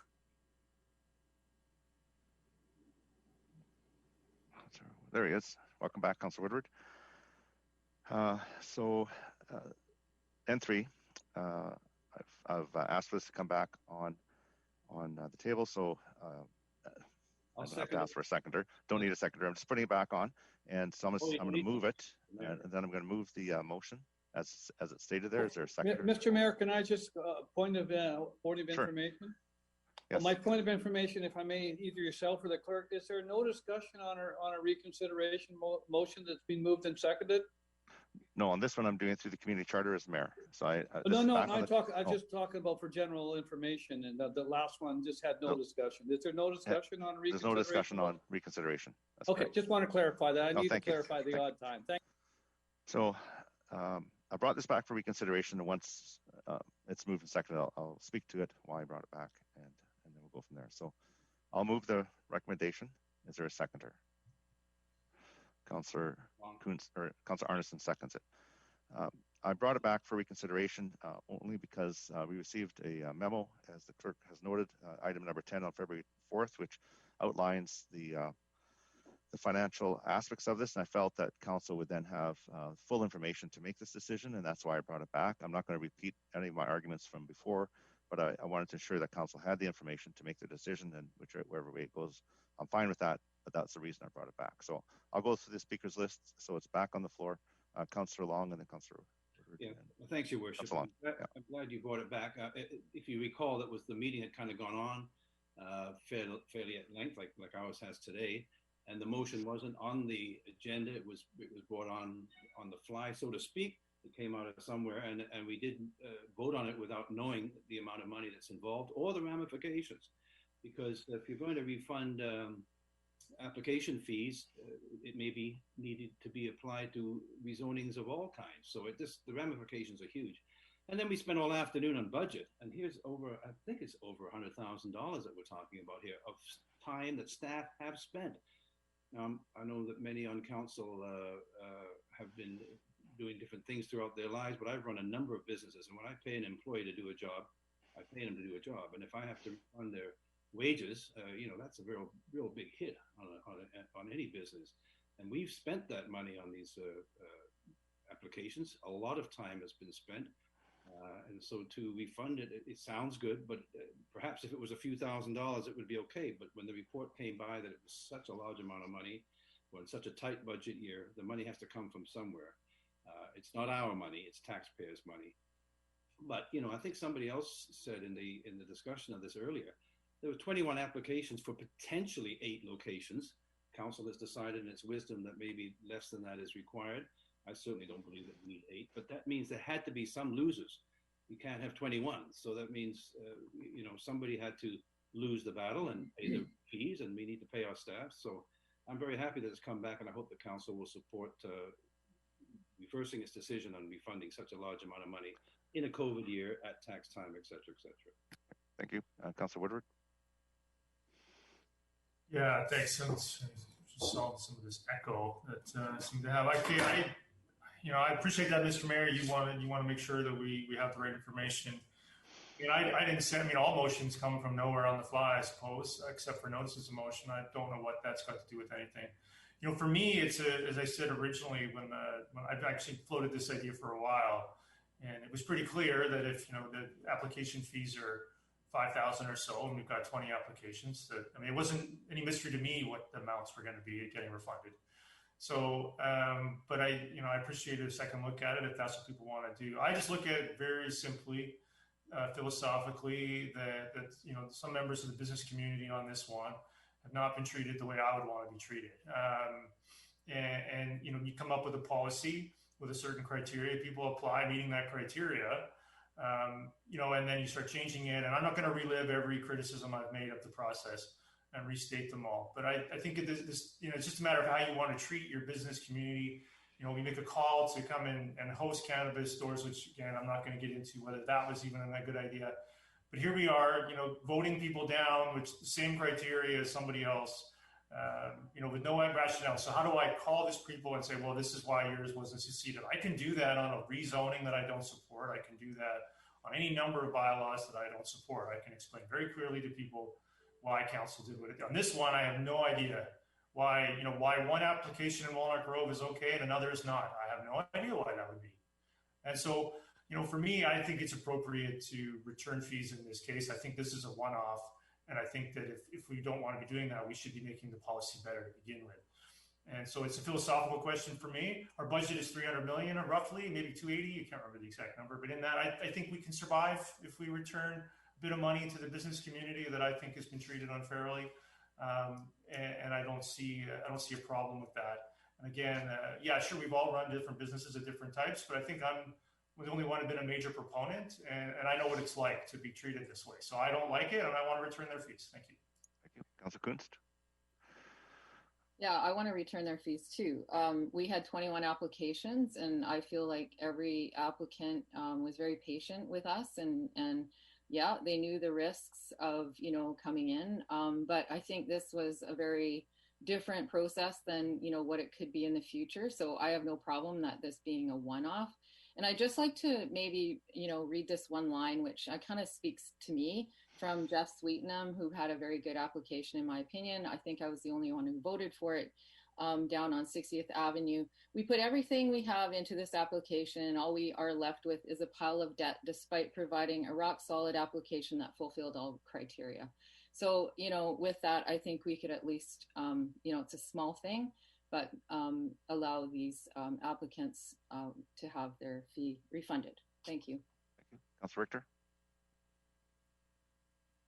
Yeah, I had a question of clarification, Mr. Mayor, around the item 10 on the distribution list. The page 1, the second last paragraph says that staff referenced a figure of approximately $3,000 per rezoning. However, staff note that the subject rezoning applications are procedurally required to be accompanied by a concurrent provincial liquor, LCRB application that is administered by the township with a corresponding license fee of an additional amount of $3,000 per application. So my question is this: was it 3,000 that came to the township and 3,000 that the township administers on behalf of the province? And do we have to forward the 3,000 to the province for their LCRB application? What I'm wondering is half of this, $57,000, actually money we're going to have to pay the province because of the processing of a liquor and cannabis application? And if it is, then we should be keeping $57,000 to send to the province and refunding the remaining $57,000. So I just was hoping to get clarification on that. Mr. Steffi? Thank you, Your Worship. The fees that are referenced in the memo that Councilor Richter just referenced are for the Township of Langley. They're not forwarded to the province. What the intent of the memo was to indicate to Council a couple of things, well, a few things. But with respect to this particular paragraph in particular, it was intended to say the amount that is going to be returned to the applicants will be approximately $6,000 per application, which totals about $114,000 for the 19. However, in staff's opinion, or in staff estimation, I should say, not opinion, estimation, the $3,000 that is associated with the processing of the application that then goes on to the province, arguably, the staff resources have not been expended on that aspect of the applications yet. So the $3,000 for the rezoning application, certainly that work, that effort has already been expended. But the reason why it was separated when the response was provided to council initially verbally was because how the application fees are collected are based on two types of application. One is rezoning. The work was done, applications proceeded to council. It included the written opportunity for the public. It included notifications. It included referrals to the departments. It included receiving comments back and preparing a staff report. Some work was done towards the application being referred to the province for a license, but not a lot of work. So that was the intent of trying to separate the two fees. Okay, so the actual fee that we charged everybody, and it came to us and it stays with us, is $6,000. Is that correct? That's correct. Okay. And then on page 2 of the report, or page 18 of items distributed, it says that there's $114,000 that were collected, but staff only estimated spending $60,000. So why wouldn't we refund the difference between the two? 114,000 less 60,000 is then 54,000. Is that something that could be done? Your Worship, the direction that was provided by council was to refund the fees. So refund the fees that were collected, as I said earlier, were $6,000 per application for 19 applications that were not successful to proceed. That amounts to $114,000. The other, I guess, line, if you will, of $60,000 is just an estimate. That's just an estimate of how much staff time was spent on the processing of these applications. And again, as the memo references, it does not include a whole host of other costs, such as those related to the preparation of the policy, the other departments that typically review applications and provide feedback, such that the development services staff then prepare a staff report for council, such as I said, in the memo, transportation, emergency services, fire department, public works, all of those staff times have not been included. So the $60,000 is just an estimate of staff time spent. Okay, so, but we collected 114,000, but we only actually had staff expend 60,000. So that $54,000 balance is what should be redistributed, in my opinion, back to the applicants if we're not going to give them their whole fees back. Okay, thank you for clarifying that.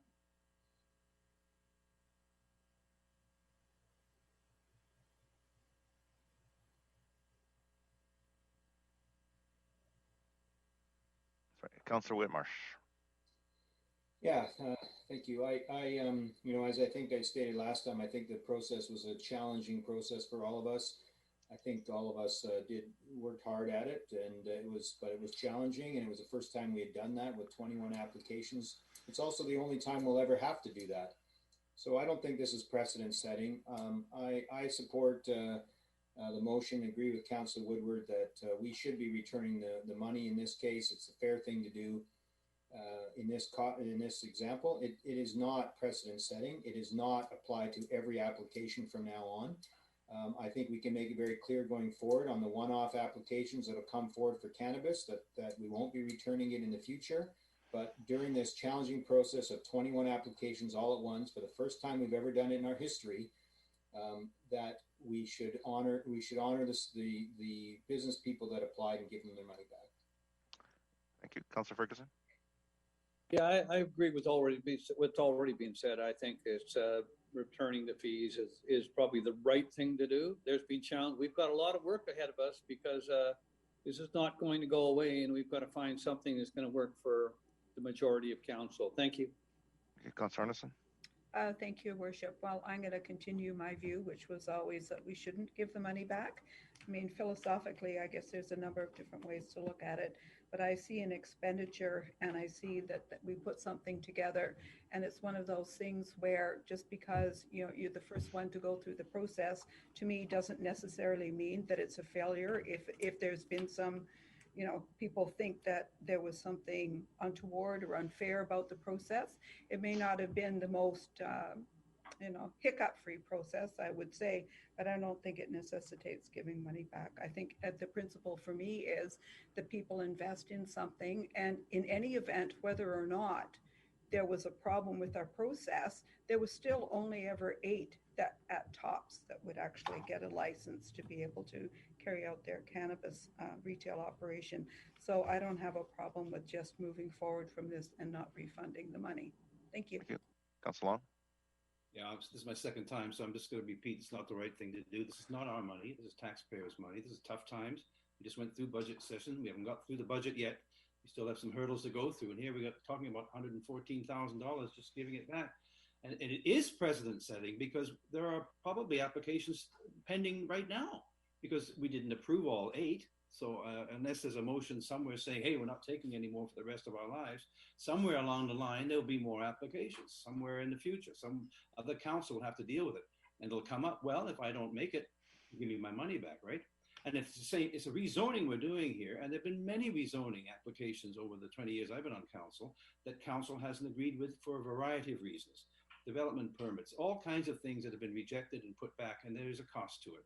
But this says that if you don't make it, because we feel somehow that there's a process flaw, which I don't agree with, the process that we approved was not debated by council to be changed. Some on council recused themselves from the discussion. All of a sudden now we're blaming, not all of a sudden, but there seems to be a lot of blame put on this flawed process. Well, it's a difficult process. I don't think it was flawed. To me, they were guidelines and recommendations, and council, the ultimate test, Councillor Kuntz, was did council agree with it? The criteria really wasn't that clear. I mean, if you ticked all 7 boxes on, we'd have 18 or 19 shops all over town by now. So the criteria really was to make sure the council was comfortable with it. And there's a certain risk involved, but the most important thing for council to consider, and I hope the vote goes the appropriate way, is this is not our money. You might feel that somebody's been hard done, and you might feel that yourself, oh, maybe I should give them their money back. Well, then you give it back. I'm not going to give taxpayers money back right now when we're trying to get through a budget of $114,000. To me, is just not fair. Thank you. Councilor Richter. Yeah, Mr. Mayor, I'd like to propose an amendment to see if we could maybe come to a compromise on this. And I'd like to propose that we refund half the fees. So each unsuccessful applicant will get $3,000 of their $6,000 back. So I would make that amendment. Okay, is there a seconder? And I did make the motion last time. So Long seconds. I think we've all had some pretty good discussion. I think we can just go to the vote on that. So the amendment is to change it from 100% to 50%. Councilor Woodward, you wish to speak to it? Yeah, I'm not going to be long. I just want to say, I appreciate the desire to find the middle ground on this. I just, I think that philosophically it stands the same. I just don't think that refunding half really is the same. It's kind of a total. I would prefer it's just more of a significant gesture rather than a half gesture. I mean, the half measure is fine, I guess, in some ways, but in others, I think you may as well just keep it all. So I don't support going halfway. I think you either do it or you don't do it. I think that this idea that somehow we can collect fees from people and then go. I'm not going to relive it all. The process that went through, and somehow it's our money to keep, and it's just a wrong way of looking at it. These fees are for a service, and I think the other processes that were mentioned, land zoning and site-specific zoning amendments around breweries, for example, is a very clear process, and if it's not approved, fine. But this one was a big learning experience, and I think it's appropriate given a number of the challenges and what it feels like. And I actually really, really like the email or the note that Councillor Kuntz read, because I didn't get that. But I think that really brings it home in a really personal way. These aren't just numbers in a bank account. These are people, that made these applications, and I don't think it's right to treat them this way. And I think it's an all or nothing thing for me. You either do it or you don't do it. Thanks. Councillor Kunst. Yeah, so that letter actually was in distribution. It's item 12. You might have gotten it today. So but I'm not in support. I would like to just see the applicants get their full refund back or full feedback, just because, and I'm not asking to do this, further after this. But we just, said yes to a brewery beside a McDonald's. And I think it was maybe a 2-month process. So some of these applicants have been, waiting in the wings for, since last summer. So those are my comments. I just leave it at that. Thank you. Okay, so I'm going to call the question on the amendment. That's to refund 50%. All those in favor? And opposed? Opposed. Councillor Arneson, Councillor Whitmarsh, Councillor Woodward, Councillor Kunst, Councillor Ferguson. So the amendment fails. Back to the main motion. Call the question. All those in favor? The main motion. And opposed? Mayor Froese, Councillor Long, Councillor Davis. And it carries. Thanks. But good discussion. I really want to have that information in front of everybody. Appreciate that. So we move on to other business. Councillor Richter, you had some questions on media releases. This is an item that Councillor Long has brought to Council's attention numerous times over the past several years. And it's with regards to media releases that go out to the public that Council hasn't really seen until they're released to the public. And in the one that really flagged it for me was the release that went out a couple of weeks back about inviting people to a hackathon at the township. And I was quite concerned about the phrase hackathon as I equate hacking with bad effects on computer systems. I do understand that hacking, if you're a techie, has a whole different connotation, but most people aren't techies. So I'm just wondering if there's a way we can, that like the vast majority of media releases are non-controversial or problematic, but there are some that could be problematic. And I'm wondering if there's a way to flag those and get them reviewed at some point before they are released. And maybe they need to be reviewed by the senior, like Mr. Backen, the administrator. I noted that he had not been included in the distribution list of the hackathon when it went out. So I don't know. I don't think it needs to come to a full council, but maybe there needs to be a process that might get some council input, perhaps from the mayor and the administrator prior to the releasing of these that could be misinterpreted by the public. And I'm not even sure how we would determine what could be misinterpreted by the public. Oh, thank you for that. And I know Mr. Back and I discussed it, and I know the catch. There was a good catch on the word, and we've occasionally it does come up. There's a word that maybe means something to one person, but doesn't quite come through, and it's good that there's a catch. But Mr. Backen and I do review them. And we're human, and some may slip through that aren't, but we do have that process where it doesn't go through unless Mr. Backen has had an opportunity to look at it, and myself. So I don't know. Some of these press releases, they go out there. They are sent to council. I know there was discussion a while ago about this, and that they were sent out either at the same time or after, to council either the same time or after. Now they go out to council before they're submitted to the press. So there is a little bit of a check there where a catch can be made. And I know this catch, they changed the word to codathon, I think, from your catch on that word. So there is that little bit of a pause before it goes, but I think there is a process that has to be followed. I'll ask Mr. Backen if he can maybe, from staff point of view, provide some insight. Thank you, Your Worship. This was one that sort of slipped through the cracks. I think that's a good way of putting it because, as was outlined, it just came through the process, and I think it went directly to the mayor's office, and I think it was endorsed. And I don't think you actually had a chance to look at it either. So, I think what we'll do is we'll take this back under advisement, unless there's any other direction of council, and just to focus on our processes and make sure we get a broader view of the ones as they go forward, and try to come up with a process that's a bit more streamlined and is perhaps a bit more sensitive to the ongoing concerns. Thank you. Council Long. I have other new business. Okay, sure. So Council Richter, does that satisfy your concerns? I think we'll yeah, as long as we have some sort of a vetting thing, if staff are going to send them to council before they send them out, that might be the vetting that we need. I don't know, but I just, like, as I say, vast majority are not a problem, but the ones that are could be a big problem. As long as we can catch them before they go out. And I too have some items under other business as well, but Councillor Long goes first. Okay, Councillor Kuntz, was it on this topic or you have other business? Okay, so thank you very much. I'll go to Councillor Long for other business, and then thank you. And by the way, the idiot thing comes to mind. You remember that one? I remember that one. I was thinking of that one. Well, I don't know if that was good or bad at the end. I have two things to mention. One is that on February the 15th, it's Flag Day, and we have it. It's an annual day of recognition of our flags, and I just would like to put it out to the public. Maybe it could be on the township page. If you're flying a flag, either at your place of business or in your civic facility or wherever it is, this is the time to make sure you've got a nice, clean and not frayed flag. So I'd like to see if we could find a way. We do it every year anyway, Your Worship, but if we could put the word out there. And you know what? There are a number of flagpoles around town that with no flags on it. So if somebody would like to fly a Township of Langley flag, I think we should be promoting that as well, so we can get some more civic pride happening with our township. So I didn't want to mention that. Hopefully something will happen. The other thing is that Arbor Day is coming up.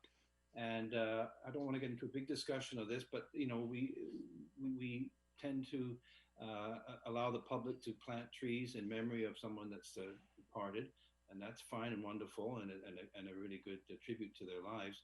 But there are happy occasions as well, and I think we've had a bit of a discussion in other meetings about that maybe other milestones in people's lives can be celebrated by planting a tree.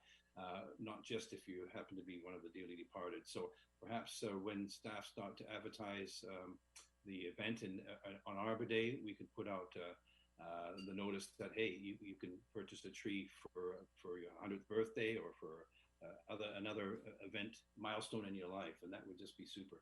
So I lay that out there. My final thing is, there was a lot of discussion with me and a few other people about Zoom fitness classes. And as much as I hate Zoom, I did participate in a fitness class, which was pretty interesting. There was a dozen of us on the thing, and the instructor was yelling at me when I wasn't doing it right. So I just put that out there as something for staff to think about, that perhaps in this COVID state, we might see some Zoom fitness classes happening within the township. Okay, so that's my three things. Thank you. Councilor Kunst. Yeah, so item 10, there's a letter from Al and Betty Anderson, and they're very busy in the community picking up garbage, and they're asking for a safe way to do that. They, I guess, use picker-uppers. You can read the letter. I was wondering if there was any way that we can support them. They're asking really for just garbage bags, a better quality picker-upper, gloves, hand sanitizer, and a reflector vest. I know as I walk through our beautiful parks here in the township, when I see garbage, I might want to grab one of these kits. So I'd like to support any resident that wants to keep our parks, a little cleaner. So is there any way that we can support this, and how would we go about doing that? Mr. Backen, is that something staff could, I think we could do that fairly easily and quickly. We could maybe reach out to them. We can simply take that and look at providing them with supplies as we would with most folks who are in that condition if they have a need for some assistance.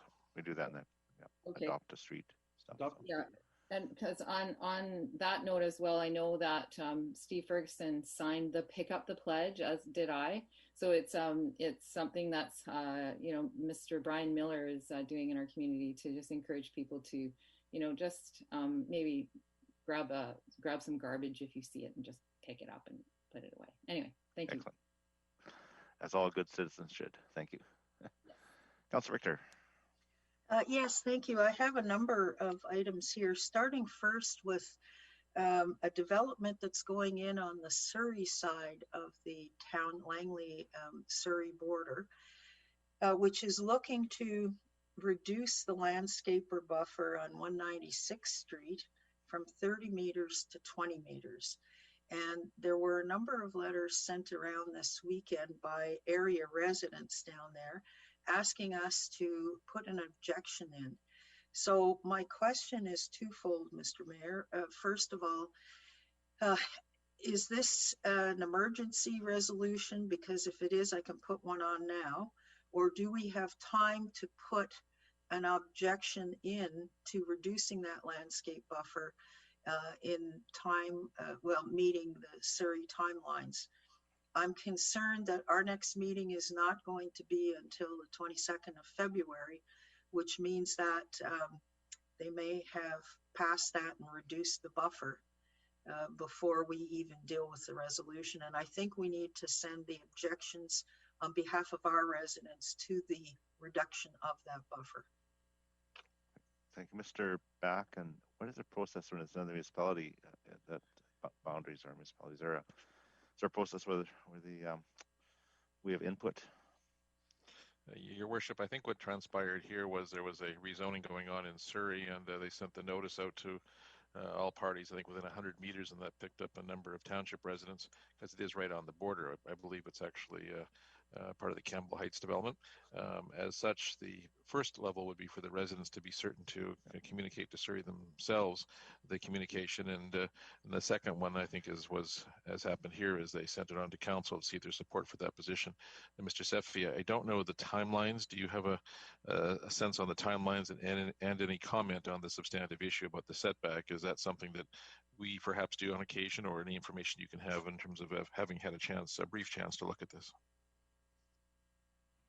Yes, thank you, Mr. Beck. And Your Worship, the process is one that, in addition to the residents being informed,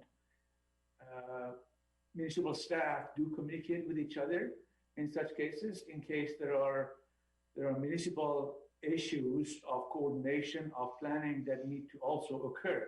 So not only were the residents in the Township of Langley notified, as Mr. Backen referenced, because of the City of Surrey's process, which is similar to our own process, we notify residents within 100 meters of a site, whether they are Township of Langley residents or not. In addition to that process, municipal staff from the City of Surrey have been communicating with Township staff, and staff is currently in the process of providing feedback to the City of Surrey staff, which will then likely go into their staff report when they present the application to their council. And because of the fact that the 30-meter requirement for a streamside setback protection is actually something that both municipalities worked on, because we share this environmental asset, it would be, I guess, inconsistent with that 30 meters to support anything else. So staff's input would be that it is not something that we would be supporting.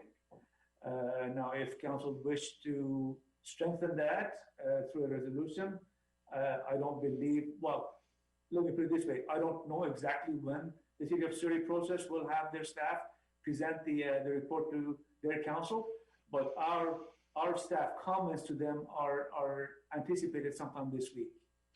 Okay, could I put a motion forward then, Mr. Mayor, that council send a letter to the City of Surrey objecting to the reduction of the landscape buffer on 196th Street from 30 meters to 20 meters? I'll second that. Okay, so Mr. Sefi, so I just want to ensure that the council being consistent with the staff recommendation. I'm just, we don't. That's correct, Your Worship, yes. Okay. Okay, it's been moved by Councillor Richter, second by Councillor Kunst. Councillor Long, your hand went up.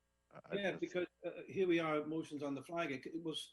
I didn't hear all of that staff were 100% supportive of this. Do we have all the background? I heard that they're going to increase the buffer or the vegetation within that buffer. should we not get a report from staff? And is it appropriate for us to comment on a neighbor's bylaw? It's not in. I think the motion is that we support staff's position. That way, staff have done their research. They have their. All right. Well, that's the motion could be we support staff's position. So they've done the research and they'll provide okay. that. So if this is a motion to support staff's position, then we have staff's recommendation right there. Yeah, and for us to notify as well, like that's right. the council saying we're supporting our staff on this. Yeah. Please don't reduce the buffer. Good. Well, I'm supportive of supporting staff, and I did get lots of letters and correspondence on this as well. Thank you. Okay, I've got a list, and there might be some people for other business, but just on this, if you just show your hand up, did you want to speak to it, or should we vote? Councillor Kunst? And then you're muted. You're muted. No, I'm just supportive. That's all. Okay, thanks. Okay, I'm going to Councillor Ferguson. Were you for other business? That's for other business. Okay, thank you. So I'm going to call the question. All those in favor? Opposed? Carried. Thank you. Okay, go ahead, Councillor Richter. Okay. Also today we received another email from Walnut Grove residents concerned about the truck signage on 216th Street. And I'm wondering if council could get an update from staff on that. The residents have been waiting quite a long time for the truck signage and it's still not there, and that's very concerning to them. So just a request to staff. The third item is I'd like to put forward a notice of motion, and I will, for the next meeting with regards to reviewing our library master plan prior to endorsing or approving a new Willoughby library. And I'm also going to put forward another notice of motion regarding putting time-limited parking on 199A Crescent in Brookswood. So that's just a heads up on two notices of motion. Thank you. Thank you. Councillor Arneson.